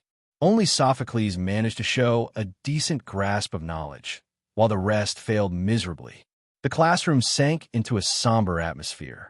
None of them had expected such a disastrous outcome. After all, they attended class every day. Seeing his students' expressions, Luo Yuan wasn't disappointed. Their poor performance was simply a result of differing educational approaches. Accustomed to Alola's laid-back education system, it was natural for them to struggle when faced with Kanto's rigorous exam-style questions. Still, since he had come to Alola as an exchange teacher and was being paid for his work, it was his responsibility to introduce Alola to Kanto's most advanced teaching methods. Next, I'll focus on teaching you the areas where your knowledge is weakest, Luo Yuan announced. He pulled out a stack of papers. This is the set of exam papers I prepared, 7 sets in total. You'll complete 1 set every day at home and turn them in for me to review and correct. As he handed out the Pokemon certification exam practice papers, with Sabrina's help, the students wore frozen expressions. Cries of despair filled the room as the children of Alola, raised on a foundation of joyful education, experienced the harsh discipline of Kanto's rigorous exercise drills for the first time. Time flew by during Luo Yuan's lessons. Before long, it was time for the lunch break. Luo Yuan glanced at the students slumped over their desks, as if their souls had been sucked out of their bodies, and shook his head. This was just the beginning. Since it was the first class, he had only given them an appetizer, yet they were already struggling. Clearly, the people of Alola weren't great at handling pressure. As Luo Yuan pondered, the classroom door suddenly swung open. Even before entering, Samuel Oak's voice rang out. So, how was your first class as a teacher, Luo Yuan? The moment Samuel Oak stepped into the room, he saw the scene before him. His voice trailed off. He turned to Luo Yuan, who shrugged innocently. I just introduced Kanto's educational methods here, that's all, Luo Yuan said. Hearing this, Samuel Oak felt a twinge of unease. Having studied in Kanto during his youth, he was all too familiar with its education system. Unlike resource-rich and sparsely populated Alola, Kanto's dense population and limited resources fueled fierce competition, giving rise to methods like exercise drills in education. While effective at rapidly improving knowledge, such methods were undeniably harsh on students. Having personally experienced the grueling education system, Samuel Oak had founded Alola's Pokemon School to offer a more progressive alternative. Luo Yuan. Samuel Oak hesitated, worried that criticizing Luo Yuan after his first class might discourage him. Noticing Oak's expression, Luo Yuan quickly reassured him. Don't worry, Principal Oak. I've already taken your concerns into account. On days when I teach, the mornings will be for theory lessons, and the afternoons for practical activities, Luo Yuan explained. At the mention of activity classes, the classroom seemed to regain some life. That's a relief, Samuel Oak said with a sigh. He couldn't help but admire Luo Yuan. Such foresight at such a young age was indeed remarkable. Just as Oak was about to leave, Luo Yuan called out to him. Principal Oak, there's one more thing related to the Ether Foundation. Luo Yuan glanced at Lily as he spoke. Lily stood up from her seat, clutching her bag tightly. Samuel Oak and Professor Kukui, who had just arrived at the school, both frowned as they listened to Lily's account. If not for hearing it directly from Lily, it would have been almost unimaginable that the Ether Foundation, a group known for rescuing Pokémon, could be secretly involved in illegal Pokémon research. If anyone else had said this, they likely wouldn't have believed it.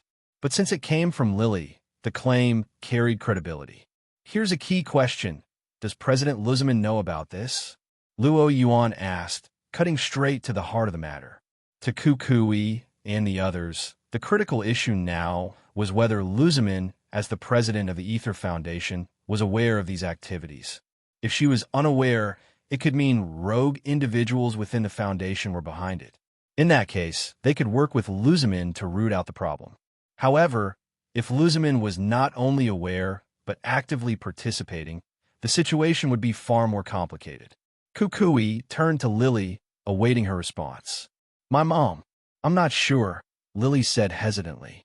Logically, there was no way her mother, as the president, wouldn't know about such major activities within the Ether Foundation.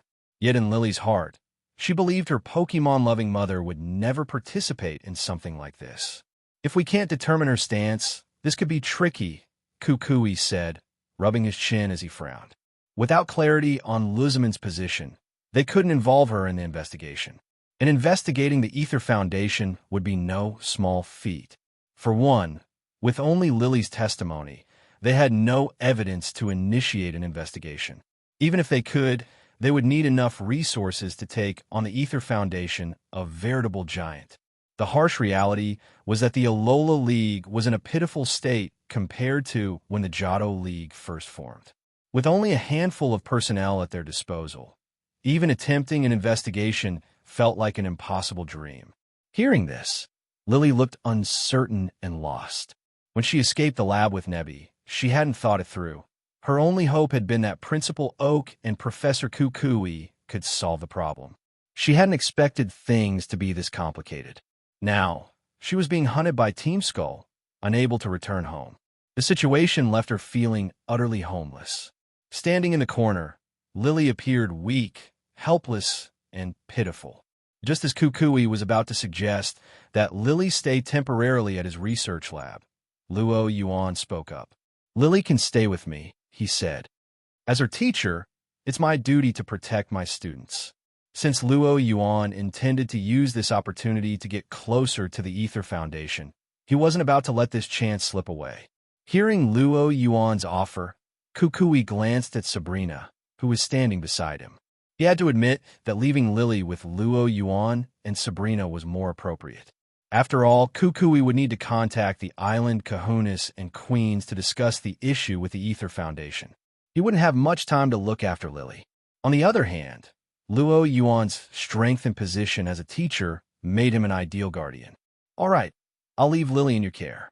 Thank you, Luo Yuan, Kukui said. As he prepared to leave, Samuel Oak, who had been examining Nebby, finally spoke up. This Pokemon's appearance reminds me of something I once read in a book.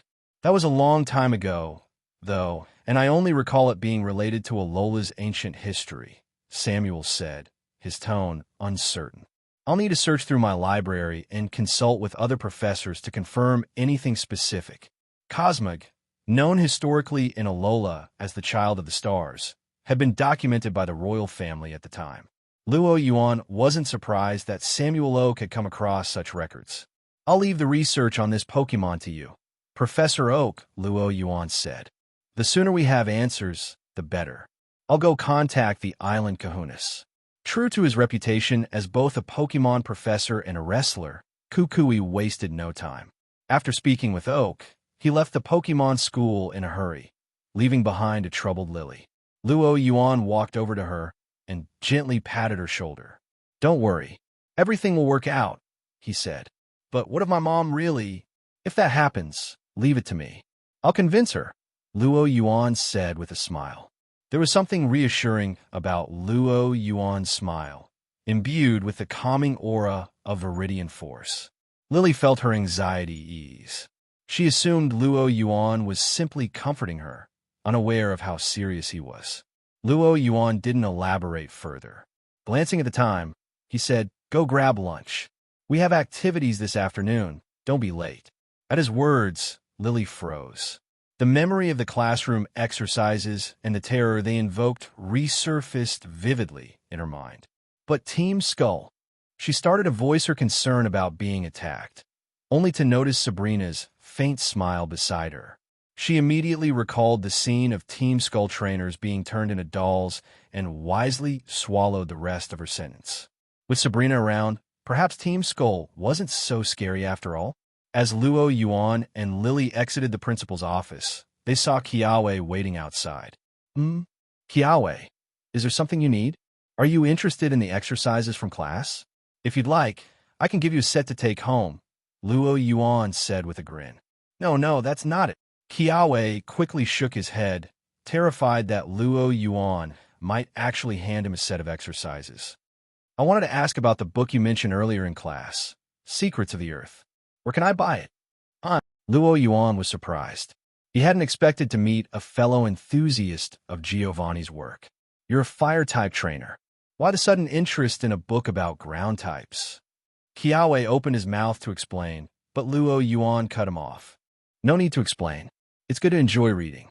As it happens, I have a signed limited edition copy from the author. It's yours."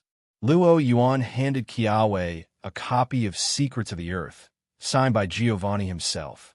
The author is none other than Giovanni, the Kanto region's ground-type Elite Four. Luo Yuan figured this was a good way to spread Giovanni's reputation in Alola. "An Elite Four," Kiawe murmured, gazing at the book in his hands. While Kukui prepared to contact the island kahunas and queens regarding the Ether Foundation, a different scene unfolded on a quiet beach. After spending the entire morning in what felt like a waking nightmare, Lana, Kiawe, and the others were finally looking forward to their much-anticipated activity class. Standing before the students, all dressed in swimsuits, Luo Yuan smiled and asked, "Question. What do you think is the most important quality for a Pokemon trainer?"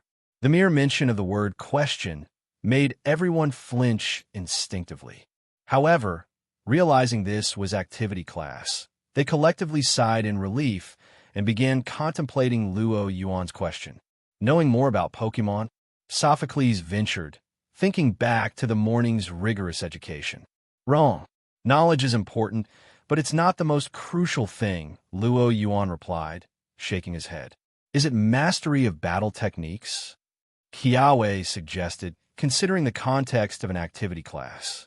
"Incorrect again. Battle techniques are an advanced skill. I'm asking about the fundamentals." After Sophocles and Kiawe failed, Lana raised her hand. Could it be luck? As someone who frequently fished with mixed results, she believed luck played a big part in a trainer's success. "Luck is crucial," Luo Yuan admitted, "but it's intangible and can't be improved through effort." With all their guesses denied, the students quietly awaited Luo Yuan's answer. "I'll tell you," Luo Yuan said with a smile. "The most important quality for a Pokemon trainer is physical fitness." His smile triggered an ominous feeling in everyone. The morning's events were still fresh in their minds, and now Luo Yuan's smile carried a new sense of foreboding.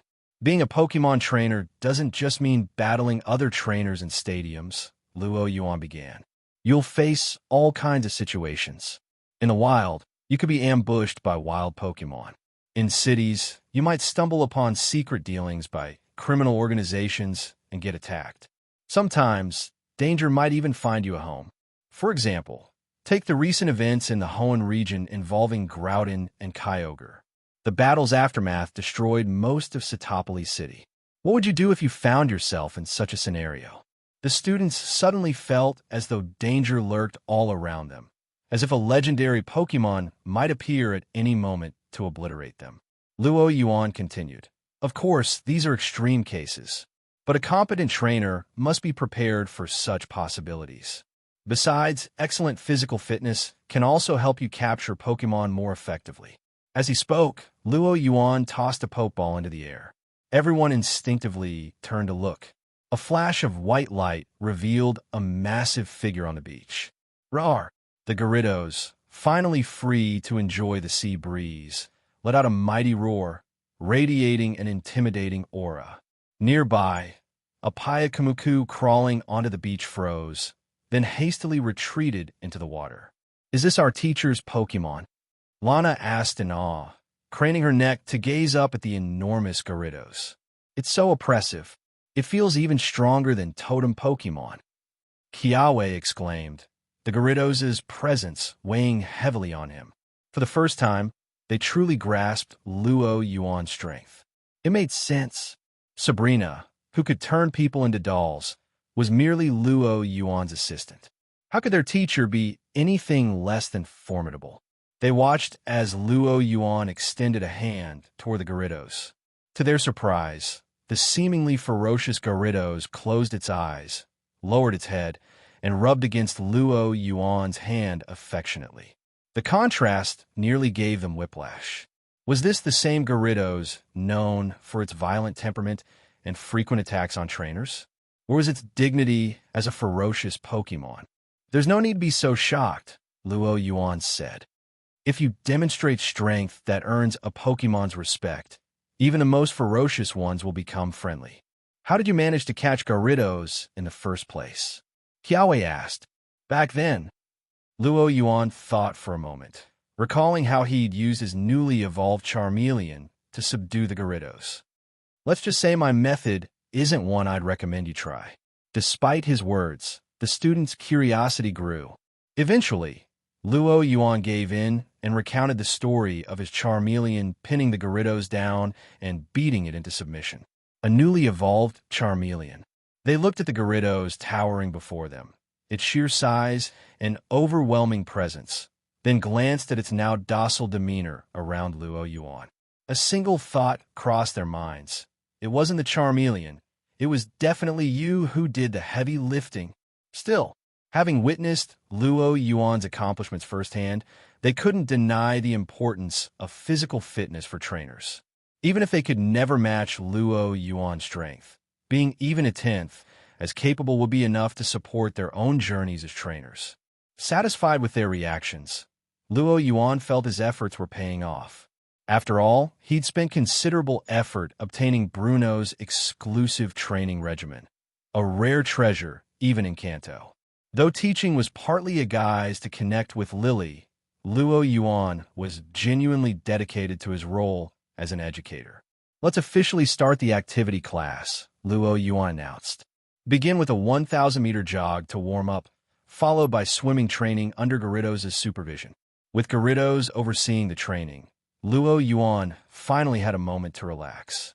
He stretched out under a parasol, preparing to enjoy some sunlight and a massage from Sabrina. But clearly, someone had other plans. Just as he settled in, Lily's startled cry and a flurry of noise broke his peace. Looking toward the source of the commotion, he saw a group of Team Skull trainers entering the private beach, led by a white-haired, sunglasses-wearing man with a cocky swagger. Guzma's expression was arrogant as he yelled, "Where's Luo Yuan? The almighty Guzma is here. Hand over my crew and Lily." "Who here is Luo Yuan? The almighty Destruction King Guzma has arrived. Hand over my grunts and Lily." With an arrogant stride, Guzma led his band of Team Skull members onto the beach. Kiawe, Lana, and the others were jogging under Gyarados' supervision when they spotted Guzma and his gang approaching. Tension immediately filled the air. Team Skull. As Alolans, there wasn't a single person unfamiliar with Team Skull. This rowdy group, led by Guzma, had long been a thorn in the side of Alola's residents. While the students had occasionally dealt with minor Team Skull troublemakers before, this was their first time seeing Guzma, the infamous leader, in person. It was hard not to feel nervous, especially given the sheer number of adversaries. But their unease dissipated slightly when they glanced at Gyarados standing nearby. Memories of Luo Yuan's feats, like taming Gyarados and battling with Charmeleon, offered some reassurance. And, of course, there was Sabrina, who could casually turn people into dolls. On the other side of the beach, Luo Yuan had noticed Guzma as well.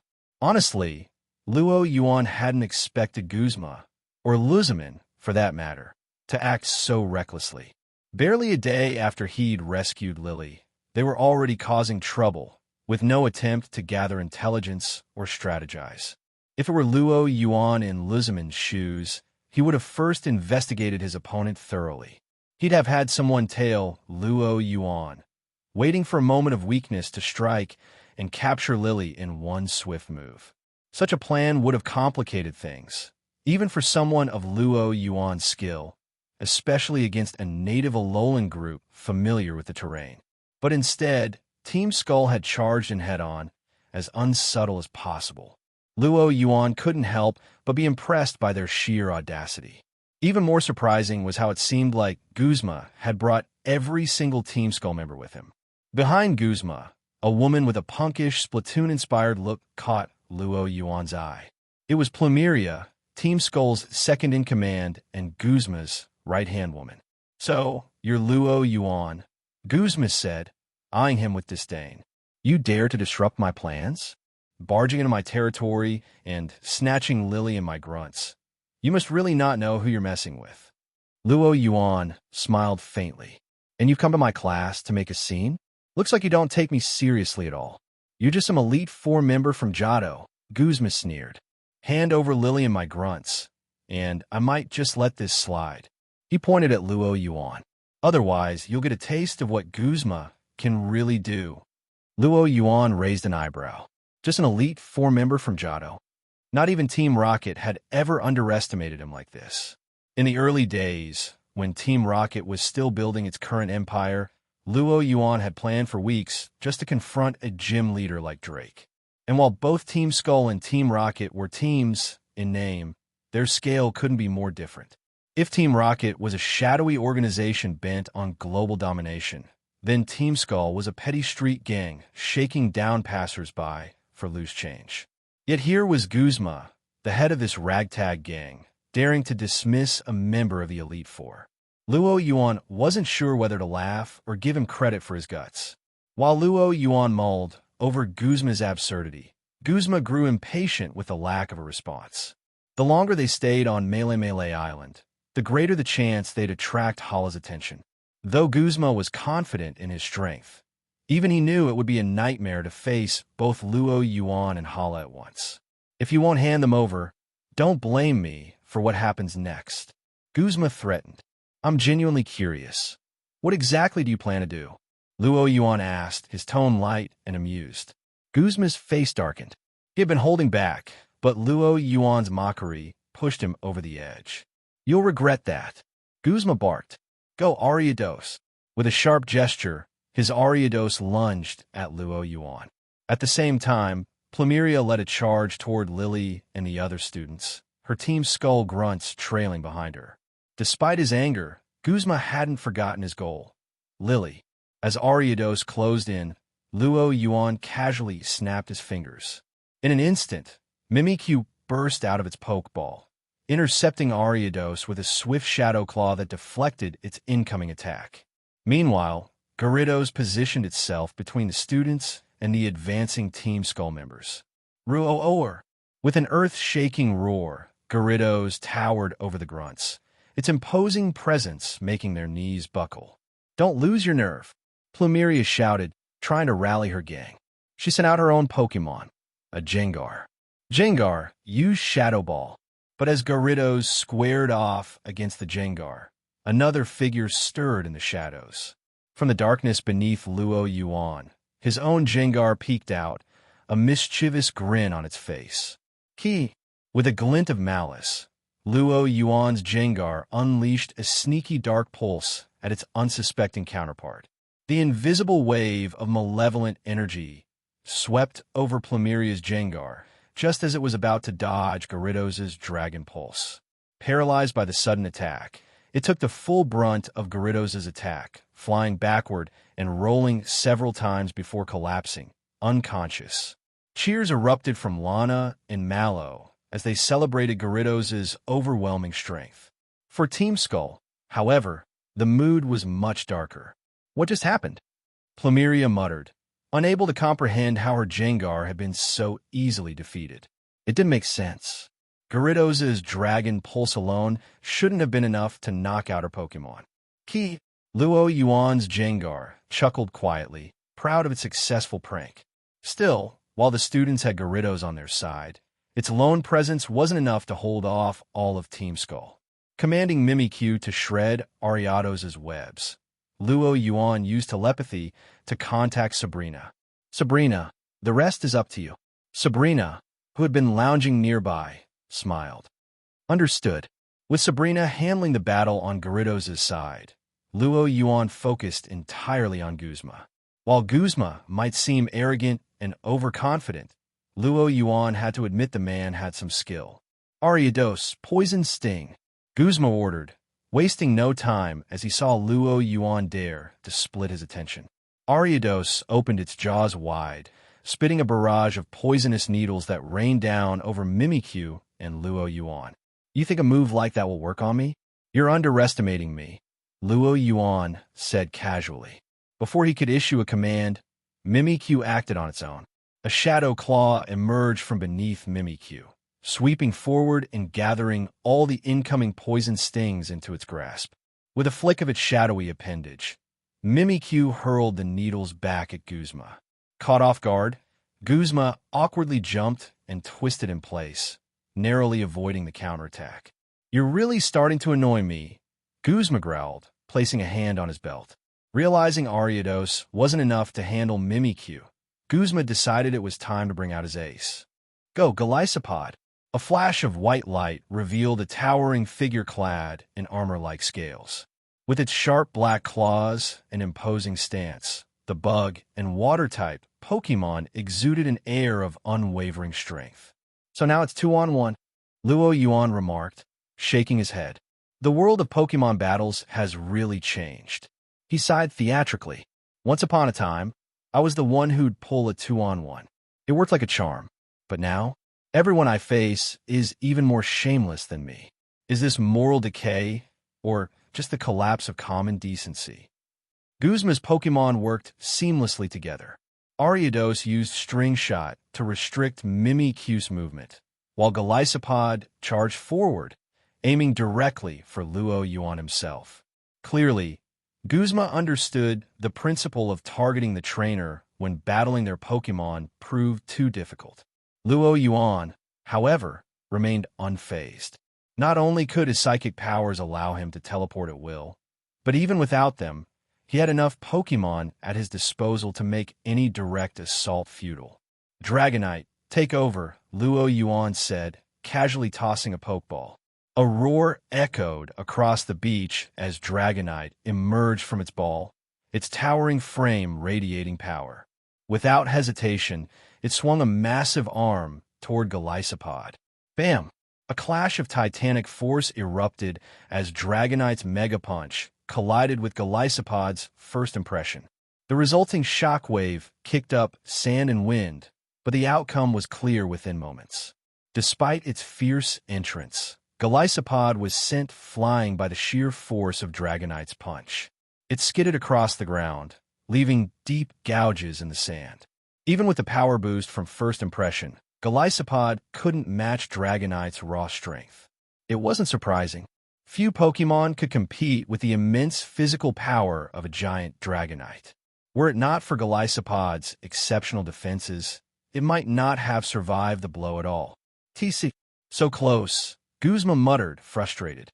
If the ambush had worked, the battle would have been over. As Guzma lamented his failed tactic, the battle between Mimikyu and Ariados reached a turning point. Mimikyu launched a Shadow Ball, forcing Ariados to dodge. While Ariados was distracted, a shadowy claw emerged from the ground, reaching upward to strike. Guzma's experience shone through, however, as he quickly devised a countermeasure. Ariados string shot at the palm tree. Whip! Ariados shot a web to anchor itself to a nearby tree, using the tension to swing out of the claw's reach just in time. Guzma's face broke into a triumphant grin, but Luo Yuan's playful smirk wiped it away. Celebrating already? You're forgetting this isn't a one-on-one fight.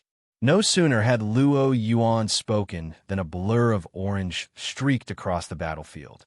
With the speed of a freight train, Dragonite used extreme speed to charge straight into Ariados, slamming it with overwhelming force. Ariados, caught entirely off guard, was sent hurtling through the air, tumbling to the ground far from the battlefield. The outcome was clear. Ariados was unable to continue fighting. Team Skull's leader stood frozen, the earlier confidence on his face now replaced with disbelief. "You!" Guzma growled, fists clenching. He wanted to accuse Luo Yuan of fighting dirty, but stopped himself. After all, wasn't he the one who had started the 2-on-1 in the first place? So the clown was me all along, Guzma realized with a bitter laugh. Still, losing Ariados didn't mean he was out of options. It had only been a supporting Pokemon, meant to control the field. The real fight was just beginning. His expression hardened as he sent out his next Pokemon. Go, Vikavolt! Electric arcs danced across Vikavolt's powerful jaws as it took its position on the battlefield. A bug and electric-type Pokemon, Vikavolt excelled in long-range attacks, complementing Golisopod's role as a melee tank. With both Pokemon ready, Guzma launched his coordinated assault. Vikavolt, Thunderbolt. Golisopod, Razor Shell. A crackling surge of golden electricity streaked toward Dragonite, while Golisopod closed in on Mimikyu with its shimmering blades. However, Luo Yuan's next move left Guzma on the verge of snapping. Faced with Golisopod's Razor Shell and Vikavolt's Thunderbolt, Luo Yuan's response was direct and overwhelming. With a simple wave of his hand, 5 Pokeballs, encased in a shimmering psychic glow, shot into the air. From them emerged Charizard, Aerodactyl, Garchomp, Slowbro, and Sylveon. Luo Yuan had just released 5 Pokemon at once. Counting Dragonite and Mimikyu already on the field, the battle had suddenly become a 7v2. Golisopod, mid-swing with its Razor Shell aimed at Mimikyu, abruptly found itself staring down an entire team of Pokemon. Charizard unleashed Flamethrower. Aerodactyl rained down Rock Slide. Garchomp fired Dragon Pulse. Slowbro blasted Water Gun. Sylveon let loose Hyper Voice. Before Golisopod could even react, the combined attacks overwhelmed it in a devastating barrage. Without a single sound, Golisopod collapsed, completely incapacitated. Guzma stared at the scene, his ace lying unconscious on the ground. His mouth opened, but no words came out. What just happened? He felt as though Luo Yuan had just demonstrated the true meaning of a numbers advantage. Fake outnumbering the enemy. Send 2 Pokemon to gang up on one. True outnumbering the enemy. Send every Pokemon you have, overwhelming your opponent completely. So, Luo Yuan said, his tone playful. You were demanding I hand over Lily and threatening me with consequences. Guzma clenched his teeth. The sheer number of Pokemon surrounding Luo Yuan, combined with his mocking tone, made the leader of Team Skull feel like a cornered rat. You! Guzma growled. The Pokemon League's rules stated that trainers could only carry 6 Pokemon at a time. Yet here was Luo Yuan, a supposed Elite Four member, flagrantly breaking those very rules. You're an Elite Four member, yet you're blatantly violating the League's regulations. Guzma snapped, desperately trying to find moral high ground. Oh, Luo Yuan tilted his head, his smile widening. League rules? Which league? If you're referring to Johto's, then I'm sorry to tell you. My words are the rules in Johto. The statement was as arrogant as it was true. In Johto, Luo Yuan's authority often carried more weight than even champion lances. Guzma had no retort. He prided himself on being brash and domineering, But Luo Yuan had completely redefined what it meant to be a tyrant. The worst part? Coming from Luo Yuan, the claim didn't sound like an exaggeration. It sounded like cold, hard fact. The realization left Guzma stewing in frustration. He couldn't win in a battle. He couldn't win in an argument. The utter helplessness of being outclassed on every level was maddening. By all logic, I should retreat now, Guzma thought. Cut my losses, regroup, and fight another day. But that wasn't how Guzma operated. He had bragged to Luzamin about teaching Luo Yuan a lesson and retrieving Lily. If he slinked back now, his reputation would be in tatters. Stuck between a rock and a hard place, Guzma glanced toward the beach, hoping his grunts might salvage the mission by capturing Lily. Instead, he saw a scene that crushed whatever hopes he had left. Sabrina was floating serenely in midair, idly twirling a strand of her hair. Before her stood Plumeria and her Salazzle, barely holding their ground against Sabrina's alakazam. Behind them, the rest of Team Skull's grunts were slumped on the ground, their eyes vacant. Hypnotized and rendered completely motionless, they were nothing more than lifeless puppets. No matter how loudly Guzma yelled, none of them responded. Team Skull had been utterly routed. How did it come to this? Guzma thought, his disbelief growing. He had brought nearly every capable member of Team Skull to this fight, yet the operation had ended in absolute failure. Not only had he failed to capture Lily, but he'd also lost over a dozen grunts in the process. And if the fight dragged on, he risked losing even more, including himself. Defeat was undeniable. As his rage subsided, logic returned. Guzma realized if he didn't retreat now, he might not get another chance. You just wait. I'll be back for you. Guzma barked, throwing out an empty threat before turning and fleeing the beach without looking back. Plumeria hesitated for a moment, glancing at her hypnotized comrades, but ultimately followed Guzma, her frustration plain on her face. In mere moments, the beach was quiet again, save for Luo Yuan's group and the incapacitated Team Skull members. Watching Guzma retreat, Luo Yuan chuckled. The criminal organizations in Alola Shur are pathetic, he remarked. Compared to Team Rocket, Guzma's Team Skull was laughable. He couldn't even measure up to some of the lesser-known leaders in other regions. Back with the group, Lana and the others finally let out a collective sigh of relief. Their gazes turned to Luo Yuan, filled with admiration. Lily, in particular, looked at him with sparkling eyes, her gratitude and awe unmistakable.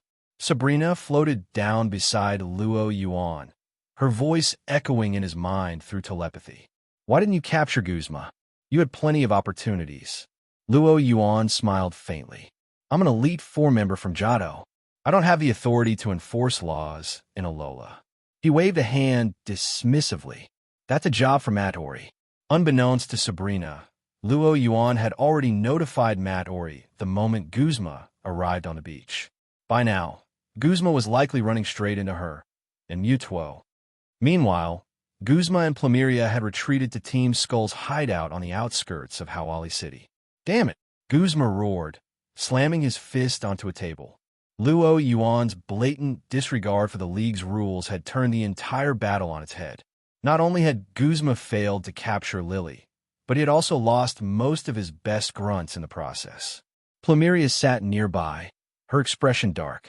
Counting today's losses, Team Skull had lost over 40 members to Luo Yuan. For an organization as small as theirs, such a blow was devastating. If we don't figure out a way to get our people back, this could ruin us, Plumeria muttered. Guzma nodded grimly. He couldn't face Luzamin empty-handed. Even if he couldn't defeat Luo Yuan, he needed to find a way to bring Lily back. But just as he began devising a plan, a deafening crash interrupted his thoughts. The hideout's front door was torn apart with a resounding boom, blown to splinters by an incredible force. The front doors exploded inward, filling the hideout with dust and smoke. Who's there? The skulls stationed at the entrance barely managed to shout before their voices were cut off. It was as if an invisible hand had grabbed their throats, lifting them off the ground. They dangled helplessly, their struggles reduced to muffled gasps. Amid the haze, a series of synchronized footsteps echoed. Out of the smoke emerged Matori, flanked by Mutwo and a squad of Team Rocket operatives. Initially, Guzma had been ready to teach the intruders a lesson, but the moment his eyes landed on the red R emblazoned on their chests, his confidence wavered. Team Rocket, Guzma's pupils contracted. Due to the many Alolan celebrities who had studied in Kanto, the region had frequent exchanges with Kanto. Guzma instantly recognized the Crimson R as the symbol of the infamous organization that dominated Kanto, Team Rocket. The memory of their brazen expansion into Hoenn during the recent Groudon and Kyogre incident was still fresh in his mind. When did Team Rocket come to Alola? A sinking feeling gripped Guzma's heart. His hand instinctively reached for his waist to activate his communicator, intending to alert Luzamin. But before his fingers could touch it, Matori's sharp gaze locked onto him. "You're Guzma?" Her question was rhetorical. The confidence in her tone told Guzma she already knew the answer. It was clear that Team Rocket had planned this operation meticulously, striking at the perfect moment, right after his humiliating defeat at the hands of Luo Yuan. His main Pokemon, Golisopod, was already incapacitated. How do they know I lost to Luo Yuan? And how do they time their arrival so perfectly? Guzma began, but he never finished the sentence. A sudden wave of psychic energy immobilized him. Apart from his eyes, his entire body was paralyzed. He caught a glimpse of Mutwo before his consciousness faded. Matori surveyed the room, her gaze sweeping over the incapacitated team. Skull members sprawled across the floor. "Round them up," she ordered. "Then proceed with the plan." "Yes, ma'am." The Rocket operatives saluted before quickly moving into action. Within moments, they began systematically clearing the hideout. Once the area was secured, the operatives shed their Rocket uniforms and donned pre-prepared Team Skull attire, blending seamlessly into their surroundings as Skull Grunts. The same operation was unfolding across Alola.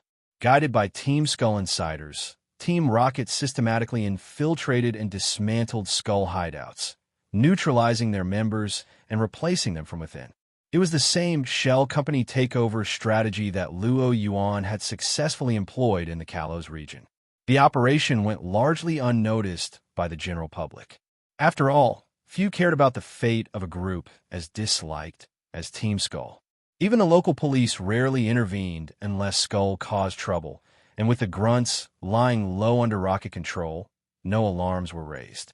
However, Luzamin, who maintained close ties with Guzma, quickly sensed that something was amiss. Repeated attempts to contact Guzma failed, each call met with a disconnected line. "Find out what's happening on Melee Island," Luzamin instructed her subordinates. But the Ether Foundation's remote location on an artificial island made gathering intelligence difficult. Team Skull had been one of Luzamin's key sources of information. Without their network, she felt blind. It took her an entire afternoon to piece together what had happened. The report painted a dire picture. Guzma had led a Team Skull assault on Luo Yuan, only to suffer a crushing defeat. He had abandoned his grunts and fled in disgrace. Yet something about the story didn't sit right with Luzamin. If Guzma had only lost to Luo Yuan, why wasn't he answering her calls? What could have happened to him? What force in Alola could prevent Guzma from even contacting her? Brows furrowed, Luzamin stared out the window, the familiar view of Alola suddenly seeming unfamiliar. The region felt shrouded in unseen turmoil. By the time Professor Kukui heard about the attack on Luo Yuan, it was already evening. Rushing to the beach, he was relieved to find everyone safe and unharmed. "Thank goodness you're all right," Kukui said, exhaling deeply. After learning that Luo Yuan and Sabrina had fended off Guzma and Team Skull, Kukui's gaze toward Luo Yuan was filled with gratitude. "Thank you, Luo Yuan. I don't know what we would have done without you." As a member of Johto's Elite Four, Luo Yuan had volunteered to teach at Alola's Pokemon school during what was supposed to be a vacation. Not only had he selflessly shared his knowledge with the students, but he had also stepped in to protect them during the attack. Kukui couldn't help but admire Luo Yuan's selflessness and sense of responsibility. "It was nothing," Luo Yuan replied modestly. I couldn't just stand by and let my students be taken. His calm demeanor only deepened Kukui's admiration. After a few more words of thanks, Kukui's expression turned serious. About Lily's situation, he began, I was only able to reach Hala, the island kahuna of Malay. Unfortunately, the situation isn't looking great. How so? Luo Yuan asked. It's not easy to gather all 4 island kahunas for a meeting, especially without concrete evidence, Kukui explained. Hala promised to help, but even so, the earliest we can convene is during the festival in Iki Town. Luo Yuan nodded thoughtfully. When's the festival? In 2 weeks, Kukui replied. His gaze shifted to Nebi, who was playing on the beach with Lily and the others. Also, Principal Oak seems to have found some information about that little one. Night had fallen over Hawali City, and the streets were unusually quiet. As Luo Yuan walked through the city, he noticed that the few skull grunts who normally loitered around had completely vanished. Sabrina, take Lily back to the hotel, Luo Yuan said. Sabrina nodded without question, while Lily, though curious about what Luo Yuan planned to do, didn't press for details. After parting ways, Luo Yuan carefully avoided security cameras and used Ditto's transformations to alter his appearance multiple times. Eventually, he arrived at the location Matori had sent him, a former Team Skull hideout. As he entered, the disguised Rocket members dressed as Skull Grunts saluted him, making Luo Yuan feel like he was the real leader of Team Skull. Smiling wryly at the thought, he made his way to the base's innermost room where Matori was waiting. Matori, now dressed in Team Skull attire, looked much livelier than her usual stern self. You look like a rebellious delinquent in that outfit, Luo Yuan teased. Matori rolled her eyes, but didn't dignify the comment with a response. With the pleasantries out of the way, Luo Yuan asked, Have you caught Guzma? As expected, yes, Matori replied, though she sounded exasperated. Ever since he woke up, he's been screaming and making a scene. I'm beginning to think he has anger issues. As if on cue, loud banging and Guzma's muffled shouts echoed from a nearby room. Curious, Luo Yuan followed Matori to the back room. When they opened the door, they found Guzma, hands bound, repeatedly banging his head against the wall. Luo Yuan couldn't help but raise an eyebrow. Did this guy learn Iron Head or something? The sight was so absurd that even Luo Yuan felt a twinge of secondhand pain. Hearing the door open, Guzma stopped his self-inflicted battering and turned around, ready to hurl a fresh wave of insults. But when he saw Luo Yuan standing before him, his eyes widened in shock, and his face twisted into an expression of disbelief. You? Me? Luo Yuan replied, smiling. Guzma didn't continue. In that moment, everything clicked into place. He had been wondering why Team Rocket had suddenly shown up in Alola, why they had timed their strike perfectly after his defeat, and how they knew he was vulnerable. If Luo Yuan himself was part of Team Rocket, it all made sense. Luo Yuan had brought Team Rocket to Alola. Luo Yuan had informed them of his Pokémon being incapacitated. He had been completely blindsided. Never in his wildest dreams had Guzma imagined that a Johto Elite Four member would also be a high-ranking Rocket operative. And yet, Luo Yuan had even managed to fool him with his authoritative Elite Four act on the beach. It seems you figured it out, Luo Yuan said, his voice calm but firm. But now that you know, you should also understand that you won't be leaving here so easily. What do you want? Guzma asked, his voice hoarse. He had nothing left to lose. Join Team Rocket, Luo Yuan offered, his tone leaving no room for negotiation. The proposal caught Guzma off guard. After their high-profile success in Hoenn, Team Rocket's reputation as a global organization had skyrocketed. Many of Guzma's own grunts idolized Team Rocket, and even Guzma himself couldn't deny the allure of joining such a powerful group. But he doubted their goals stopped at taking over Team Skull. Team Rocket's true target must be the Ether Foundation, Guzma thought. The idea that his recruitment was part of a larger plan to deal with Luzamin crossed his mind. Guzma's eyes flickered with uncertainty. Though tempted by the offer, Guzma wasn't one to betray Luzamin so easily. After all, She was the only person who had ever acknowledged his strength. As he schemed about feigning loyalty to Team Rocket and secretly feeding information back to Luzamin, Luo Yuan's calm voice interrupted his thoughts. If you're thinking of pretending to join us, don't bother. Your thoughts are an open book to me. The words reverberated in Guzma's mind like a thunderclap. Recalling the fear he'd felt during their earlier encounter, Guzma's heart sank and he abandoned the idea of deception. You don't really have a choice, Luo Yuan said. Joining Team Rocket is your only option.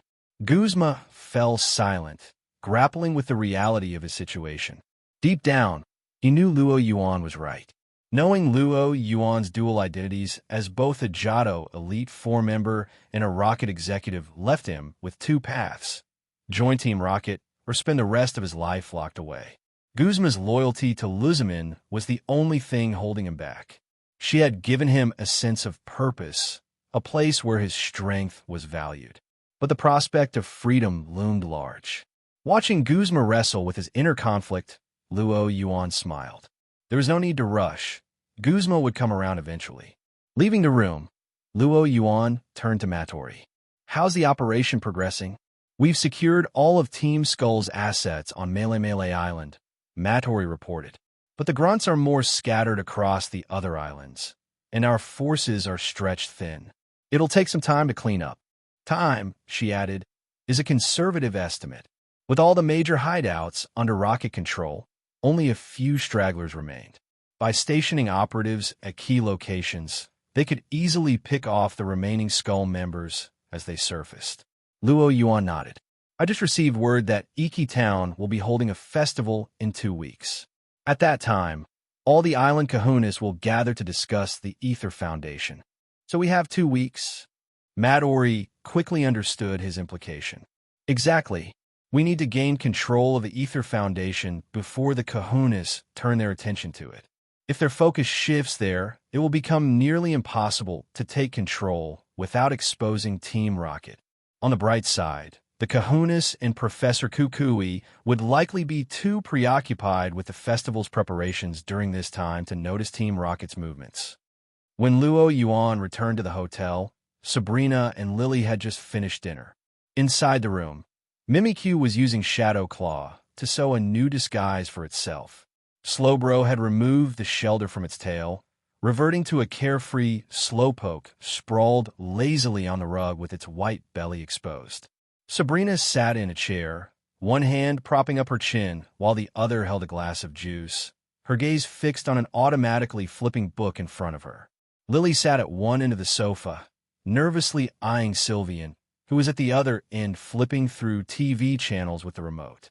Maya, failing to find its favorite romance drama, Sylvian tossed the remote aside the moment it saw Luo Yuan enter.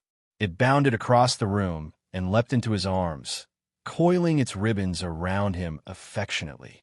Lily watched with wide, admiring eyes, her expression brimming with envy. Luo Yuan noticed her look and had an idea. Perhaps helping Lily overcome her fear of Pokemon could bring them closer. You like Sylvian, don't you? Luo Yuan asked with a smile. Lily nodded. What girl could resist Sylvian's charm? You could try petting it. It's okay, Luo Yuan said as he gently held Sylvian out toward her.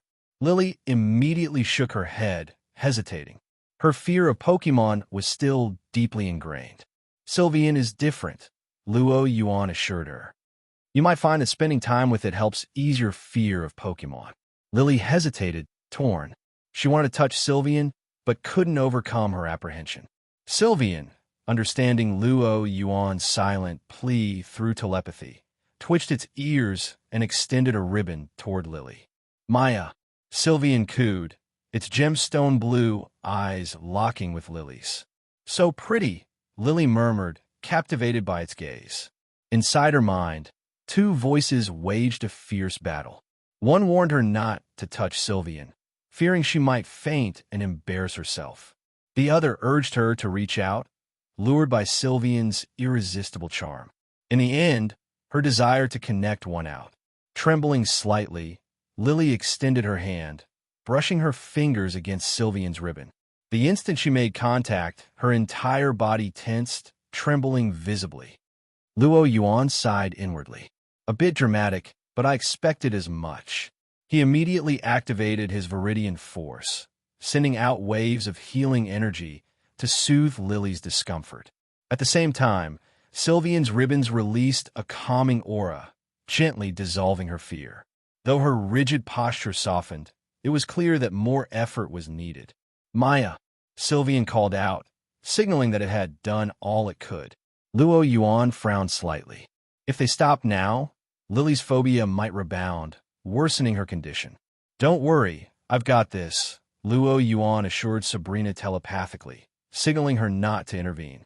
Lily, he said softly, open your heart and let me in. His eyes glowed a deep blue. Using psychic powers to control someone was easy, but delving into the depths of their mind, even for someone with Luo Yuan's mental strength, was no simple task. Fortunately, he had planted the seeds of admiration in Lily's mind earlier, making his entry much smoother. Once inside, Luo Yuan immediately sensed the source of her trauma. With his overwhelming psychic energy, he helped her confront and suppress her fear. Lily let out a soft gasp, her eyes fluttering open. The terror she had harbored toward Pokemon began to fade, replaced by warmth and curiosity. Sylvian, once an object of dread, now seemed approachable and comforting. As its ribbon curled gently around her hand, Lily touched Sylvian's soft fur, marveling at its warmth. Meanwhile, a long-buried memory surfaced in her mind. For the first time, Lily recalled why she had developed her fear of Pokemon. Luo Yuan, Sabrina, Lily, and Sylvian gathered around the table. You're saying that your fear of Pokemon stems from being attacked by a mysterious Pokemon in the Ether Paradise's underground passages when you were a child? Luo Yuan asked. Though he had long known that Lily's trauma was caused by an ultra beast, Nihilego, he feigned ignorance. Lily nodded, her expression tinged with lingering fear as she recalled the jellyfish-like creature. Although Luo Yuan's psychic intervention had alleviated her general fear of Pokemon, the terror of Nihilego remained, now directed at its true source. So it seems there really is something wrong with the Ether Paradise, Luo Yuan remarked before shifting his tone. However, based on your description, it sounds like your mother wasn't aware of what happened to you. Lily froze, the idea catching her off guard. Until now, she had been consumed by fear of Nihilego, never questioning whether Luzimin knew about the incident. But after Luo Yuan's reminder, she realized that her mother truly might have been in the dark. Hearing Luo Yuan's words, Lily's face lit up with joy. Doesn't this mean that mother might have been kept in the dark and didn't know about what was happening in Ether Paradise? The thought immediately lifted the weight that had been pressing on her heart for days. Watching Lily's sudden excitement, Luo Yuan could easily guess what she was thinking. Unfortunately, you're destined to be disappointed, he thought. While Luzimin may not have known about the attack on Lily by Nihilego, she was very much aware of, and actively involved in, researching Ultra Beasts. But Luo Yuan had no intention of shattering Lily's newfound optimism. Sometimes, ignorance really was bliss. So, are we going to Ether Paradise now? Lily asked eagerly. Not just yet, Luo Yuan replied calmly. The timing isn't right. What he didn't mention was that Team Rocket's preparations were still incomplete. Confronting Luzimin now would be premature. Lily, unaware of Luo Yuan's real reason, assumed he needed time to consult with Professor Kukui. Although she was anxious to return home, she forced herself to nod in understanding. Standing nearby, Sabrina silently turned her head, unwilling to watch Luo Yuan so effortlessly deceive a girl. At that moment, Nebi, who had been napping nearby, blinked awake, its starry eyes wide with confusion. The next day, Pokemon School. Lily, have you really gotten over your fear of Pokemon? Lana asked in disbelief. Though Lily always denied her phobia, everyone in class knew about it. Now, after just one night, she seemed completely cured. What on earth happened? Under her classmates' curious stares, Lily smiled. It's all thanks to teacher Luo Yuan, she said, her voice filled with gratitude. What she didn't realize was how her eyes sparkled whenever she mentioned his name. This wasn't entirely a coincidence. When Yuan used his psychic powers to resolve her trauma, he had left an indelible impression of himself in her mind. The admiration glowing on Lily's face didn't seem unusual to her classmates. After all, if Yuan had helped them overcome a lifelong struggle, they would probably look at him the same way. Still, Teacher Yuan really is amazing, Lana exclaimed, counting on her fingers. He knows so much about Pokemon, is strong enough to defeat Team Skull's boss, and even helped Lily overcome her fear. What can't Teacher Yuan do? The others nodded in agreement. Exactly. What can't he do? As they marveled, Yuan entered the classroom with Sabrina. Good morning, he greeted. Did everyone review yesterday's material? Great. Let's start the day with a pop quiz. The once admiring students collectively groaned. While the Pokemon School students struggled over their quiz, a very different scene was unfolding at Ether Paradise. Faba cautiously glanced around to ensure no one was watching before slipping into a storage room. He activated a holographic communicator, and Matori's image appeared before him. Lady Matori, Faba greeted, his face lighting up with excitement. Ordinarily, someone as arrogant as Faba wouldn't act so deferential. But after 2 years of being secretly aligned with Team Rocket, he couldn't contain his emotions. It had been a long and frustrating wait. In the first year of his cooperation with Team Rocket, Faba had frequently exchanged information with them, sending classified data from the Ether Foundation. Giovanni himself had even spoken to him, promising that Rocket's arrival in Alola would elevate Faba to new heights within their ranks. But then, for reasons unknown, all communication from Team Rocket had abruptly ceased a year ago. If not for the occasional replies he received when transmitting intel, Faba might have thought they had abandoned him. You have no idea how hard this past year has been, Faba lamented, trembling slightly. During the Hoenn incident, he had feared Team Rocket had shifted their focus there, leaving Alola behind.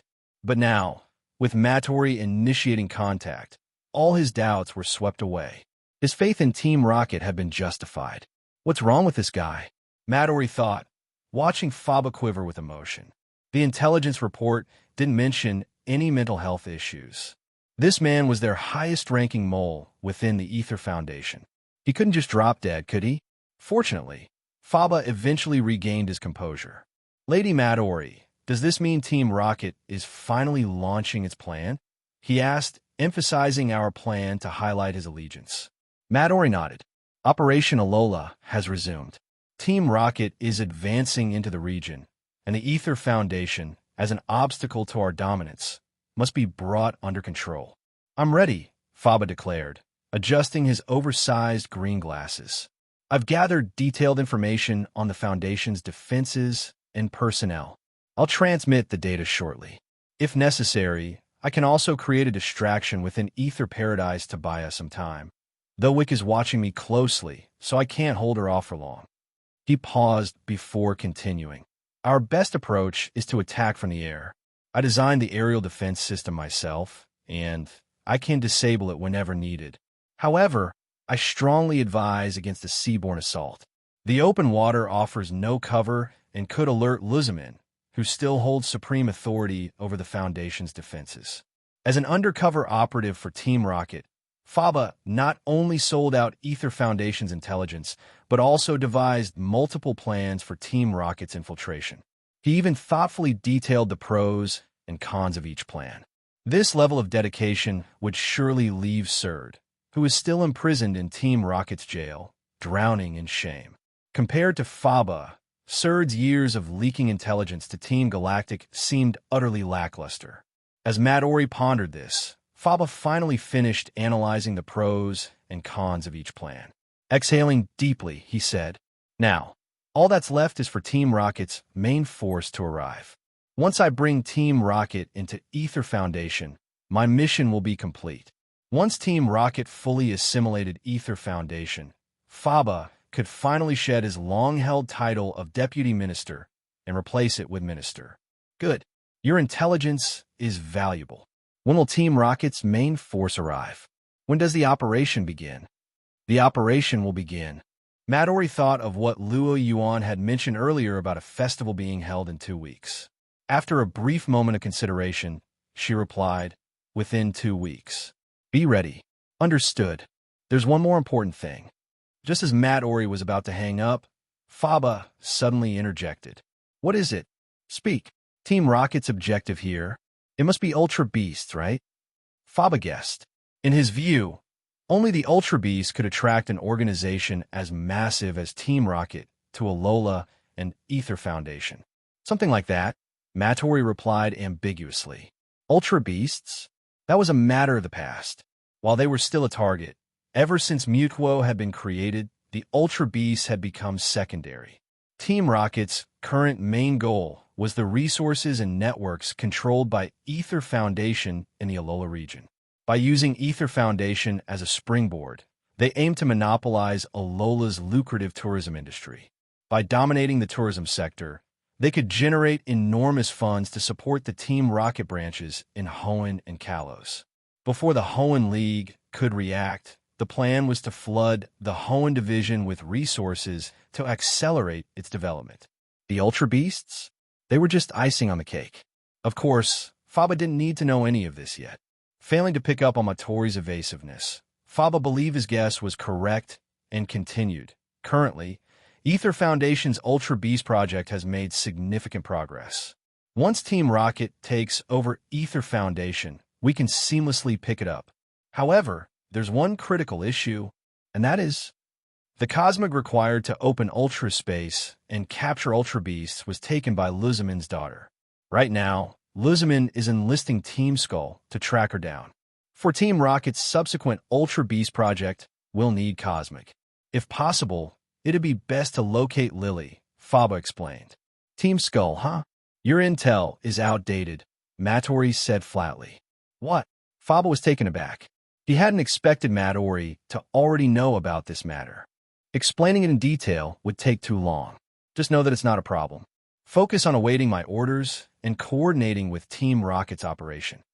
With that, Matori hung up, leaving Faba in deep thought. Not a problem. Already resolved. Yet Luzamin had recently thrown a fit at her villa, frustrated by the interference of Johto champion Luo Yuan, who prevented them from recapturing Lily. But now Matori said it was no issue. Could it be? As Faba reflected on her words, a shocking possibility dawned on him. Could Lily herself also be a Team Rocket spy? Matori, unaware of Faba's wild speculation, simply reported the intel she had gathered to Luo Yuan. That's the gist of it. Faba's cooperation was unexpected. I thought he might demand higher compensation, Matori said, her expression one of someone accustomed to seeing all sorts of people over the years. Luo Yuan couldn't help but feel a bit speechless, though he acknowledged it was a fortunate turn for Team Rocket. In that case, the final piece of our plan falls into place. We initially aimed to act within 2 weeks, but now we can move at any time, Luo Yuan remarked. What about Guzma? Aren't we waiting for him to make a decision? Matori asked, assuming Luo Yuan would hold off until Guzma joined Team Rocket. Guzma? That guy's just Luzamin's enforcer. He has no access to Ether Foundation's core. Recruiting him is only for our post-takeover management of Alola. He's irrelevant to this phase. Luo Yuan's face twisted into a look of distaste. Besides, with his personality, he'd probably cause more trouble than he's worth if he were involved. Infiltrating Ether Foundation required finesse. Luo Yuan, Matori, and Sabrina had brought only Team Rocket's most experienced operatives for this mission. Guzma's strength might surpass most Team Rocket grunts, but Luo Yuan clearly trusted his own team more in every other regard. Imagining Guzma barging into their mission with his loud antics, Matori quickly shook off the thought. Too terrifying. Having someone like Guzma on the team would spell disaster for their operation. All right, Matori. Keep monitoring Ether Foundation's activities. Once the opportunity arises, we'll swallow them whole in one move, Luo Yuan instructed. Got it. At this critical juncture, Matori wouldn't dare slack off even without Luo Yuan's reminder. The communication ended. In the locker room, Luo Yuan, with Sabrina's assistance, swapped his jacket for beachwear and stepped outside, ready to resume today's activities. After yesterday's warm-up, he was confident his students were getting accustomed to the pace. Time for the real deal. Humming a tune, Yuan headed outside, where his students and their Pokemon were splashing about in the water, blissfully unaware of the danger looming on the horizon. The weather's great today. Yuan reclined on the head of his Gyarados, enjoying the azure skies and the refreshing sea breeze. While he was at ease, the same couldn't be said for Lana, Kiawe, and the others. Not far from Yuan, they were undergoing swimming training.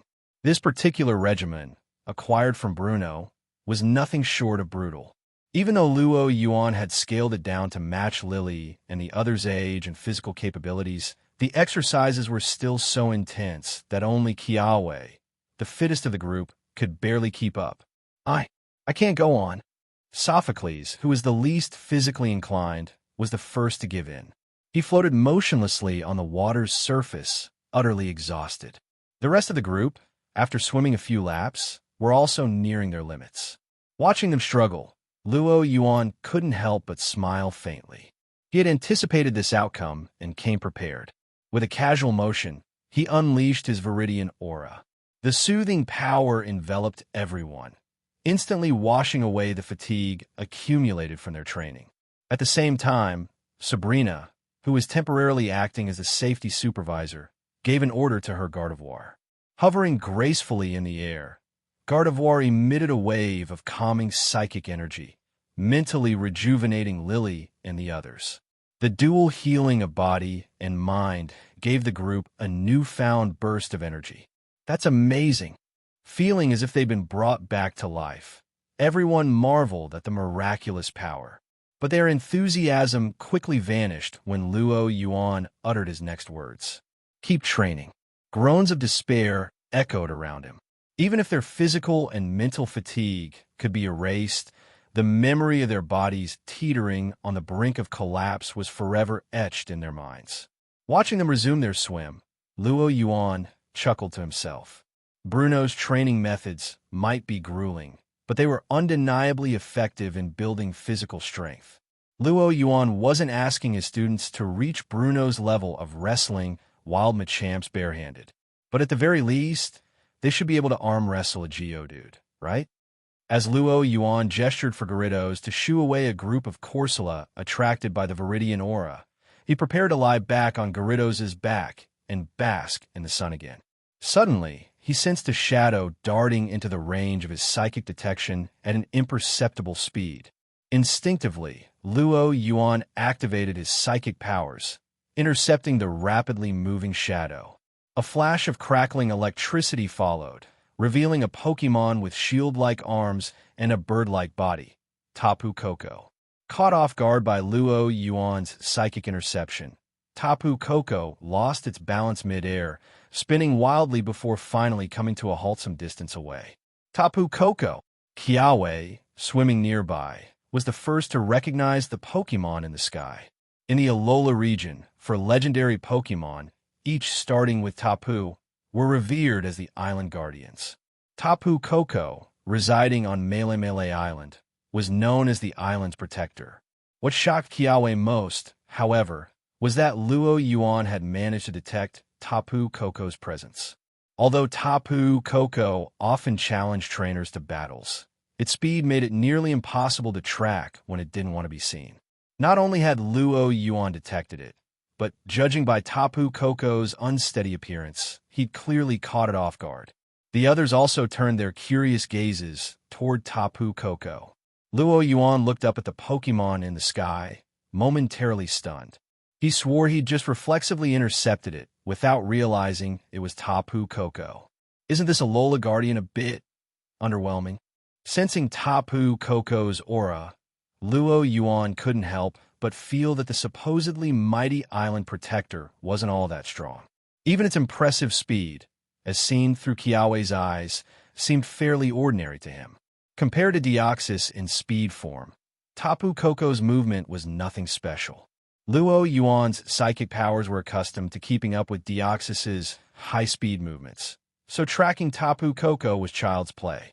If anyone could hear Yuan's thoughts, they would undoubtedly scoff at his absurd expectations. Of course, Luo Yuan quickly began reflecting on his rather boastful inner monologue. The issue wasn't that Tapu Koko was weak, it was that his standards were too high. After all, what kind of Pokemon did he usually interact with? Deoxys was his loyal partner. He chatted casually with Mutwo. He had already captured Rayquaza. Groudon and Kyogre had both been bested and subdued by him. Celebi even took him on time-traveling adventures. Compared to that lineup, Tapu Koko naturally felt average. Unaware that it was being looked down upon, Tapu Koko observed Luo Yuan with an expression not of anger, but of curiosity. Before Luo Yuan, the only person on Malay Island capable of sensing its presence had been the island kahuna, Hala. But Luo Yuan hadn't just sensed it, he'd intercepted it mid-flight. This piqued Tapu Koko's interest in him. The island guardians of Alola were known for their quirky personalities, each with distinct traits. Tapu Koko, in particular, had a highly combative nature. Finding itself intrigued by Luo Yuan's extraordinary abilities, it immediately issued a challenge. "That's not a good idea," Luo Yuan said, understanding its intent through his Viridian aura. He looked slightly troubled. It wasn't that he was afraid of losing. On the contrary, he was worried about what might happen if he defeated Tapu Koko too thoroughly. As a Johto Elite 4 member visiting Alola for an exchange program, getting into a scuffle with the island's guardian deity within 3 days of arrival didn't seem appropriate. Of course, Tapu Koko didn't understand Luo Yuan's reasoning and wasn't about to give up so easily. Unaccustomed to rejection, it quickly came up with an alternative. Disappearing for a brief moment, it reappeared and tossed 2 items toward Luo Yuan. A Z crystal and a Z ring. Kiawe exclaimed, recognizing the objects in Luo Yuan's hands with wide-eyed envy. For Kiawe, obtaining a Z ring was a personal dream, second only to saving enough money to study dance abroad. His ultimate goal was to inherit his late grandfather's Z ring by earning Island Queen Hapu's approval. The sight of the Z ring and Z crystal, items he had long dreamed of acquiring, being so effortlessly handed to Luo Yuan by Tapu Koko, filled Kiawe with envy.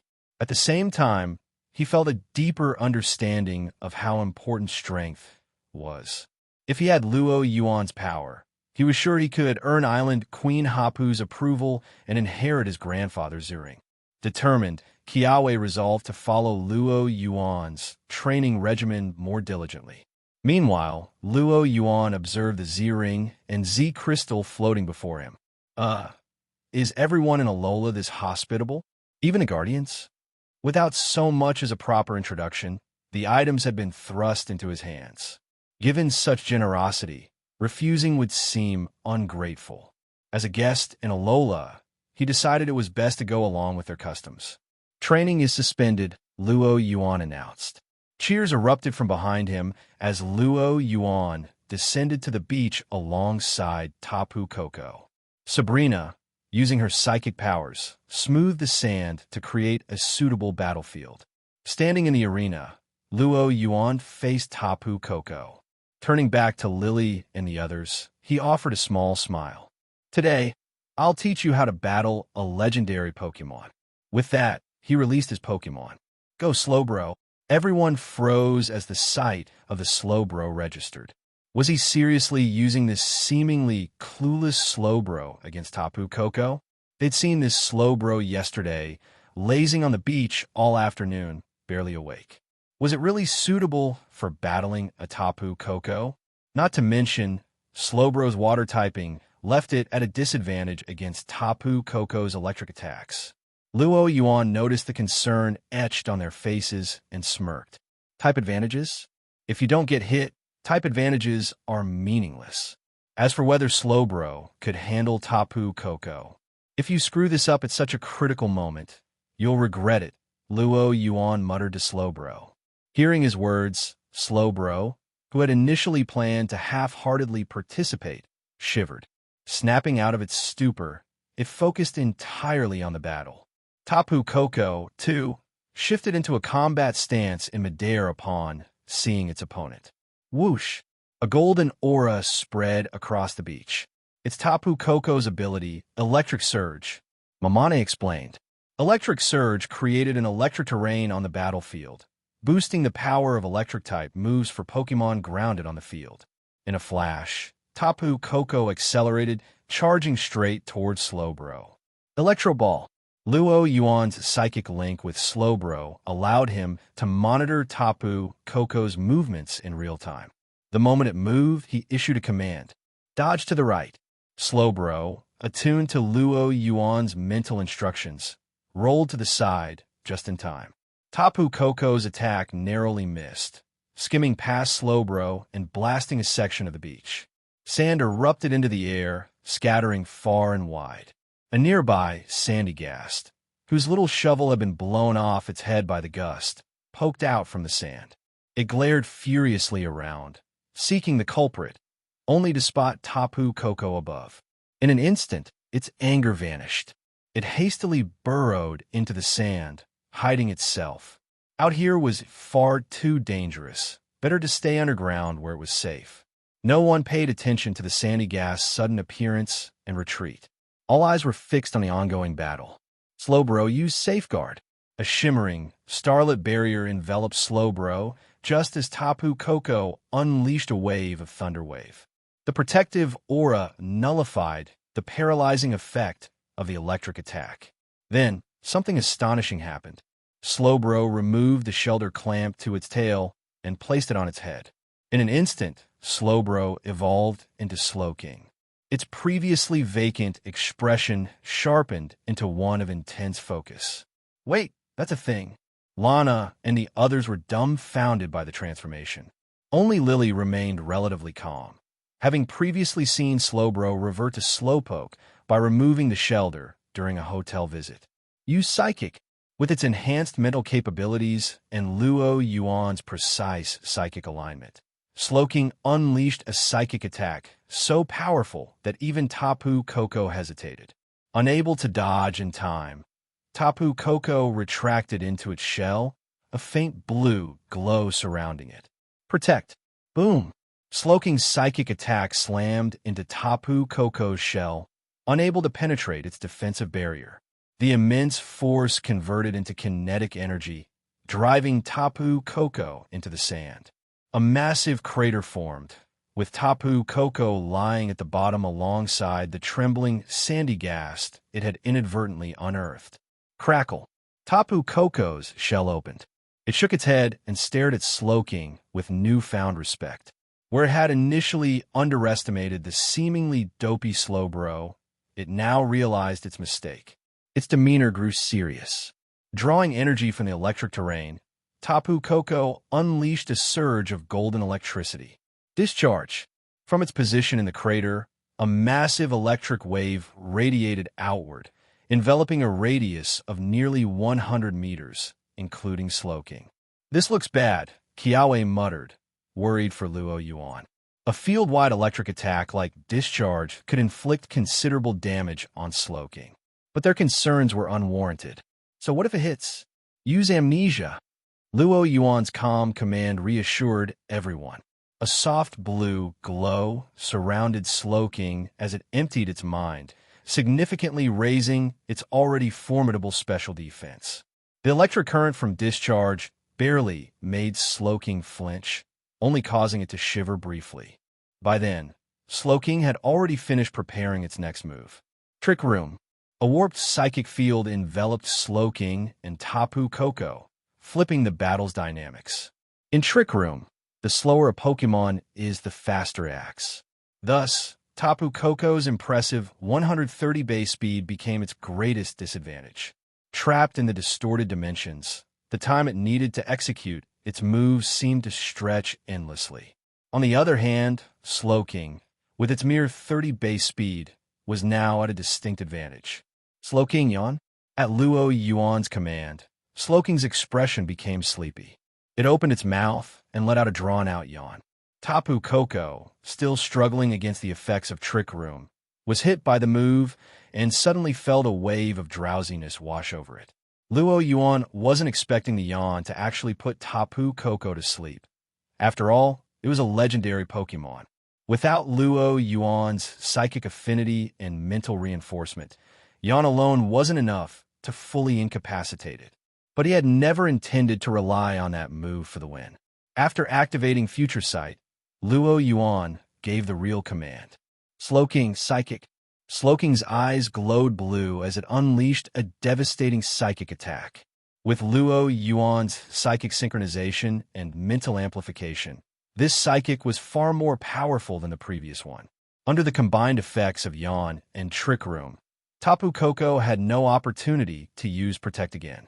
A torrent of psychic energy surged toward Tapu Koko. Hit directly, Tapu Koko's face contorted in pain as it instinctively discharged electricity in all directions. Nearby, a sandy gas that hadn't yet managed to bury itself was caught in the electric backlash.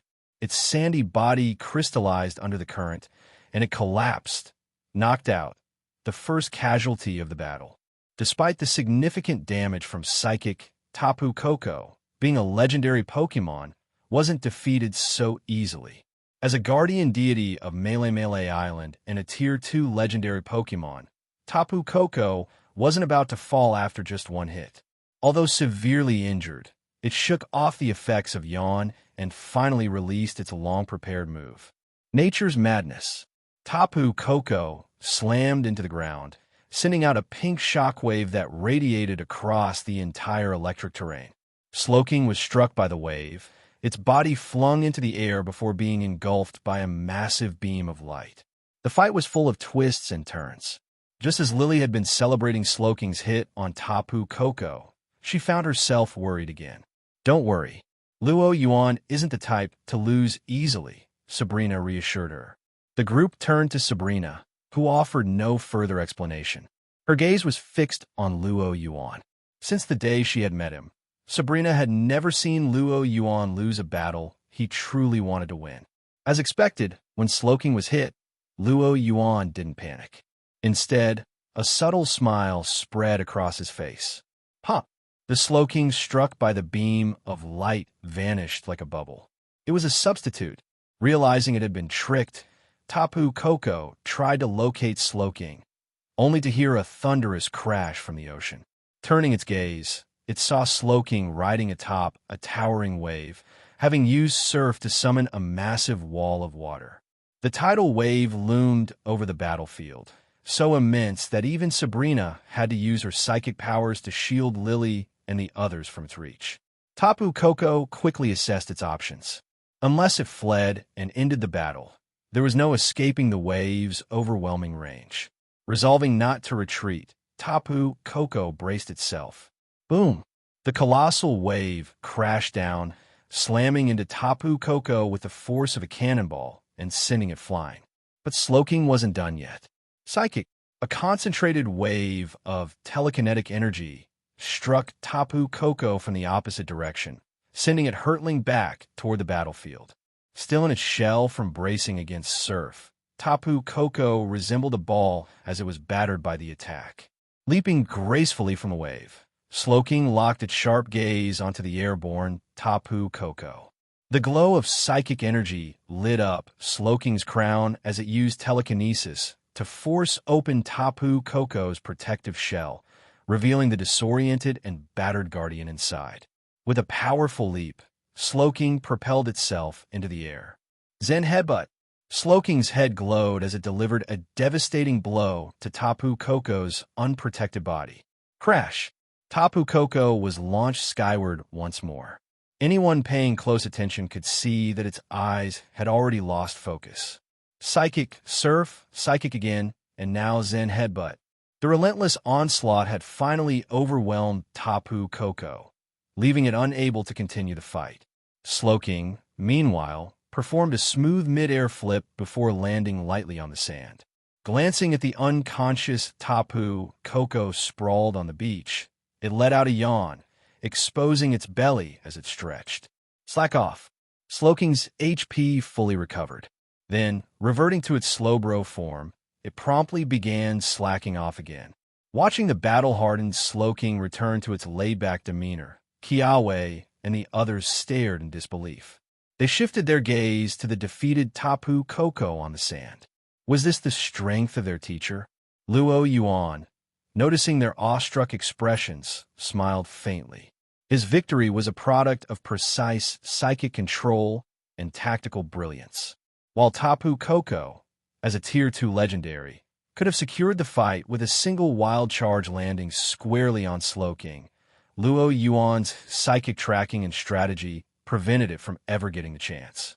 From the very beginning, the battle had unfolded entirely on Luo Yuan's terms. For the onlookers, it seemed like Tapu Koko had been utterly outmatched, incapable of fighting back. Just as Luo Yuan prepared to explain the tactics behind the battle to his students, he suddenly paused, his expression shifting. Looking into the distance, he spotted Professor Kukui approaching with someone. That someone appeared to be Hala, the island kahuna of Mele Mele Island. Oh no, he'd just defeated their guardian deity, and now the aggrieved party had come knocking. Kukui and Hala arrived on the beach. Luo Yuan, let me introduce you to someone. This is Hala, the kahuna of Mele Mele Island I mentioned earlier, Kukui said. Alola, Hala, whose imposing build resembled a Hariyama, laughed heartily as he greeted Luo Yuan. Alola, Luo Yuan returned the greeting, his mind quietly racing for an explanation. Oh, right, Kukui continued. I heard what sounded like a battle earlier. Don't tell me Guzma came here looking for trouble again. After their introductions, Kukui finally voiced his suspicions. He had brought Hala along to discuss dealing with Team Skull once and for all. If Guzma had indeed caused trouble, this would be the perfect chance to address it decisively. However, as soon as he asked, everyone present, including Luo Yuan, wore peculiar expressions. What's going on? Wasn't it Team Skull? Confused, Kukui glanced toward Lily, who silently pointed to the side. Following her gesture, Kukui's gaze fell on an unexpected sight that left him stunned. Tapu Koko. Hala turned to look as well, and his face mirrored Kukui's astonishment. There, lying battered and unconscious on the sand, was Tapu Koko, the rarely seen guardian deity of Mele Mele Island. This was the first time Hala had ever seen Tapu Koko in such a pitiful state since becoming the island's kahuna. Tapu Koko defeated? By whom? As his thoughts raced through the possible culprits present, Hala's and Kukui's eyes simultaneously landed on Luo Yuan. Faced with their scrutinizing stares, Luo Yuan quickly put on an innocent expression. I didn't intend for this to happen. I was just warming up with my students when Tapu Koko came over and challenged me to a battle, Luo Yuan explained. Came over to challenge you? Wasn't it you who intercepted it? Kiawe and the others couldn't help but mentally grumble, recalling the earlier events. Still, they had to admit Luo Yuan had refused Tapu Koko's challenge initially. It was the guardian deity who had insisted on battling. Unfortunately, their teacher's overwhelming strength had led to the current situation. After listening to Luo Yuan and the students recount the sequence of events, Hala found himself unable to hold a grudge against Luo Yuan. The Z-Ring and Electric Z Crystal in Luo Yuan's possession were clear proof that Tapu Koko had initiated the challenge. There was no blaming Luo Yuan for this. What truly shook Hala to his core, however, was the fact that Luo Yuan had utterly defeated Tapu Koko in battle. While it was true Tapu Koko enjoyed battling trainers and had lost in the past, those defeats were always the result of it holding back. Normally, Tapu Koko would recover its injuries swiftly after a fight. Yet here it lay, still unconscious long after the battle. This wasn't the aftermath of a playful spar. Tapu Koko had been decisively beaten. After a long silence, Hala hesitated before asking, If I may ask, Luo Yuan, how many Pokemon did you use during the battle? In his mind, Hala estimated Luo Yuan must have used at least 5 or 6 Pokemon to achieve such a victory. As the current kahuna and a future contender for the title of Alola's champion, Hala believed he could only barely defeat Tapu Koko under ideal conditions, such as having type advantage. Surely, a Johto Elite Four member like Luo Yuan, while stronger, wouldn't be that much stronger. Meeting Hala's expectant gaze, Luo Yuan replied humbly, "It was honestly just luck. No need to make a big deal out of it. Having already defeated their guardian deity, there was no need to flaunt it further. For Pokemon, then? Or 3? Hala's assumptions started to waver. Are trainers from Johto always this powerful? Luo Yuan remained silent. Surely not just 2? Hala ventured hesitantly. Luo Yuan still said nothing, determined not to draw more attention. But while Luo Yuan tried to downplay the situation, Kiawe couldn't hold back. Luo Yuan only used 1 Pokemon to defeat Tapu Koko, Kiawe blurted out. Hala nearly threw out his back in shock. Luo Yuan shot Kiawe a sharp glare. He had come to Alola to foster goodwill between their regions, not to provoke resentment. How was he supposed to continue working here now? But with the truth already out, there was no point in denying it. Sighing, Luo Yuan nodded in confirmation. Just 1. Really? Hala looked at Luo Yuan like he was some kind of mythical beast. A one-on-one victory against Tapu Koko? That was beyond anything Hala could have imagined. What Pokemon did you use? Hala asked, curiosity overtaking his shock. He was eager to see what kind of powerful Pokemon could achieve such a feat. Cornered by Hala's persistence, Luo Yuan finally relented. He turned toward the sunbathing Slowbro behind him. Slowbro, wake up and splash some water. Slowbro, Slowbro. As Luo Yuan healed Tapu Koko with his Viridian aura, Hala stood behind him, muttering the Pokemon's name to himself in a daze. Ever since learning that Luo Yuan had defeated Tapu Koko using only a Slowbro, Hala had been in this state. See? I didn't want to show off, but you all forced me, Luo Yuan remarked to Kukui. Kukui remained silent, equally shaken. If not for Tapu Koko lying unconscious on the sand, he would have never believed that the carefree Slowbro basking on the beach could achieve such a victory. Oh, by the way, Professor Kukui, Luo Yuan said casually, I managed to help Lily overcome her fear of Pokemon last night. Kukui nodded absent-mindedly. Compared to defeating Tapu Koko with a Slowbro, treating a psychological issue seemed almost trivial. Luo Yuan continued. Lily also recovered a lost memory, one that seems to prove Luzmin's innocence. I'm planning to visit Ether Paradise in a couple of days. Ether Paradise? Wait, what? Kukui snapped out of his stupor. Luo Yuan was planning to go to Ether Paradise? That's right.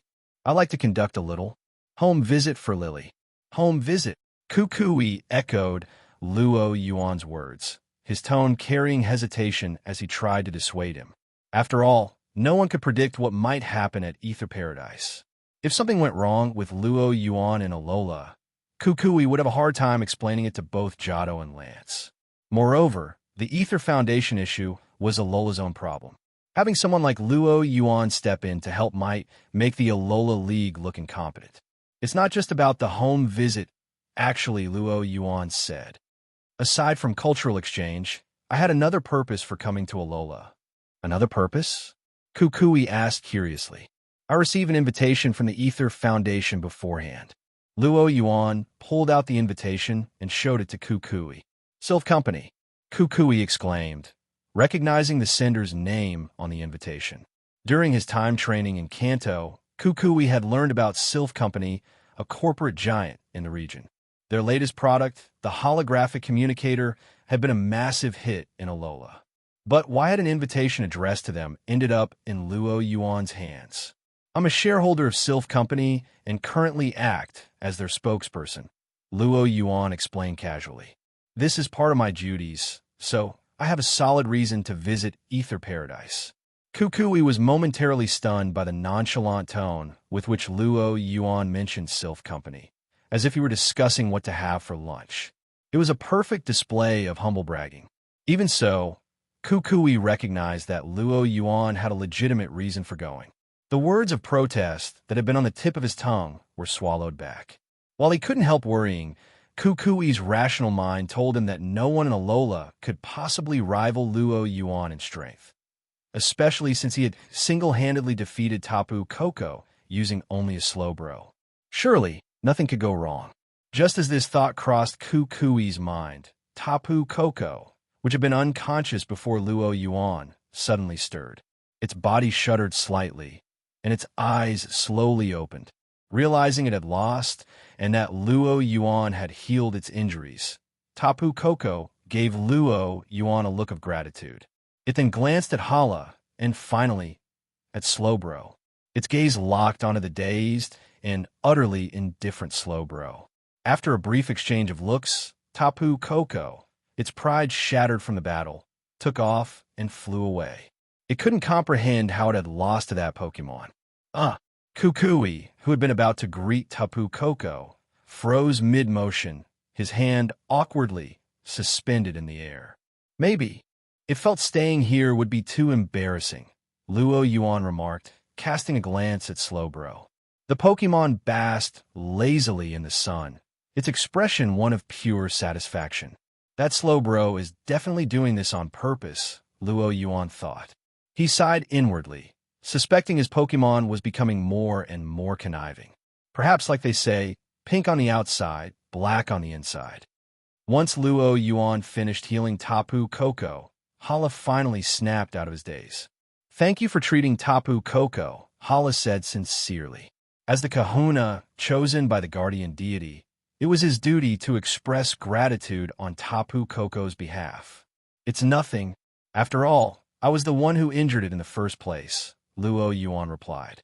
Hearing this, Hala's mouth twitched uncontrollably. He forced himself not to glance at Slowbro. "Regardless, you helped heal Tapu Koko. I don't have much to offer, but if you need anything in Alola, just let me know," Hala declared, thumping his chest. As the kahuna of Malay Island, Hala's word carried considerable weight in Alola. "Help?" Luo Yuan raised an eyebrow. While such an offer might be useful to others, it didn't hold much significance for him. For one, he wouldn't be in Alola for long. Moreover, Team Rocket had already begun infiltrating the region. With Alola's nascent league still in its infancy, it was effectively defenseless against them. Alola's future was destined to fall under Team Rocket's control. In time, Hala's influence might pale in comparison to Luo Yuan's. Still, Luo Yuan decided it wouldn't hurt to cash in on this favor before it expired. "Mr. Hala, you may have overheard my conversation with Professor Kukui earlier. As a shareholder of Sylph Company, I'd appreciate it if you could help promote our newly released holographic communication devices in Alola." Before coming to Alola, the president of Sylph Company had asked Luo Yuan to keep an eye on their business here. However, Luo Yuan couldn't be bothered to manage it himself. Having Hala handle it seemed like the perfect solution. Without hesitation, and entirely unaware of the implications of his agreement, Hala replied, "Leave it to me." Unknowingly, Hala's casual promise effectively handed Alola's communication market to Sylph Company on a silver platter. Luo Yuan smiled faintly at Hala's agreement. After briefly discussing the upcoming festival in Iki Town and accepting an invitation to attend, Luo Yuan watched as Hala and Kukui departed. He then turned his attention to his students, who were surfing on Garridos out in the ocean. "Oh, still surfing for fun? It seems you have plenty of energy left. All right, break time's over. Training resumes now." No. Amidst cries of despair, another round of rigorous training began. Perhaps out of consideration for Tapu Koko's reputation, news of Luo Yuan's victory over the guardian deity only spread in small circles and wasn't widely publicized. Luo Yuan didn't care either way. After all, he had subdued Groudon and Kyogre in front of large audiences before. Defeating Tapu Koko was hardly worth bragging about.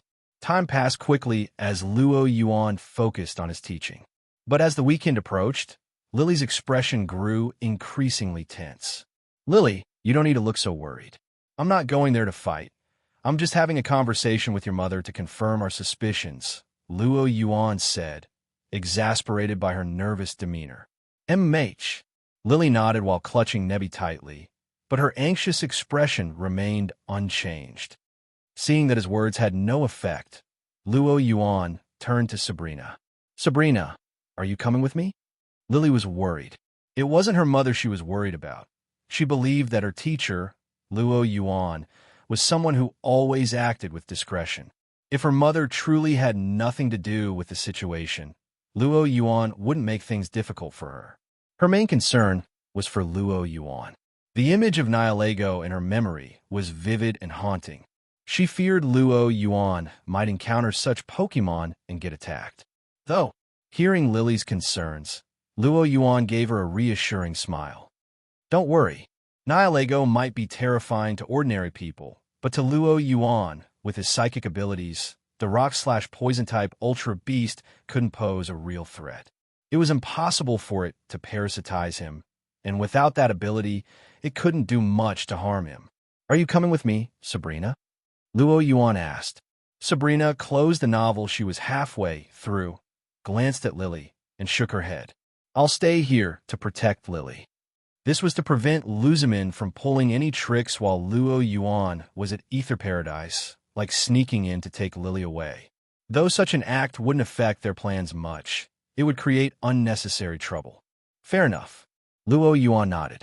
His presence alone was sufficient for the operation, and with the elite rocket team brought by Midori, success was guaranteed. Leaving Sabrina behind to guard Lily was the most logical choice. With that in mind, Luo Yuan drafted a formal notification and sent it to Luzamin's private email, which Lily had provided. Well then, Sabrina, you and Lily stay here at the hotel. I'll be back soon. Ether Paradise. Luzamin stared at her tablet, reading the email Luo Yuan had sent. Dear Ms. Luzamin, in the interest of improving educational quality by combining school and home-based learning, I will be conducting a home visit tonight. Please prepare accordingly and ensure someone is home. Sincerely, Luo Yuan. Luzamin's expression twisted as she read the home visit notification, and eventually she laughed in exasperation. Luo Yuan dared to come to her doorstep. He had seduced and manipulated her daughter, making it impossible for Ether Foundation to recover Cosmic, one of its critical assets. He had defeated Guzma, her hand-picked agent for retrieving Lily, leading to her losing control over Team Skull entirely. On top of that, she'd received word that Alola's kahunas were planning to discuss Ether Foundation's recent actions at the upcoming festival, a potential disaster for her organization. And now, this, Luo Yuan had the audacity to announce his arrival in advance. The arrogance, the blatant disregard for Ether Foundation's authority. Did he really think she was powerless? Did he truly believe Luzamin would let herself and her organization be trampled on? Clenching the email in her hand, Luzamin vowed to show Luo Yuan what Ether Foundation was capable of. Even if attacking a Jado Elite 4 member might draw the League's attention, she no longer cared. She would show him who ruled Alola. Though Luo Yuan hadn't witnessed Luzamin's reaction firsthand, he could easily imagine it. If Giovanni received a similarly provocative letter at Team Rocket's headquarters, the sender wouldn't live to see another day in Kanto. And Giovanni was known for his calm demeanor. Luzamin, with her more obsessive personality, would undoubtedly take it worse. But this worked to Team Rocket's advantage. Anger makes people irrational, Luo Yuan explained to Midori at Team Skull's base. An irrational Luzamin will only make our mission easier. Nearby, Guzma, who had finally decided to join Team Rocket after a week of deliberation, listened to Luo Yuan's words in silence. Though his face betrayed no emotion, his fear of Team Rocket deepened. As someone who had worked with Luzamin and acted as her enforcer, Guzma thought he understood her well. Yet here was Luo Yuan, someone who had never even met Luzamin in person, displaying a deeper grasp of her psychology than Guzma ever had. So this is what it means to control people's minds. Guzma thought back to how easily Luo Yuan had defeated him and persuaded him to switch sides. This level of manipulation was terrifying. Unaware of Guzma's internal monologue, Luo Yuan finished inspecting his team and turned to Midori. How are things on Faba's end? Everything is ready. He's awaiting the signal to act, Midori replied. Faba, the critical insider for their operation, had already been informed.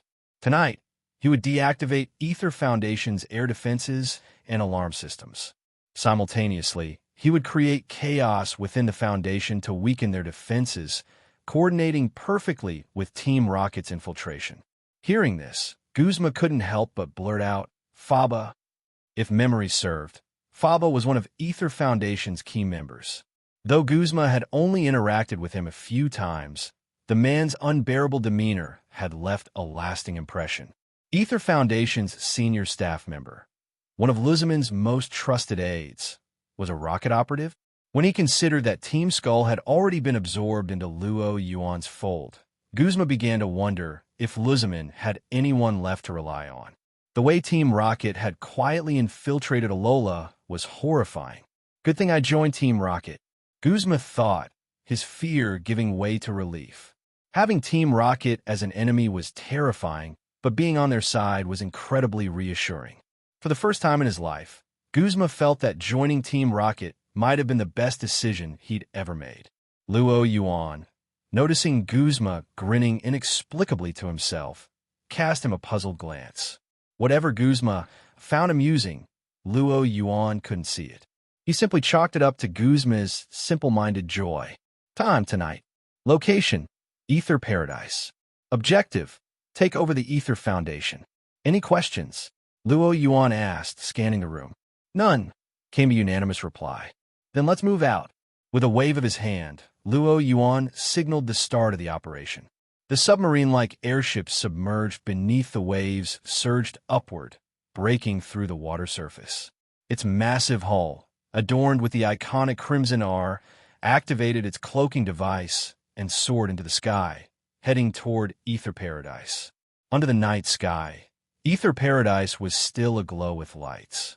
The massive man-made floating island stood magnificently upon the ocean. As the headquarters of the Ether Foundation, Ether Paradise housed nearly all of the organization's research facilities. The centralized structure allowed for efficient resource utilization among departments. However, it also meant that in the event of a disaster or attack, the clustered facilities were vulnerable to being wiped out in one fell swoop. Yet, Luzman, president of the Ether Foundation, had no such concerns. The Sea-Air integrated defense system she had specially designed for Ether Paradise was more than capable of repelling any potential invaders. At the moment, in the reception hall on the first floor, Luzman was overseeing the final preparations before Luo Yuan's arrival. To eliminate Luo Yuan once and for all, Luzman had pulled significant resources from Ether Paradise's defenses. She intended to settle this nuisance decisively. Given her suspicion that Guzma's disappearance was related to Luo Yuan, Luzman had made meticulous preparations for this encounter. However, where is Faba? Luzman frowned. At such a critical moment, Faba was nowhere to be found. He always seemed to fail her when it mattered most. This was precisely why Luzman favored Wick over Faba as a potential department head. Deputy Minister Faba said he went to inspect the perimeter defenses, an Ether Foundation staff member reported. Luzman said nothing further. Of the two staff members she could still rely on, Wick and Faba, Wick refused to participate in such illicit actions, so Luzman had relegated her to research tasks. Despite Faba's many flaws, his loyalty was unquestionable. He never refused her orders, so Luzman often turned a blind eye to his minor failings. Tell him to finish up and get back here immediately. Though she had a trump card prepared for dealing with Luo Yuan, Faba's combat abilities were still a crucial part of her strategy. Understood, President. As the staff member was about to contact Faba, a sudden alarm blared throughout the building. It felt as though everything was conspiring against her tonight.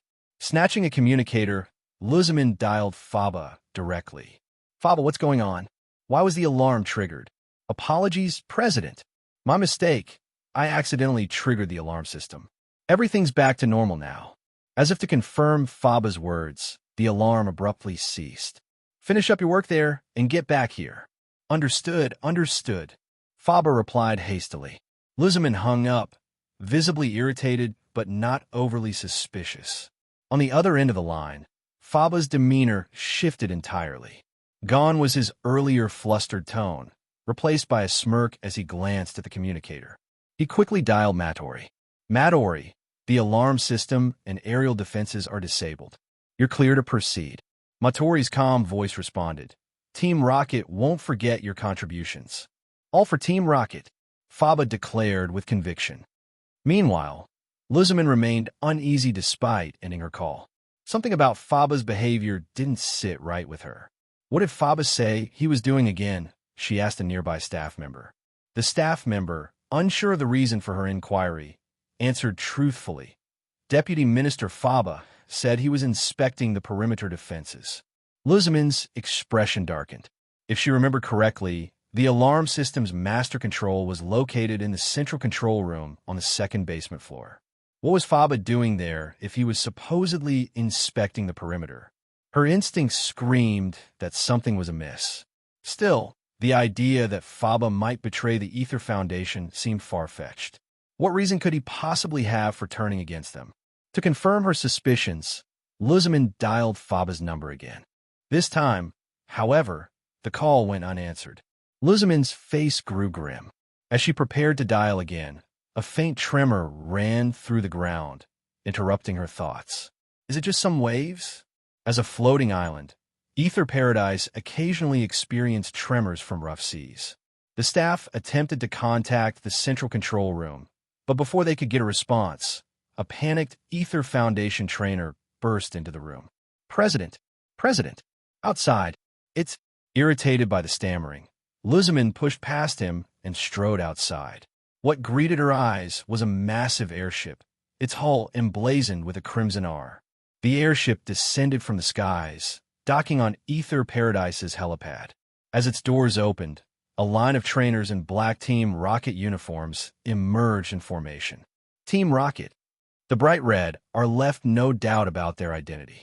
Luzman hadn't expected Kanto's Team Rocket to appear here, and what shocked her even more was that the island's defense systems had been completely ineffective. Wait, the defense systems? Her mind flashed back to the earlier alarm and Faba's suspicious behavior. Faba. Luzman clenched her fists tightly. It all made sense now. Faba had deactivated Ether Paradise's defense systems, allowing Team Rocket to infiltrate. He had even turned off the alarm when it was triggered. Faba had betrayed the Ether Foundation and allied himself with Team Rocket. Luzman's expression turned stormy. While she had been focused on dealing with Luo Yuan, Faba had managed to execute a perfect backstab right under her nose. Well played. Very well played. Luzman's pupils darkened as her anger reached a boiling point. President. Her staff called nervously, both afraid and desperate for guidance. With Team Rocket invading, Luzman was their last pillar of support. I'm fine. Luzman forced herself to remain calm. The angrier she felt, the colder her demeanor became. She wouldn't let Team Rocket and Faba succeed. All units, engage Team Rocket. Do not let them set foot in Ether Paradise, she commanded resolutely. Stop Team Rocket, Luzman commanded. At this moment, Luzman felt fortunate that she had made preparations in advance, even if those preparations were originally intended for dealing with Luo Yuan. The forces she had gathered to confront Luo Yuan were now being deployed against Team Rocket instead. Her Ether Foundation staff members wasted no time throwing their pokeballs. Shush. Blinding white light filled the area as numerous Pokemon unique to Alola appeared on the battlefield. The most eye-catching among them was an Executor, its towering neck stretching several meters into the sky as it stood tall and proud. Compared to the diverse lineup of Ether Foundation Pokemon, Team Rocket's side was far more uniform. Rows of Arbok, Weezing, hordes of Zubat, and a smattering of Golbat worked in synchronized three-person squads to launch a fierce offensive against the Ether Foundation. The helipad of Ether Paradise had transformed into a chaotic battlefield, resembling a small-scale war. Poison, venom, and projectiles flew through the air, lightning flashed, and flames burned intensely. Occasionally, the sound of exploding Voltorb could be heard, detonated deliberately by Team Rocket trainers. Abandoning the formalities of standard battles, trainers on both sides resorted to every means necessary. Their singular objective: defeat the opposing forces. However, as an organization born from a mission to protect Pokemon, the Ether Foundation lacked the combat experience of Team Rocket, a group seasoned in countless operations. Within mere minutes, the Ether Foundation began to falter. Numerous Pokemon collapsed from exhaustion, unable to continue fighting. Some trainers were also rendered incapacitated by poison stings or disoriented by supersonic waves. And this was happening on their home turf. It was easy to imagine how much worse the situation would have been in a neutral or unfamiliar location. Watching the chaos unfold, Luzmin frowned deeply. She attempted to call for reinforcements via her communicator. As Ether Paradise was the headquarters of the Ether Foundation, there were still numerous trainers available. If they could be summoned, their superior numbers and home field advantage might be enough to drive Team Rocket away. But every number she dialed went unanswered. It dawned on Luzmin that Faba had ordered most of his subordinates to the outer perimeter earlier in the evening. The majority of the trainers she was trying to reach were likely Faba's people, and by now, they had either defected with him or been taken out of commission. Had he planned this all along? Deprived of internal reinforcements, Luzmin was forced to consider the unthinkable.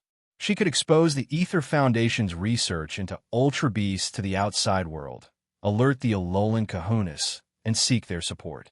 After all, even if the Ultra Beast project was uncovered, the worst-case scenario would be submitting to regulation and ceasing the research. But if Team Rocket successfully breached Ether Paradise, the Ether Foundation would be utterly annihilated.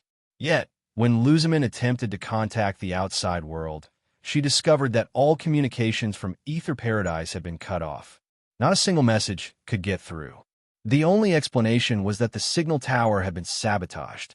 And among those familiar enough with the facility to execute such a plan, only a few names came to mind. One of them was glaringly obvious. Faba. Luzmin spat, her anger boiling over. Faba was the orchestrator of this betrayal. While Luzmin's attention had been consumed with plotting against Luo Yuan, Faba had executed a masterful inside job right under her nose. Her fury made her want to tear him apart on the spot, but the worsening situation demanded her immediate focus. She had no choice but to personally join the battle to stem the tide. Clefable. Beware. A Clefable, standing about half her height, and a towering Beware appeared before Luzmin, ready for her command. She hoped her direct involvement could turn the tide. However, Luzmin had overlooked a crucial detail. None of Team Rocket's executives had entered the fray yet. As she prepared to join the battle, the doors of Team Rocket's airship opened again, and two familiar figures emerged. You. Luzmin's expression shifted to one of shock. President Guzma, standing in the rear, wore an awkward expression. But Guzma's presence wasn't what truly stunned Luzmin. After seeing Faba's betrayal, she had already braced herself for Guzma's defection. No, what caught her off guard was the person leading the group, the one standing at the forefront. Luo Yuan, the man who had declared he would come for a home visit, that evening had just stepped off Team Rocket's airship. This could only mean one thing. Luo Yuan was a member of Team Rocket. Good evening, Mrs. Luzmin. Nice to finally meet you. Shall we begin the home visit now? Luo Yuan said with a pleasant smile. His words, so at odds with the surrounding battlefield, made Luzmin feel a chill down her spine. In that instant, everything clicked into place. She realized it had all been a setup. From the arrival of a Johto Elite Four member to his teaching stint at the Pokemon School, from his abduction of Lily to the defeat of Guzma, every step had been meticulously crafted. Luo Yuan had manipulated her into believing he was a justice-driven meddler, blind to the fact that Team Rocket had been quietly encircling Ether Paradise.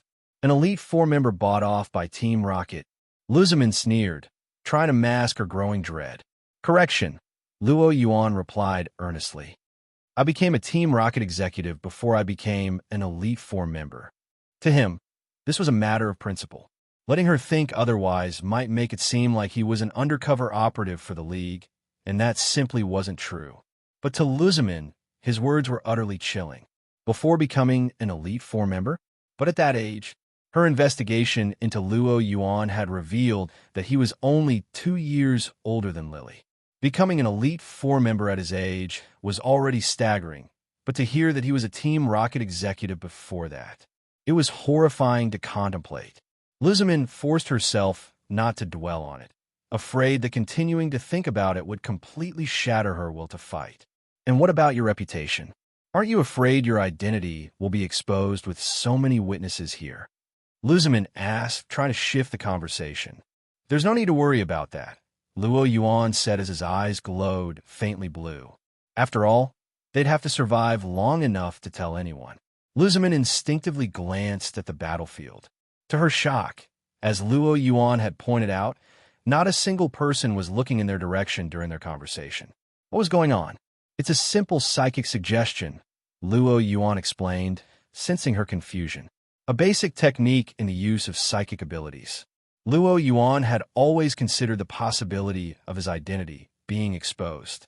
While he was confident in his ability to maintain his cover, even a most careful person could slip up. To safeguard against accidental exposure, Luo Yuan had developed 2 specialized techniques, each paired with an aptly named move. One was momentary amnesia, a method of erasing specific memories from someone's mind. The other, which he was currently using, was mental suggestion, a way to project a psychic suggestion over a group to make them ignore his presence. Luzmin's expression twisted with regret as she processed his explanation.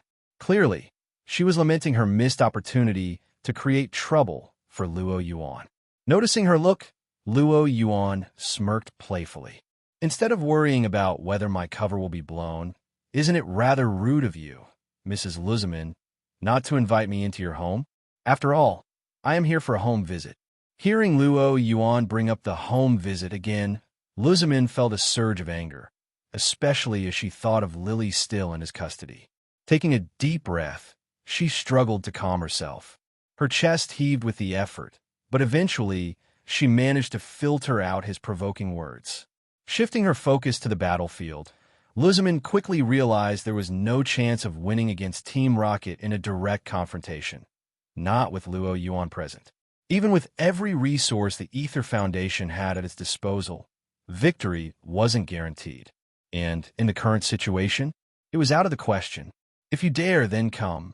With that, Luzmin turned and sprinted toward the main building of Ether Paradise, not bothering to look back. Lord Luo Yuan. Guzma hesitated, glancing between the retreating Luzmin and Luo Yuan, awaiting his orders. You stay here and take care of the remaining Ether Foundation trainers, Luo Yuan instructed. Leave Luzmin to me. As a teacher, Luo Yuan was determined to carry out his responsibilities. A home visit promised, with a home visit delivered. With Matori overseeing the operation and Guzma acting as enforcer, the situation outside was well under control.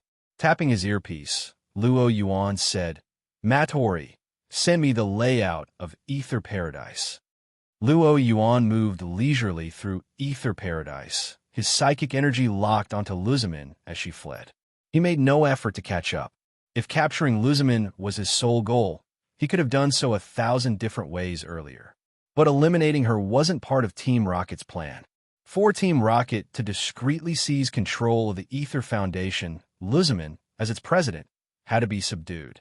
Yet Luzmin's stubborn and obsessive nature meant her spirit needed to be broken first. The solution was simple. Let her exhaust every tactic she could think of, only to realize how utterly powerless she was against him. As Luo Yuan mused on his strategy, a massive figure suddenly leaped toward him. He, a pink fur beware, wearing a deceptively cute expression, lunged at Luo Yuan. Beware, use hammer arm, Luzmin commanded. Luo Yuan chuckled softly. With his psychic senses tracking her movements, this ambush was no surprise. Deoxys. With a snap of his fingers, a flash of white light revealed Deoxys in its defense form, positioning itself between Luo Yuan and Beware. Bang! Beware's thick arm slammed into Deoxys's crossed appendages, but the alien Pokemon didn't budge an inch. Beware tilted its head in confusion. This had never happened before. With its immense strength, it was used to overwhelming its opponents. But not every Beware was a Tapu's chosen guardian. This particular Beware clearly lacked the strength of Tapu's legendary Beware. Taking advantage of Beware's hesitation, Deoxys shifted seamlessly into its speed form and struck decisively. Psychic. With a sharp glow of psychic energy, Deoxys hoisted Beware into the air, leaving it suspended helplessly. Key. Beware cried out in pain as the psychic grip tightened. Deoxys didn't stop there. Switching forms again, it delivered a crushing Zen headbutt, slamming Beware into the wall. Beware slumped down, fainted. One of Luzamin's main battlers had been defeated in just 2 moves. She had never anticipated such an outcome.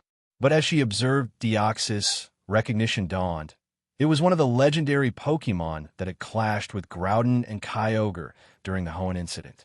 You even brought a legendary Pokemon? A flicker of fear crossed Luzamin's face.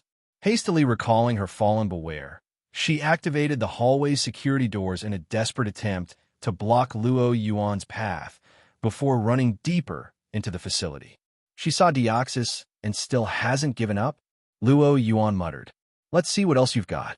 With a wave of his hand, Deoxys unleashed its immense psychic power, ripping the security doors apart. Together, the two pressed forward unimpeded. Luzamin darted through the hallways of Ether Paradise, her breath coming in ragged gasps. Realizing her Pokemon were no match for Luo Yuan, she abandoned further attempts to fight and focused solely on escaping. In her haste, she had even kicked off her high heels, her stocking-clad feet pounding against the cold metal floors as she ran. Repeatedly, she tried to lose him by using the facility's complex layout, but Luo Yuan always seemed to know exactly where she was. There was no doubt in her mind. Faba had leaked everything to him. Damn Faba, she cursed under her breath. Her frantic pace left her heaving, her chest rising and falling with each labored breath. But she couldn't afford to stop. No matter how hard she ran, Luo Yuan was always just behind her, giving her no opportunity to rest. The cat-and-mouse game was humiliating. She felt as though she were being toyed with. Finally, as her stamina waned, Luzamin burst through the main building and arrived at the private mansion at the rear of Ether Paradise. Luzamin glanced deeply at the passage behind her before swiftly stepping into the mansion. The moment her figure disappeared, Luo Yuan appeared at the mansion's entrance. Finally, I'm here. Whatever trump card Luzamin had, it was finally time for her to reveal it. Hopefully, it'll bring some surprises. Without hesitation, Luo Yuan followed her into the mansion. Inside Luzamin's mansion, Luo Yuan wasn't in any rush. He even took his time to observe the decor. The room's white-dominated design was far removed from what one might associate with Luzamin's obsessive personality. He made his way to Luzamin's bedroom. Compared to the living room, the bedroom's decor was slightly more luxurious. However, Luzamin herself was nowhere to be found. Not that it surprised Luo Yuan. Calmly tapping around the room, he quickly found and opened a hidden passage behind the mirror. Stepping through, Luo Yuan saw Luzamin standing by a sophisticated machine. "So, this is your trump card?" Luo Yuan asked, looking at the device. Luzamin didn't respond. She stared at Luo Yuan, wanting him to understand the cost of crossing her. With revengeful satisfaction swelling in her heart, she activated the machine. Luo Yuan immediately felt a familiar energy, reminiscent of cosmic, ripple from the machine. A beam of energy shot from it, casting onto the ceiling of the collection room. Seeing this, Luo Yuan quickly deduced the machine's purpose. It was likely designed to simulate cosmic's energy, enabling it to open an ultra-space portal. It seemed that despite Cosmic being in the Ether Foundation's custody for so long, Luzamin had managed to achieve some results. But did she seriously think this alone could deal with him?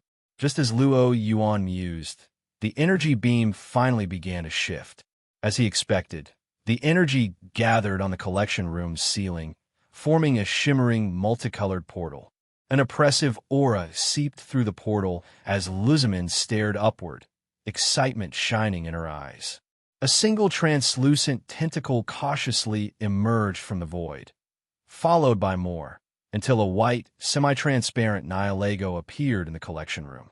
Nihilego, if Luo Yuan remembered correctly, Nihilego resided in the ultra-deep sea.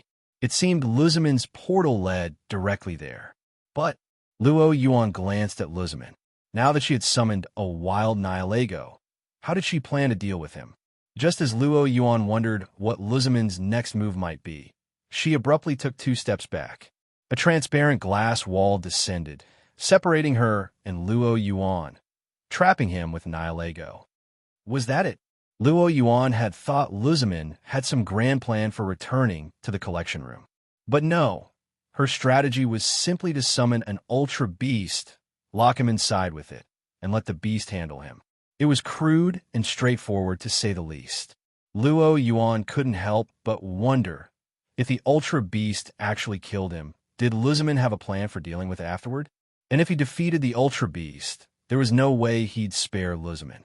Unless she was banking on both sides suffering mutual destruction? That was far too optimistic. Luo Yuan found Luzimin's plan absurd, though in truth, this was exactly what she had in mind.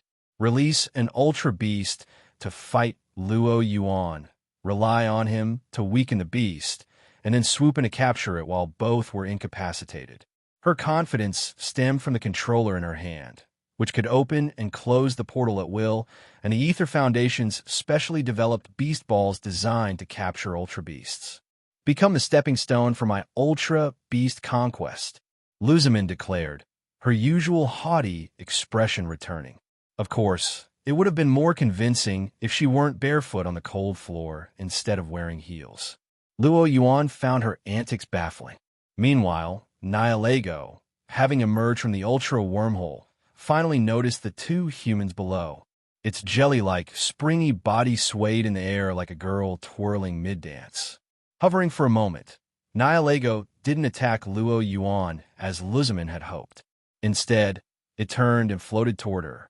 Apparently, Nihilego found Luzimin, separated by a glass wall, far more interesting than the man right in front of it. As Nihilego drifted closer, Luzimin's smug expression froze. This was nothing like what she had envisioned. Wasn't Nihilego supposed to attack Luo Yuan? Chairwoman Luzimin, it seems to like you more, Luo Yuan remarked, barely suppressing a laugh. The reasoning wasn't hard to deduce. Though Nihilego was an instinct-driven ultra beast, that didn't mean it lacked a sense of self-preservation.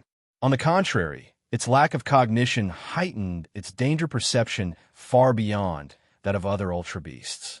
To Nihilego, Luo Yuan's powerful psychic presence made him a walking danger zone, especially with Deoxys standing beside him. Everyone knew to pick the soft target. Nihilego ignoring Luo Yuan and heading for Luzimin didn't surprise him at all. The logic was sound, but Luzimin refused to accept it. This was supposed to be her trump card, her weapon against Luo Yuan. Yet now, the Ultra Beast had turned on her, and Luo Yuan's mocking words only made it worse. Luzimin trembled with rage. But Nihilego wasn't done. Headbutt. Nihilego slammed into the transparent glass, its jelly-like body compressing on impact like a falling blob of gelatin. Thud! A heavy sound echoed as the reinforced glass quivered, prompting Luzimin to instinctively retreat several steps. Fortunately, the glass held strong as she breathed a sigh of relief. At least she had prepared for this. Now, surely you'll target Luo Yuan, Luzimin muttered, glaring at Nihilego. Surely, the Ultra Beast would understand which target was easier now. But Nihilego's first headbutt failed to shatter the glass. Undeterred, it scratched its head before attempting a new move. Acid Bomb. Highly corrosive toxins spewed from Nihilego's mouth, splattering against the glass. While the glass was resistant to the acid, the rest of the collection room wasn't entirely made of glass. The acid dripped onto the floor, releasing a sharp hissing sound as it corroded through. Thick fumes and a pungent smell filled the air as the floor gave way, leaving a gaping hole. This breach in Luzimin's protective barrier created an opportunity. Though the hole was small, Nihilego gelatinous body was incredibly pliable, and it squeezed through with ease. Emerging on Luzamin's side, Nihilego swayed its body, surveying its new surroundings. The situation had flipped entirely. Luzamin had planned to trap Luo Yuan with the Ultra Beast while she watched from safety, waiting for them to wear each other down. But now, it was Luzamin who found herself trapped with the Ultra Beast, while Luo Yuan stood outside, casually observing. Her careful setup had become her own undoing. As Nihilego lunged toward her, Luzamin panicked and quickly threw out a pokeball in defense. Clefable, dazzling gleam. Radiant light burst toward Nihilego. The Ultra Beast paused briefly under the dazzling glow but quickly shook it off, retaliating by spewing a stream of venom at Clefable. Sludge Wave. The toxic attack struck Clefable head-on, sending it flying. As a poison-type move, it was super effective against the fairy-type Clefable. The Pokémon fell to the ground, unable to continue. Using a fairy-type against a poison/rock type like Nihilego, TSK. Luo Yuan couldn't resist critiquing Luzamin's strategic blunder from the other side of the glass. Luzamin also realized her mistake, but it was already too late to salvage the situation. Nihilego wasted no time. Floating up to Luzamin, it wrapped its body around her before she could react. MMPH. Help. Before Luzamin could even cry out for help, she was entirely engulfed by Nihilego's body. Yet the expected pain never came. Instead, Luzamin found herself not only retaining control over her body, but also wielding Nihilego's power. She hesitated, wondering if being parasitized might actually be beneficial. As the thought crossed her mind, a sudden numbness spread from the back of her neck. The sensation rapidly coursed through her, reaching her brain and filling her with an electrifying euphoria. A sense of invincibility overwhelmed her. At that moment, Luo Yuan's voice cut through her thoughts. Nihilego's neurotoxins induce extreme euphoria and self-abandonment in its host. To put it simply, Chairwoman Luzamin, you're poisoned. So what? I'll deal with you first. Luzamin, now overtaken by Nihilego's influence, shouted furiously. Shing! The glass wall slid open. Controlled by the parasitic state, Luzamin commanded Nihilego to launch a sludge wave. Purple sludge erupted from Nihilego's body, surging toward Luo Yuan. You're getting way ahead of yourself. Using poison-type moves against him? In her usual state, Luzamin would never make such a mistake. Clearly, she was already falling under Nihilego's subtle control, though she remained unaware of it. Deoxys.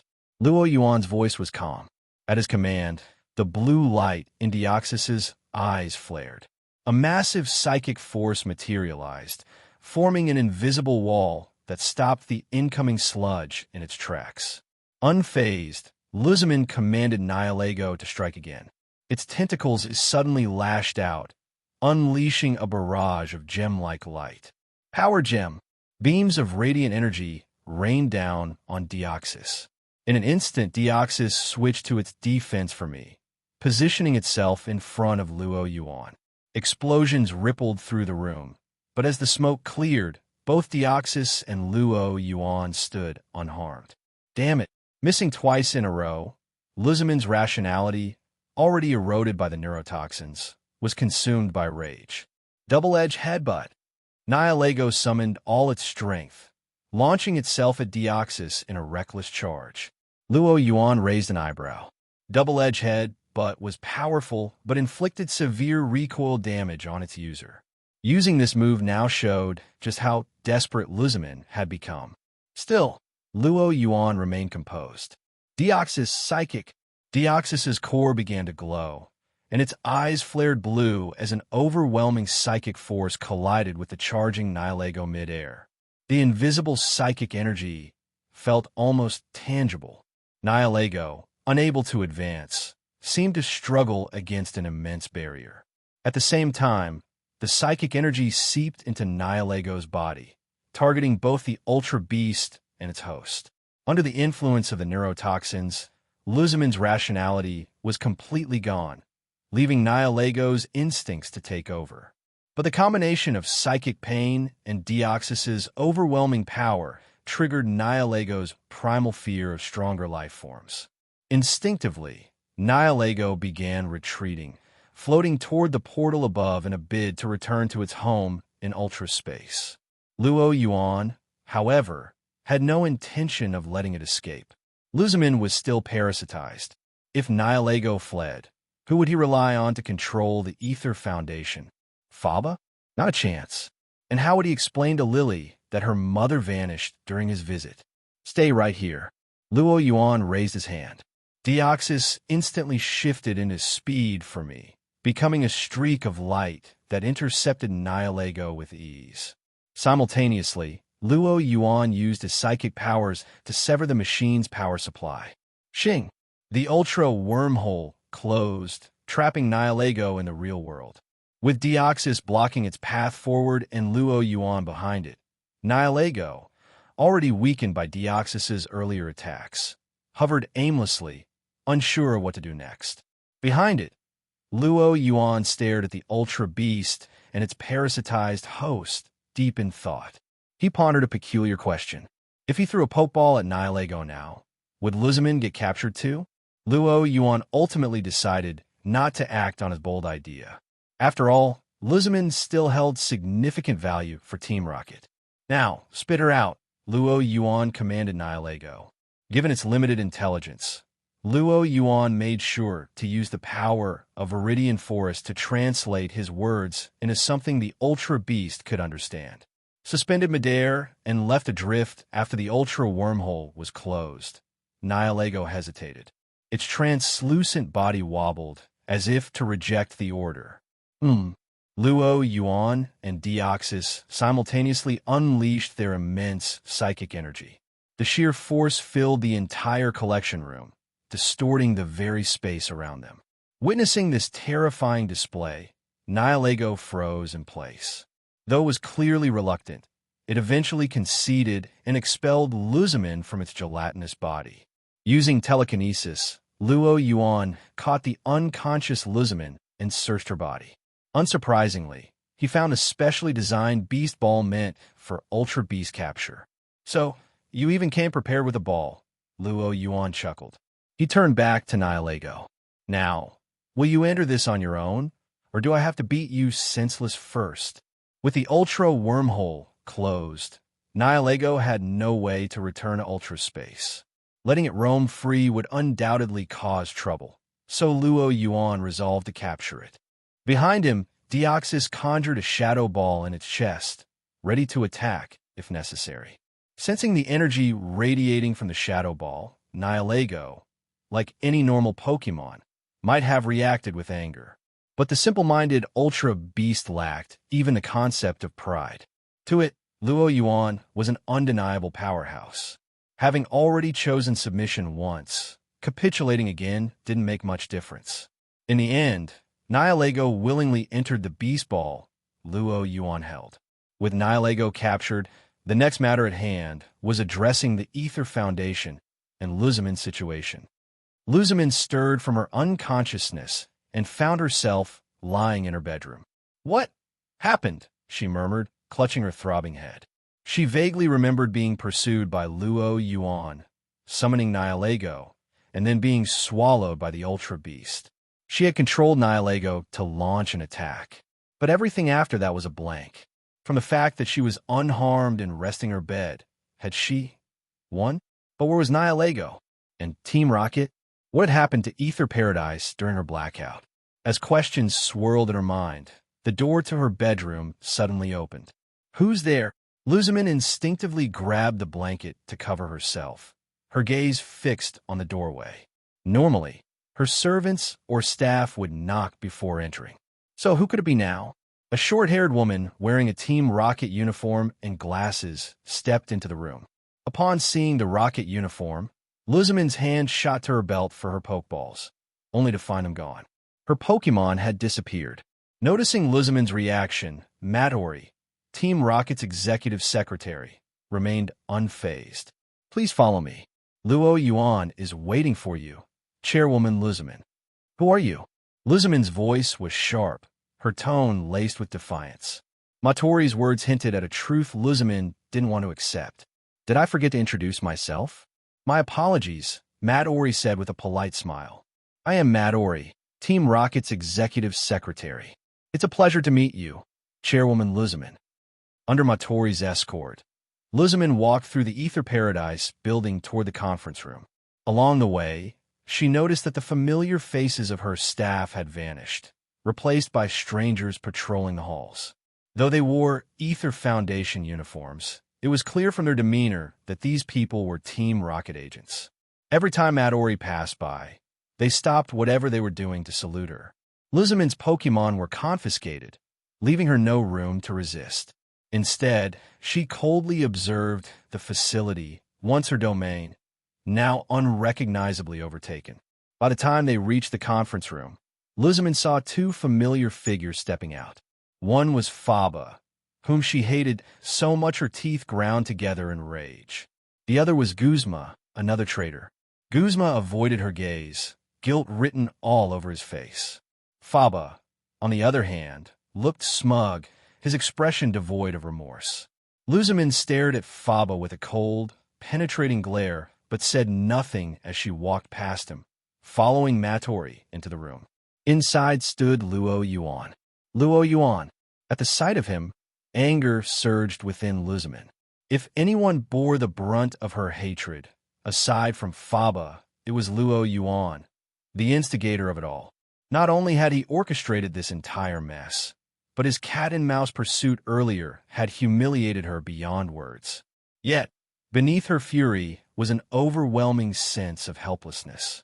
The fact that Luo Yuan stood here unharmed meant he had defeated Nihilego after she lost consciousness.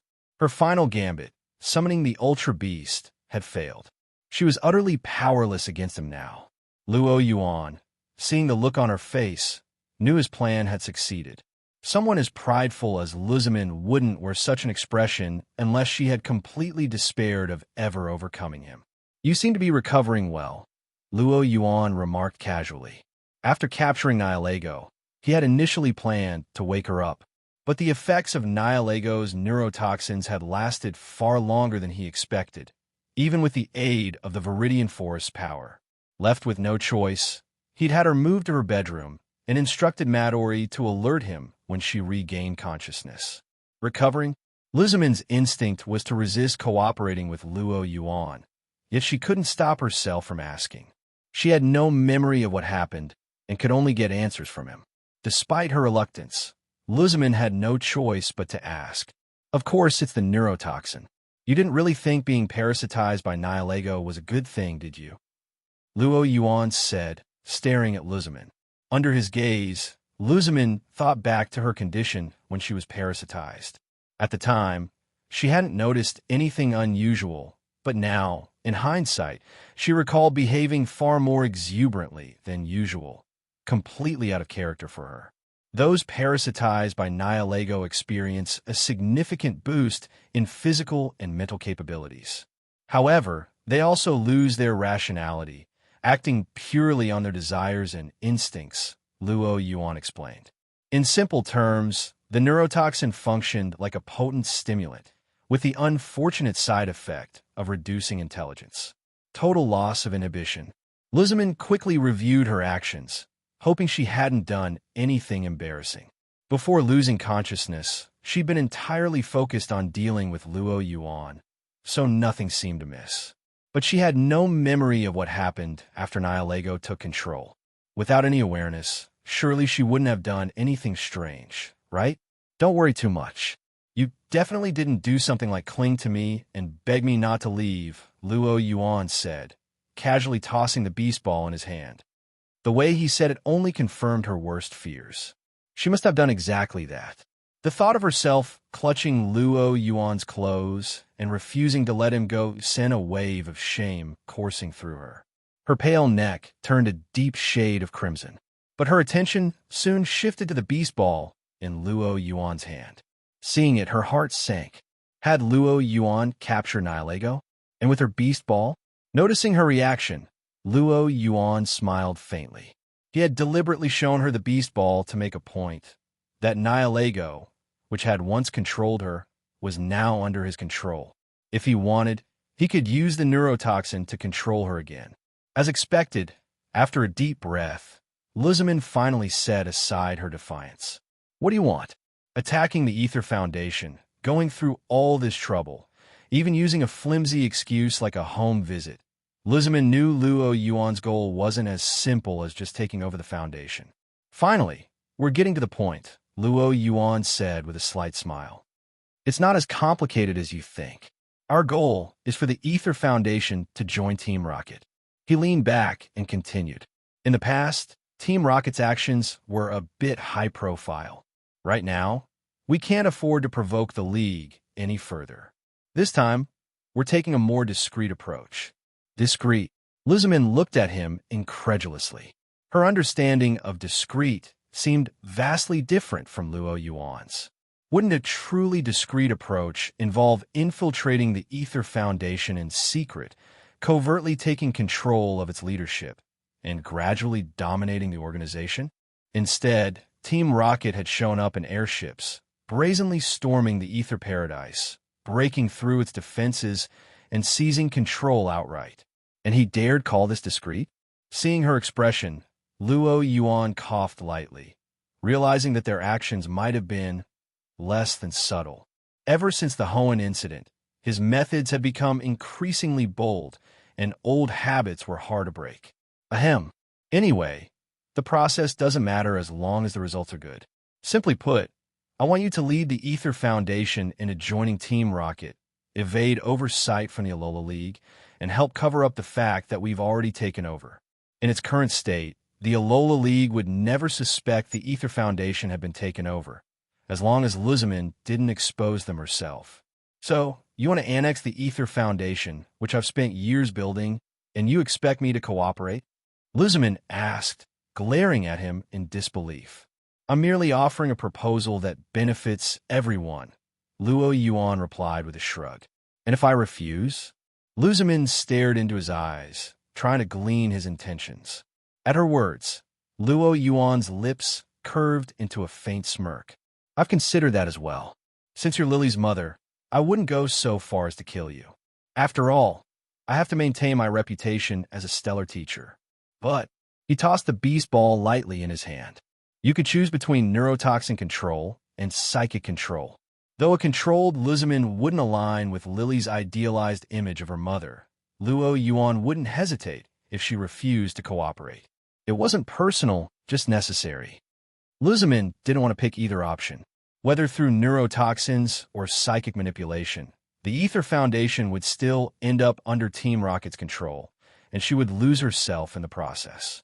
In comparison, voluntarily joining Team Rocket seemed like the lesser evil.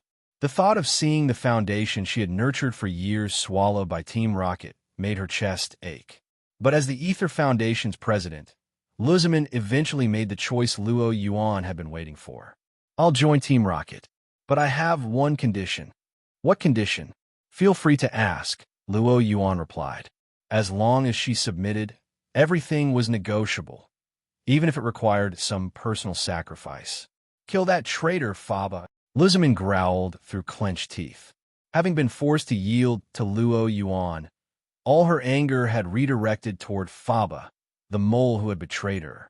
Her hatred for him burned even brighter now. Faba, huh? Luo Yuan mused, finding her demand unsurprising. In fairness, Faba had been an excellent trader. Not only had he provided Team Rocket with critical intelligence during his time at the Ether Foundation, but he'd also guided them every step of the way. Even now, by drawing Luzmin's hatred onto himself, he'd proven to be the perfect scapegoat. However, Luo Yuan wasn't about to throw Faba under the bus. Betraying an ally after success went against Team Rocket's principles of rewarding loyalty. Getting rid of Faba might satisfy Luzmin and ensure her cooperation, but Luo Yuan wasn't about to discard someone he still found useful. Removing Faba now wouldn't align with Team Rocket's interests, so it was out of the question. However, judging by Luzmin's expression, tolerating Faba's continued presence at the Ether Foundation seemed even harder for her than enduring neurotoxin-induced control. After some thought, Luo Yuan offered a compromise. How about this? I'll have Faba transferred out of the Ether Foundation. We'll establish an Ultra Beast Research Institute in Alola, and he'll be in charge of the project. He won't appear before you again. Despite his questionable character, Faba had unique insights into Ultra Beast research. Since Ultra Beasts were one of Team Rocket's key objectives in Alola, creating a dedicated research institute and putting Faba in charge fulfilled their promise of a promotion while also resolving Luzamin's grievances. Additionally, removing Faba from the Ether Foundation served multiple purposes. It would pacify Luzamin, and Luo Yuan's home visit would gain a valid outcome. He could simply claim that upon visiting, he discovered Luzamin was unaware of Lily's escape with Cosmog and pinned all the blame on Faba. In essence, this plan killed 3 birds with 1 stone. Although this wasn't the outcome Luzamin had envisioned, knowing Faba would no longer be around was a small consolation. Accepting the out-of-sight, out-of-mind solution, she begrudgingly agreed to Luo Yuan's proposal. Now, let's discuss how the Ether Foundation will integrate into Team Rocket moving forward, Luo Yuan said. Resigned to the reality of her and the Ether Foundation's incorporation into Team Rocket, Luzamin's earlier embarrassment faded. She leaned back in her chair, listening to Luo Yuan's instructions. First, the Ether Foundation's existing structure will remain intact. You'll still be the chairwoman, Luzamin. This had been part of the plan from the start. Team Rocket needed the Ether Foundation's facade to operate in Alola, and Luzamin, as its prominent figurehead, was indispensable. Without her, Luo Yuan wouldn't have gone to such lengths to ensure her submission. A portion of the Team Rocket members I brought will join the Ether Foundation as its new security force. Integrating Team Rocket operatives into the Ether Foundation was essential for maintaining control. However, that wasn't the sole purpose. During the invasion, Luo Yuan had witnessed firsthand the inadequacy of the Ether Foundation's defenses. They were laughably weak. Even Hoen's Aqua and Magma teams were leagues ahead. Strengthening the Foundation's security would benefit both sides. Luzamin raised no objections.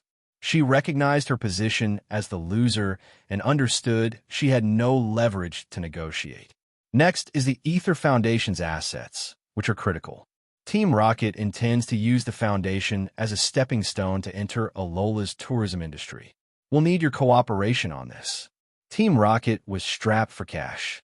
Between Hoenn, Kalos, and the exorbitantly costly new island base, funds were stretched thin. According to Midori, Giovanni was desperate enough to split a single dollar in half. With the Ether Foundation's financial support and entry into Alola's tourism market, Team Rocket's strained budget could finally breathe. No problem. Luzamin had expected far more outrageous demands. Perhaps something like assisting in the mass capture of wild Pokémon, which would have clashed with the Foundation's usual practices. To her relief, the requests were manageable, especially since the Foundation's finances were still in good shape. Oddly, it almost felt like joining Team Rocket wasn't as bad as she had feared. Unknowingly, Luzamin showed signs of a developing Stockholm Syndrome. Seeing her expression, Luo Yuan chuckled to himself. You wouldn't be so calm if you knew just how deep Team Rocket's financial troubles ran. For now, though, there was no need to mention that. That's everything. Except for one more thing I'll need your personal cooperation on, Luo Yuan added. What is it? Luzamin asked warily, her body tensing. Was this where he'd finally make his move? Using telepathy to monitor her thoughts, Luo Yuan's lips twitched. Why has her mind turned so strange now that we're no longer enemies? Is this some post-conflict mental relaxation effect? What are you thinking? I came here with my girlfriend, Luo Yuan said, exasperated. What I need is your help addressing the home visit situation. As Lily's teacher, I came to visit regarding her issues. Now that everything is resolved, you, as her mother, should accompany me to clear up any misunderstandings. Luzamin froze, realizing her misunderstanding. Swallowing another wave of shame, she stiffened her expression and nodded. She had once been furious at Lily for running off with Cosmic. But now, with the Ether Foundation entirely under Team Rocket's control, such issues seemed trivial. In fact, she realized it had been several days since she last saw Lily, and she found herself missing her daughter. Having agreed to the plan, Luzamin accompanied Luo Yuan to reassure the panicked Ether Foundation staff and Wick, another Foundation executive, following the earlier invasion. As Luzamin was still highly respected within the Foundation, her personal appearance and assurance that the crisis was resolved calmed most of the staff. While suspicions lingered, resistance had all but disappeared, and they reluctantly accepted their integration into Team Rocket. Guzma returned to reorganize Team Skull, and Mattori stayed behind to oversee the merger between Team Rocket and the Ether Foundation. Luo Yuan, meanwhile, took Luzamin to Melee Island. Riding a giant dragonite, they departed from the Ether Foundation's helipad and quickly arrived at the hotel where Luo Yuan was staying. When they entered, they found a worried Lily pacing in the lobby, clearly distressed over Luo Yuan's overnight absence. "Lily, I'm back," Luo Yuan called out. "Teacher," and "Mom." Lily had been worried ever since Luo Yuan left for his home visit and didn't return all night. Although Sabrina had repeatedly assured her that Luo Yuan was more than capable of taking care of himself, Lily still anxiously waited by the door early in the morning. At long last, Luo Yuan returned. What she didn't expect, however, was for her mother, Luzamin, to return with him. Seeing Luzamin, Lily instinctively shrank back. Her reaction made Luzamin's eye twitch in irritation. Last night, the entire Ether Foundation had been cleaned out by Luo Yuan, yet her own daughter still acted this way, completely oblivious, even siding with the person responsible. Sold out and still counting the money, Luzamin thought bitterly, questioning whether her years of parenting had gone terribly wrong. Noticing her mother's unpleasant expression, Lily stiffly changed the subject. "Teacher Luo Yuan, what happened last night?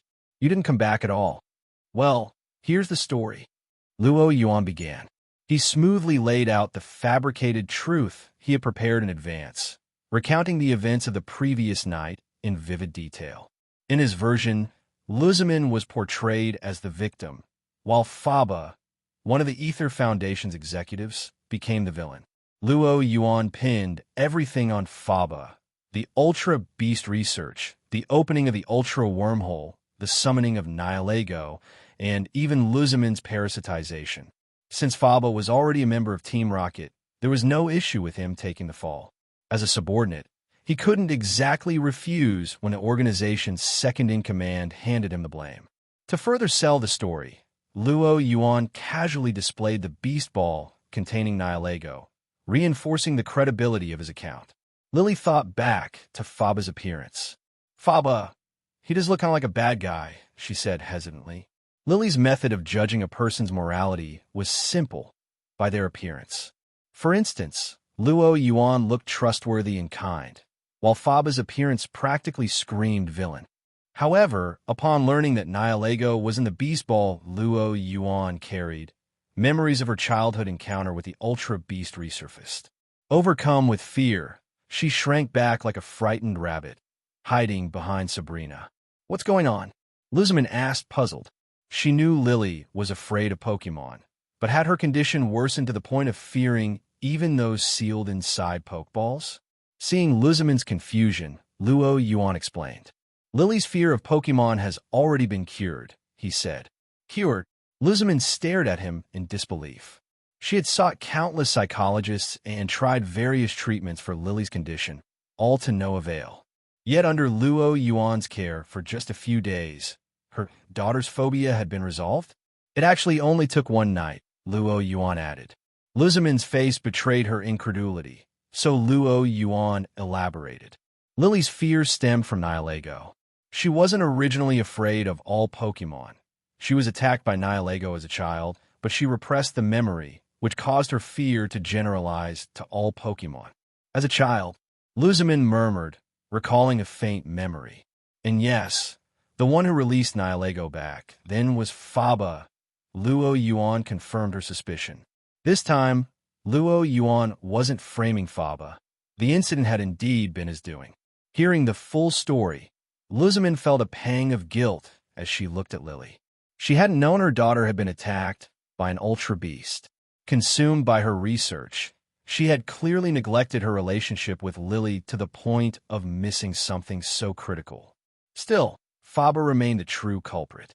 After Luo Yuan put away the beast ball, Lily gradually calmed down and emerged from behind Sabrina.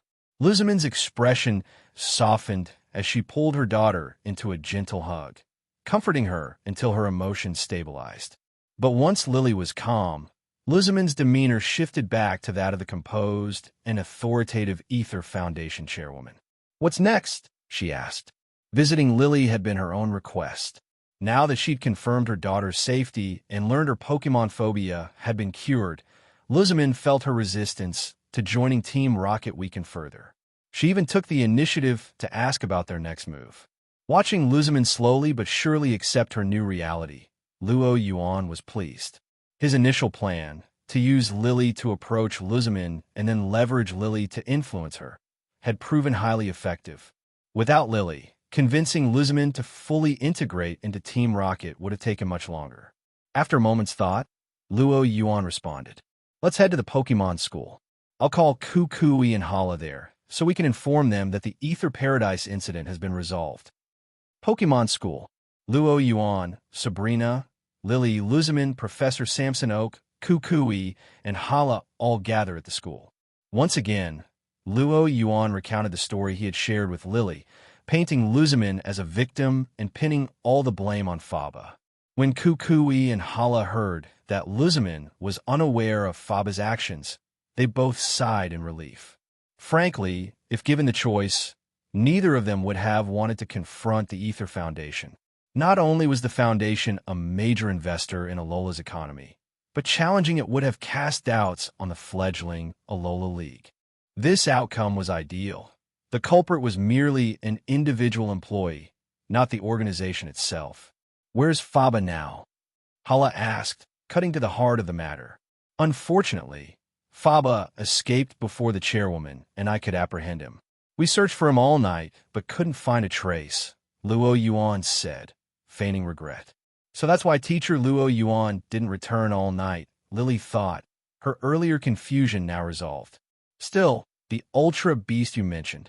Kukui rubbed his chin thoughtfully. "It sounds incredibly dangerous." "Dangerous?" Luo Yuan considered Kukui's words, recalling Nihilego trembling form when he captured it. "Well, I did capture an Ultra Beast," Luo Yuan said, displaying the beast ball in his hand. "I plan to lend it to Professor Oak for research when I return to Kanto. If you're interested, Professor Kukui, you can coordinate with him." Having spent over a week in Alola, Luo Yuan had already prepared gifts for Ash and Gary. The only person he hadn't decided on was Professor Oak. Letting Oak study Nihilego seemed like the perfect solution, not only as a gesture of goodwill, but also to better understand the Pokemon himself through Oak's research. With that, the Ether Foundation ordeal officially came to an end. Team Rocket had successfully annexed the Foundation, securing a foothold in Alola. Kukui and Hala resolved the Foundation's issues and even secured sponsorship funds from Luzmin to aid the Alola League's development. Luzmin, now a Rocket executive, also managed to resolve her daughter's psychological trauma. In summary, everyone walked away with something beneficial. Meanwhile, Gladion, somewhere in Alola, remained conspicuously absent from the narrative. After completing Team Rocket's annexation of the Ether Foundation, Luo Yuan's mission in Alola was essentially done. Lily, having been away from home for several days, was taken back by Luzmin for some much-needed education. Now that Lily had overcome her fear of Pokemon, Luzmin planned to prepare a starter Pokemon for her. With Lily gone, Luo Yuan could finally enjoy some quiet time with Sabrina. On the beach, a Slowbro sprawled lazily in the sand, ready to soak in the vacation vibes. Unbeknownst to it, a Marini emerged from the water, creeping onto the shore.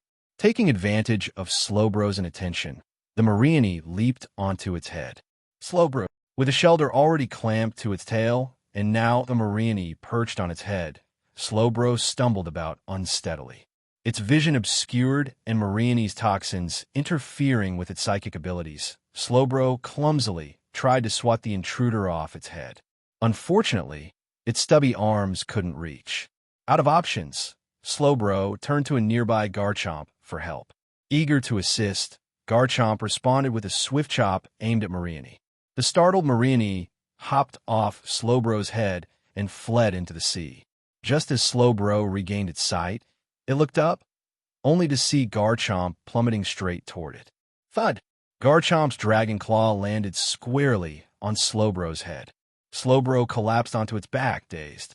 Garchomp glanced at its claw, then at the felled Slowbro, before casually looking away and whistling innocently. To help, Garchomp used its claws to scatter sand over Slowbro, covering it with a makeshift blanket. On the lounge chairs nearby, Sealby, Shalebi let out a satisfied cry after finishing an entire glass of fruit juice. Having always dreamed of traveling to Alola, Shalebi was finally living its dream. Mutuo, sitting nearby, glanced briefly at Shalebi before returning to its book. Meanwhile, Jengar, spotting an opportunity for mischief, snuck up behind Shalebi and suddenly leaped out, pulling a terrifying face. Startled, Shalebi shot into the air, crashing into the two Dreepy perched atop Dragapult's head. The collision triggered a chaotic chain reaction. Amid the ensuing commotion, Luo Yuan had no intention of intervening. It was all harmless fun, and with him overseeing the area, nothing serious would happen. At the moment, he was lazily chatting with Mattori through his Bluetooth earpiece. Yesterday, our first investment was finalized. Team Rocket has successfully acquired 2 high-end resorts in Alola, Mattori reported. We've started promoting Alola as a travel destination in Kanto and Johto, with advertisements rolling out across shopping districts and a lottery campaign underway. The integration of Team Skull is nearly complete.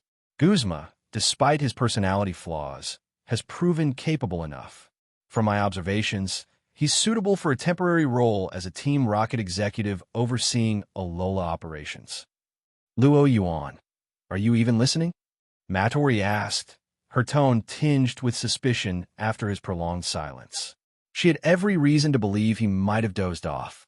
Of course, I'm listening, Luo Yuan replied, reclining with his head resting on Sabrina's soft lap as she gently massaged his temples. Mattori, had it been anyone else, Mattori would have flown her airship over and slammed the documents in their face. But with Luo Yuan, she was powerless. Just as Mattori prepared to continue her report, Luo Yuan interrupted. Let's put work aside for now. Since we're in Alola, wouldn't it be a shame not to enjoy the vacation? Mattori hesitated. On one hand, her work ethic didn't allow her to abandon tasks for leisure. On the other hand, there was something suspicious about Luo Yuan's calm tone. Memories of certain incidents on the airship resurfaced, causing her cheeks to flush slightly. You're not trying to lure me there to do something, are you? Mattori asked warily. If it were just me, it'd be fine. But with Sabrina there, her face turned even redder at the thought. What are you thinking? Do I seem like that kind of person? Luo Yuan countered indignantly. Sabrina rolled her eyes from beside him. Perhaps Luo Yuan's denial would have been more convincing if his head wasn't still resting on her lap. Unaware of the scene on Luo Yuan's side, Mattori sighed. After working nonstop for days, she had to admit she was feeling exhausted. After a brief internal struggle, she finally gave in to her desire for rest. All right, I'll come over, she said, mentally resolving to stay on guard against Luo Yuan. Luo Yuan's smile widened. No need to trouble yourself.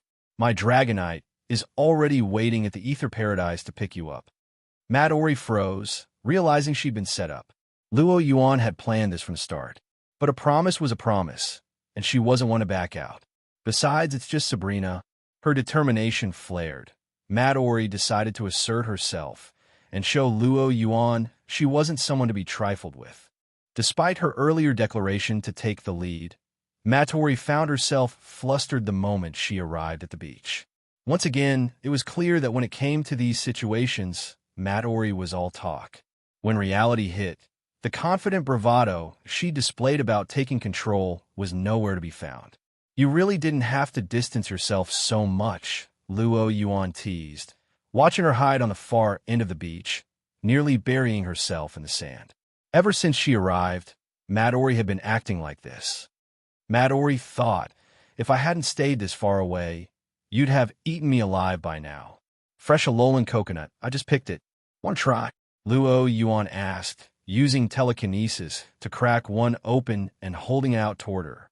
Midori flushed red, staring at the coconut in his hand. She'd seen earlier how Luo Yuan had used an embarrassingly intimate gesture to feed Sabrina coconut water. While he hadn't said anything yet, Midori knew him well enough to realize he was planning to recreate that moment with her. Just imagining it was mortifying. As Luo Yuan drew closer, Midori instinctively backed away. But after only a couple of steps, her foot landed on something soft and squishy. Slow! A Slowbro's head popped up from the sand. Startled, Midori froze, and in that brief moment of hesitation, Luo Yuan seized the opportunity to capture her in his arms. Despite her best efforts, Midori's resistance proved futile, and she ultimately fell victim to Luo Yuan's playful antics. In a particularly good mood, Luo Yuan decided Slowbro deserved an extra treat later that evening. Meanwhile, the unbothered Slowbro scratched its head, lay back down in the sand, and dozed off under the warm Alolan sun. Time passed quickly in Alola, and another week flew by. After 2 weeks of intense instruction, students like Lana and the others had not only gained a deeper understanding of Pokemon habits through Luo Yuan's rigorous test-focused teaching, but also adapted to his grueling training regimen. With Luo Yuan's Viridian Forest healing ability aiding their recovery, their physical endurance had improved dramatically.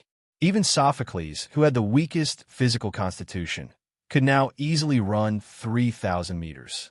What puzzled Luo Yuan, however, was how their physical appearances remained largely unchanged despite their enhanced fitness levels. After some thought, he chalked it up to the unique physiology of humans in the Pokemon world. After all, who else could endure a thunderbolt and walk away unscathed? Even he, with his psychic powers capable of lifting a Snorlax, was far beyond normal human limits. But today's discussion wasn't about that. Sabrina collected the freshly completed test papers from the class as Luo Yuan clapped his hands to get everyone's attention. You've all done well these past 2 weeks. What I'm most pleased about is that no one chose to give up. Luo Yuan began with praise. The students, Kiawe and the others, were visibly stunned, their expressions a mix of shock and delight. After enduring a week of Luo Yuan's relentless drilling, hearing him compliment them felt surreal. However, the more perceptive among them, like Lily, Lana, and Mallow, sensed something different in his tone.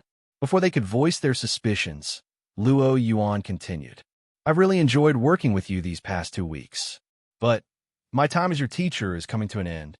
Wait, Teacher Luo Yuan, are you leaving? The students' voices were filled with reluctance. Hearing the unexpected announcement stirred mixed feelings. As strict as Luo Yuan had been, burdening them with mountains of test papers and physically demanding training plans, he was, without question, an excellent teacher. It's not like I'm disappearing forever, Luo Yuan said with a smile. Besides, teaching isn't my main profession. Though he'd obtained official permission to visit Alola for educational exchange purposes, his duties as a Pokemon League Elite 4-member meant he couldn't stay indefinitely. I have responsibilities back in Johto that require my attention, he explained. But don't worry, so you won't forget me too soon. I've left a year's worth of test papers with Principal Oak. He'll be assigning them and supervising your training in my stead. Any warm feelings the students had quickly evaporated. A whole year's worth of test papers? This past fortnight had already felt like torture. Imagining an entire year under the same regimen left them staring blankly ahead, crushed under the weight of despair. Even Sabrina couldn't suppress a smirk. Luo Yuan's knack for tormenting his students was truly remarkable. Satisfied with their reactions, Luo Yuan smiled. Of course, he wasn't trying to be overly harsh. Though he had left numerous test papers with Principal Tracy, he trusted Tracy's penchant for fun education would likely stretch those materials across several years. Soon enough, the students caught on to the flexibility of the situation and started to relax. "Teacher, let us know when you're leaving so we can see you off," Kiawe said. If anyone had been most influenced by Luo Yuan besides Lily, it was Kiawe. Luo Yuan's Secrets of the Earth had opened Kiawe's eyes to a new world.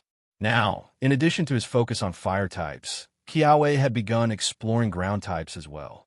He was even saving up to travel to Kanto to meet the book's author, Elite Four Giovanni. Unaware of Kiawe's aspirations to visit Kanto, Luo Yuan smiled. "There's no need for a send-off.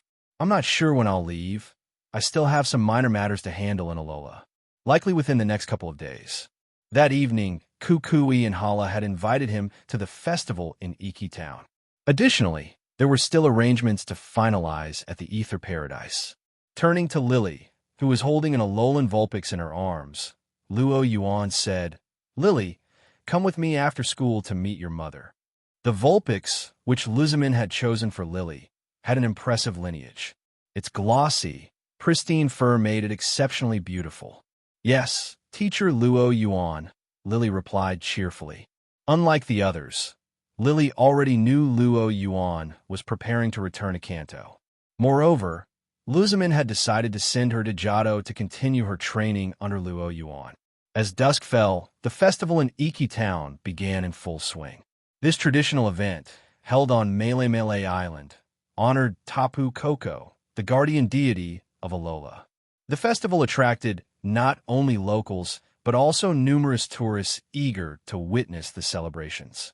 Currently, two trainers were locked in a heated Pokemon battle on stage. According to Alolan tradition, these battles were offerings to Tapu Koko, seeking its continued protection over the island. However, Luo Yuan couldn't care less. After all, Tapu Koko couldn't even take on his Tapu Slowbro. Sitting beside Sabrina and Luzamin, Luo Yuan turned to the latter. "Chairwoman, there's something I forgot to ask you earlier."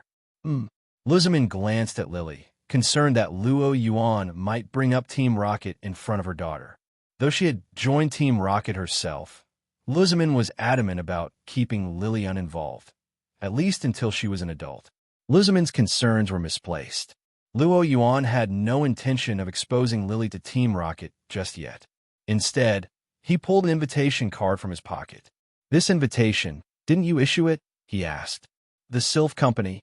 Luzamin nodded, but confusion flickered across her face. "How did this end up with you?"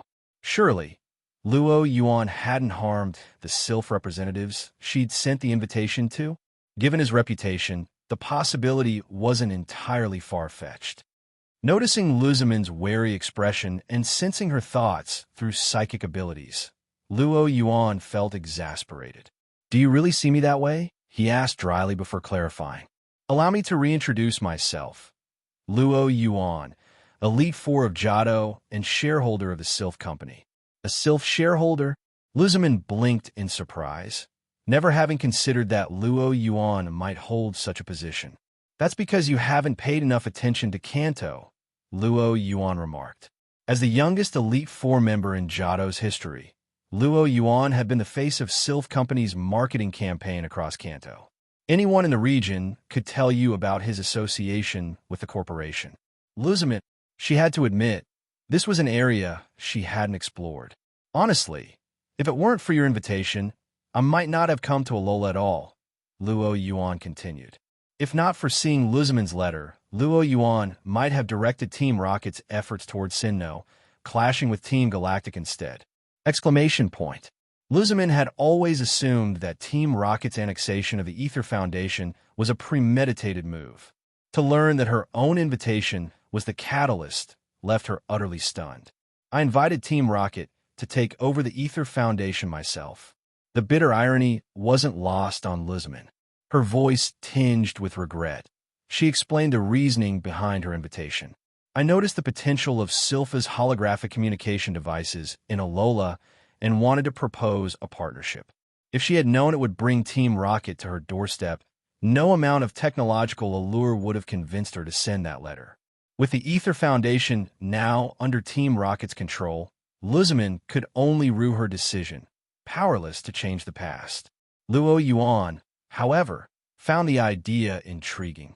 Honestly, it's a pretty solid proposal, he said, stroking his chin thoughtfully. While he had already used his rapport with Hala to garner support for Silpha's operations in Alola, Hala's influence was limited to his role as an island kahuna. In terms of business acumen, the Ether Foundation was unmatched in Alola. A partnership between Silph and the Ether Foundation would reduce unnecessary expenses for Silph while providing Luzimin's organization with a lucrative new venture. It was a win-win. Without hesitation, Luo Yuan called the Silph Company president, directly proposing the collaboration. After a brief conversation, the president readily agreed. "Sound good. Let's do it," the president said, glancing at Luzimin through the video call. The deal wasn't just appealing on its merits. It also made the president wary of any deeper ties between the Ether Foundation and Team Rocket. He had no desire to obstruct such a collaboration, nor to find himself entangled in it. Luzimin, watching Luo Yuan and the Silph president casually decide the future of Alola's telecommunications industry in mere minutes. Luzimin felt as though her worldview had been upended. Could it be? Is Silph controlled by Team Rocket too? Though hesitant, she agreed to the tentative partnership, planning to visit Kanto in the near future to finalize the details and sign the contract. With the deal settled so quickly, Luo Yuan was in high spirits. As he prepared to end the call, the Silph president stopped him. "Luo Yuan, there's something we need your help with on our side," the president said, his expression troubled. "What is it?" "If it's within my ability, I'll help," Luo Yuan replied. He had never seen the president look so uneasy. "Our plan to expand into Hoenn has hit a major roadblock due to aggressive resistance from Devon Corporation. The entire operation has ground to a halt." The president sighed, his frustration evident. He hadn't expected Devon Corporation to rally so effectively under pressure, even while facing scrutiny from the Pokemon Association. "Well, that's not surprising," Luo Yuan remarked. Devon's communication technology was a cornerstone of its business. It made sense for them to fiercely defend it. "What do you need from me?" Luo Yuan wondered if the president intended to involve Team Rocket directly. If so, that would create even bigger problems for Silph. But the president's next words left Luo Yuan dumbfounded. What? Pokemon duels? This was absurd. Did they think this was King Onishura? When Luo Yuan heard the Silph president propose resolving the rivalry with Devon Corporation through a Pokemon battle, he almost thought he had walked into the wrong story. The idea seemed utterly absurd. While Pokemon training was the world's mainstream profession, using battles to settle corporate disputes was an entirely different matter. This wasn't some roadside skirmish between trainers over a few hundred poke dollars. This was high-stakes business. Silpha's president shared Luo Yuan's incredulity. "To be honest, I thought it was ridiculous when Devon proposed it," the president admitted. "Still, it tells us something," Luo Yuan mused, rubbing his chin. Devon must be under significant pressure themselves. Devon Corporation was simultaneously fending off scrutiny from the Pokemon Association while trying to thwart Silpha's expansion. It made sense they were desperate enough to propose something so unconventional. "I agree, but their interference has been extremely effective. Our expansion plans in Hoenn have completely stalled. If they suggested a battle, who's representing Devon?" "Don't tell me it's Steven Stone," Luo Yuan asked. The president hesitated briefly before nodding. "Well, that's not great," Luo Yuan muttered. Bringing in Steven, current champion of Hoenn, was a bold move, but it made sense. Not only was Steven a member of the Stone family that owned Devon Corporation, but his position as champion also carried significant weight. Still, it was unusual for a champion to engage in something so blatantly tied to corporate interests. Devon must feel cornered if they're willing to sacrifice their public image like this, Luo Yuan concluded. Turning to the president, Luo Yuan added, "So, you're asking me to represent Silph in the battle?" The president nodded. Ever since he learned of Luo Yuan's true identity, His feelings had been complicated. However, his gratitude outweighed any reservations. Luo Yuan was Silpha's strongest pillar of support. At first, Luo Yuan's instinct was to decline. It wasn't that he doubted his ability to win. He simply felt he had been acting too high-profile lately. As the youngest Elite Four in history, Luo Yuan had just made headlines in Alola for resolving the Ether Foundation incident. Taking down Steven next would draw even more attention, which didn't align with his usual reserve style. I'll personally, along with other shareholders, offer a combined 5% stake in Silph as your compensation, the president added, sparing no expense. It was a hefty offer, but not one made lightly. If Silph secured Hoenn's communications market, the 5% share would pale in comparison to the potential profits. Luo Yuan raised an eyebrow at the offer. 5%? That was no small amount. Combined with his current holdings, this would make him the second largest individual shareholder in Silph, behind only the president. The offer was tempting. After a moment of consideration, Luo Yuan decided to accept. It wasn't just the shares. He also felt a sense of responsibility as Silpha spokesperson. His image represented the company. Steven Stone, huh? Luo Yuan thought. Let's see who's really the better trainer. By the way, there's going to be an official witness for this battle, right? Luo Yuan asked. We can't risk the losing side going back on their word. While unlikely, the stakes were too high not to consider the possibility. Of course, the Pokemon Association and Hoenn will act as the witness, the president replied. That won't do, Luo Yuan said flatly. The Hoenn Association might lean in Devon's favor. He thought for a moment before suggesting, I'll contact Lance. Silph was based in Kanto, in Johto, making it a local enterprise for Johto. Given the circumstances, having the Johto champion act as a neutral witness wasn't an unreasonable request. After finalizing the time and location for the battle, Luo Yuan adjusted his plans, delaying his return to Johto in favor of a trip to Hoenn. Beside him, Luzamin raised an eyebrow at the mention of his impending showdown with Steven. Speaking so casually about challenging a champion, it was as if Luo Yuan didn't even consider the possibility of losing. But if he does lose, Luzamin mused, it might actually be amusing. Luo Yuan caught her sidelong glance and frowned. You're not secretly hoping I'll lose, are you? He asked suspiciously. Luzamin felt like her thoughts were an open book in front of Luo Yuan, laid bare for him to see. At that moment, the Pokemon battle dedicated to Tapu Koko ended with cheers from the crowd. High above, the guardian deity's silhouette appeared briefly in the sky. Luo Yuan waved at it nonchalantly, though he couldn't shake the feeling that Tapu Koko hesitated mid-flight when it noticed him. Its movements seemed unusually stiff. After 3 more days in Alola, Luo Yuan finally said goodbye to the sun, sand, Lily, and Luzamin. His departure was hastened by the urgency of the situation in Hoenn. Otherwise, he would have gladly stayed a few extra days. On board Team Rocket's airship, Midori was delivering a progress report to Luo Yuan and Giovanni, who attended remotely via holographic projection. The integration of the Ether Foundation is complete, Midori began. Additionally, we've finalized the location for Faba's research facility. All Ultra Beast research data from the Ether Foundation has been sent to the new island base. Well done, Giovanni praised, clearly satisfied with the results in Alola. If not for Luo Yuan's involvement, Giovanni doubted any other Rocket executive could have achieved such clean, decisive results. I also heard you're heading to Hoenn to face Steven in a battle. Giovanni asked. Huh, news travels fast. Even you know about it, boss. Luo Yuan was about to inform Giovanni himself. He had expected the story to leak, but the fact that Giovanni, stationed all the way in Kanto, knew about it within 3 days was astonishing. Giovanni chuckled. I heard it from Silph, but the news is already spreading throughout Hoenn. Devon Corporation has heavily publicized the battle as a way to showcase their strength. It seems they're feeling confident now that they know you're their opponent, Giovanni remarked. The intentions of Devon Corporation were clear. This was an all-or-nothing gamble. TCH.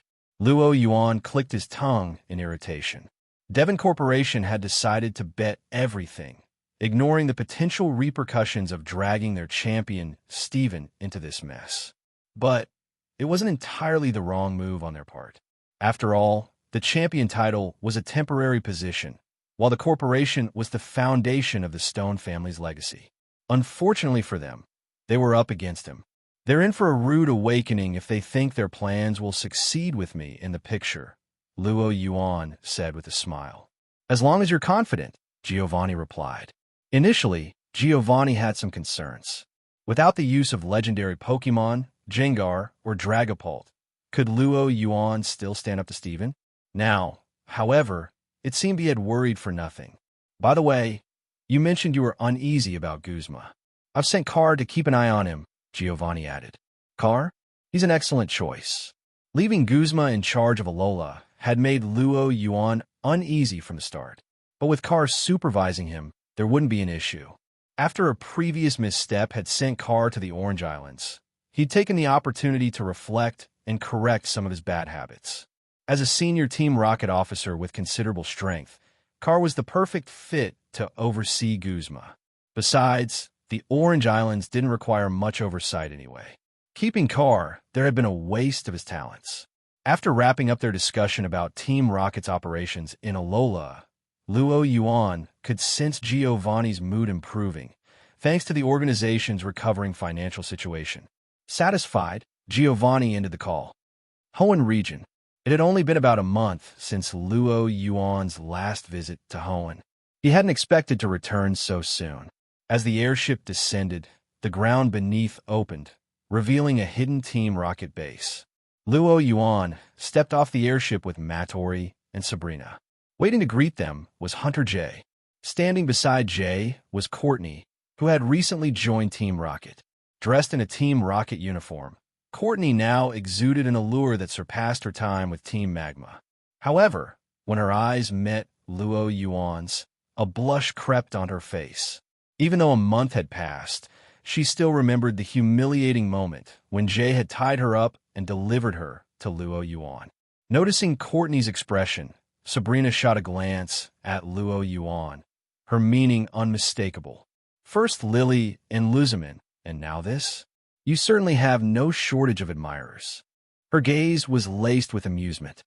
Luo Yuan's face was a picture of confusion. What did I do? That incident had been entirely Jay's doing, tying Courtney up and presenting her like that. How was it his fault? He turned to Mattori for help. She had been there and knew he was innocent. Mattori, of course, knew Luo Yuan hadn't done anything wrong, but she couldn't resist. She still remembered the smug look on Luo Yuan's face when she had begged him for mercy on the beach. Now that the tables had turned, she saw no reason to defend him. Instead, she looked on with a mischievous smirk. Luo Yuan, one day I'll get you back for this. Sensing the awkward atmosphere, Hunter J stepped in. The investigation you ordered is complete. Let's discuss it in the conference room, she said, taking the lead. Courtney gave a slight bow before following Jay, leaving Luo Yuan, Sabrina, and Mattori to trail behind. Sabrina's gaze remained teasing. Mattori looked gleeful, and Luo Yuan, well, his expression could only be described as aggrieved. Once inside the conference room, Jay began her report. Based on the intelligence I gathered in the investigations we conducted, Devon Corporation's market share in communication devices has plummeted since Sylph Company's holographic communicators were introduced to Hoenn. Last month, their once popular Pokemon Navigator saw a sales decline of over 50% year-on-year. Consumers are favoring Sylph's product, which offers higher tech at the same price point. Additionally, Devon Corporation performed poorly during a recent inquiry from the Pokemon Association. They couldn't explain why Submarine Explorer 1 lacked proper security measures, which allowed Team Magma to use it so effectively in such a short time. Under mounting pressure, Devon Corporation is desperate to prove its strength. That's why they propose resolving their dispute with Sylph Company through a Pokemon battle. Hunter J concluded, looking at Luo Yuan. Clap, clap, clap. Luo Yuan applauded. Impressive. Very detailed. Hoenn had been busy with post-disaster recovery efforts and addressing the aftermath of Groudon and Kyogre's clash. This had provided Team Rocket with ample opportunities to expand. Thanks to Jay, Luo Yuan now had a clearer picture of the situation, details he hadn't gotten from Silph as president. Devon Corporation was in a precarious position, teetering on the brink of collapse. But what did that have to do with him? It was unfortunate, but with Devon standing as his adversary, Luo Yuan wasn't about to sacrifice his interests to help them. Even if he wanted to hold back, Devon probably wouldn't appreciate it. After all, he was just Johto's Elite Four member, while Devon had brought in Hoenn's champion. A champion versus an elite? On paper, it seemed Devon had the upper hand. Devon's chairman was probably celebrating, thinking he'd found an easy target. Compile Steven's Pokemon data for me, Luo Yuan instructed Jay. When it came to battling Steven, Luo Yuan wasn't taking any chances. With Mewtwo, Deoxys, and Rayquaza off the table, he needed a solid plan. With a flick, a holographic projection lit up. It displayed Steven's entire team history, along with details on his strategies, preferences, and the move sets of each Pokemon. Looking at the comprehensive data before him, Luo Yuan thought with amusement, Steven himself probably doesn't know his team as well as I do now. After scanning through the information, Luo Yuan began formulating his plan. Luo Yuan didn't linger long at the Team Rocket base. By early the next morning, while Sabrina was still sleeping in, he had already arrived in Rustboro City. As he entered the city, the towering Devon Corporation headquarters in the city center immediately caught his eye. Luo Yuan, long time no see. Roxanne greeted him warmly. This time, she was dressed in a gray one-piece dress with red stockings. Her twin tails and a small bun added a lively energy to her appearance. It's been a while. I didn't expect you to be the one meeting me, Luo Yuan replied. The last time they met was during the post-incident summary after the Groudon and Kyogre crisis. He hadn't anticipated their next encounter to be under these circumstances. Steven borrowed my gym as the battle venue, Roxanne explained helplessly. To be honest, Roxanne didn't want to get involved in this matter. The power gap between the two sides was too glaring, and this battle seemed heavily stacked against Luo Yuan. But as a gym leader in the Hoenn region, she couldn't refuse when Champion Steven personally requested her assistance. You don't need to feel burdened about it. Who knows? I might just win against Steven, Luo Yuan said with a smile. Roxanne assumed he was saying this to ease her worries. Her heart warmed, and her impression of him grew even fonder. Follow me. Lance has already arrived, she said. Oh, Lance is here already. Luo Yuan nodded approvingly. Punctual as always. Let's not keep him waiting. Roxanne led Luo Yuan to Rustboro Gym. As soon as they arrived, Luo Yuan spotted Lance chatting with Silph Company's president. Lance, Luo Yuan called out. Hearing his voice, Lance turned around, a slightly exasperated expression on his face. He had been attending to official duties in Johto when Luo Yuan called and asked him to be a witness for the battle. Initially, Lance had wanted to refuse. Johto was already swamped with league matters. But when Silph Company sent an official invitation, Lance reconsidered. As a Kanto-based corporation, Silph Company's expansion into Hoenn could benefit Johto economically. In the end, he agreed to come. Still, Luo Yuan, are you sure you can beat Steven? Lance asked. It wasn't that he doubted Luo Yuan's abilities. He had heard about Luo Yuan's achievements during his exchange program in Alola, where his strength among the Elite Four was indisputable. But Steven was an entirely different caliber of opponent. As Hoenn's champion, Steven's strength was on par with Lance's own, and Luo Yuan had never faced a champion in battle before, which made Lance skeptical about his chances. You're raining on my parade right out of the gate. Whose side are you on, anyway? At least have some faith in me, Lance. Luo Yuan teased. Lance was momentarily speechless. While he had a good relationship with Steven, he was first and foremost Johto's Elite Four member. Luo Yuan was right. He shouldn't be dampening the morale of his own side. All right, fine. Good luck, Lance said, giving Luo Yuan a thumbs up. Luo Yuan shuddered at the sight. Never mind, just keep doubting me. It's less unsettling. Meanwhile, Sylph Company as president maintained a calm, confident smile. As the only one present who knew Luo Yuan's true identity, he likely had more faith in Luo Yuan's victory than Luo Yuan himself. Time passed quickly as Luo Yuan and Lance chatted. Before long, Stephen and his entourage arrived at Rustboro Gym right on time. Stephen wasn't alone.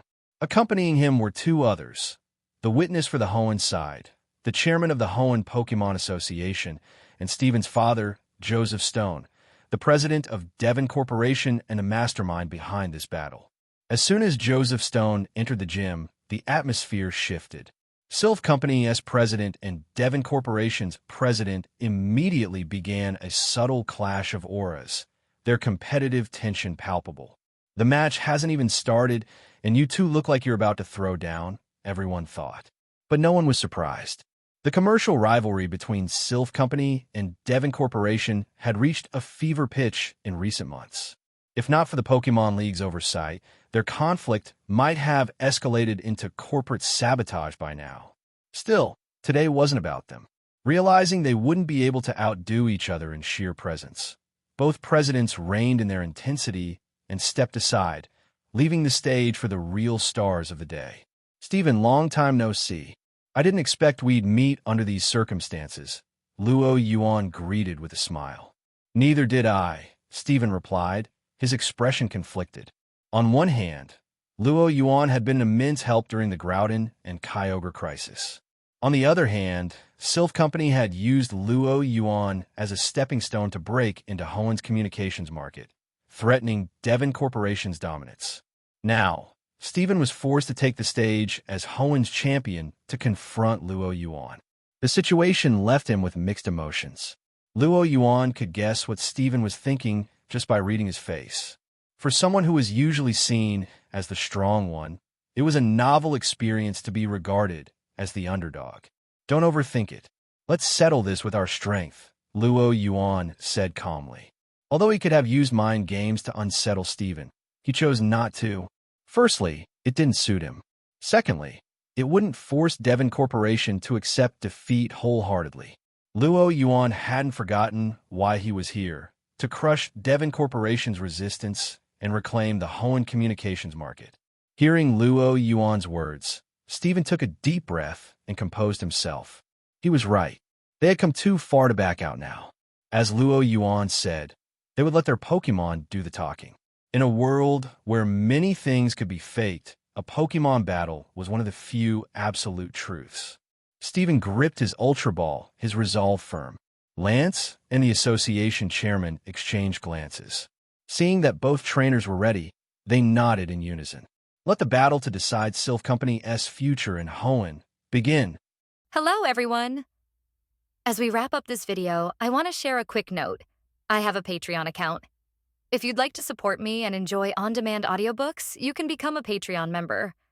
Alternatively, you can check out my Google Drive link, which has 500+ novel audiobooks available through my Ko-fi or Patreon shop.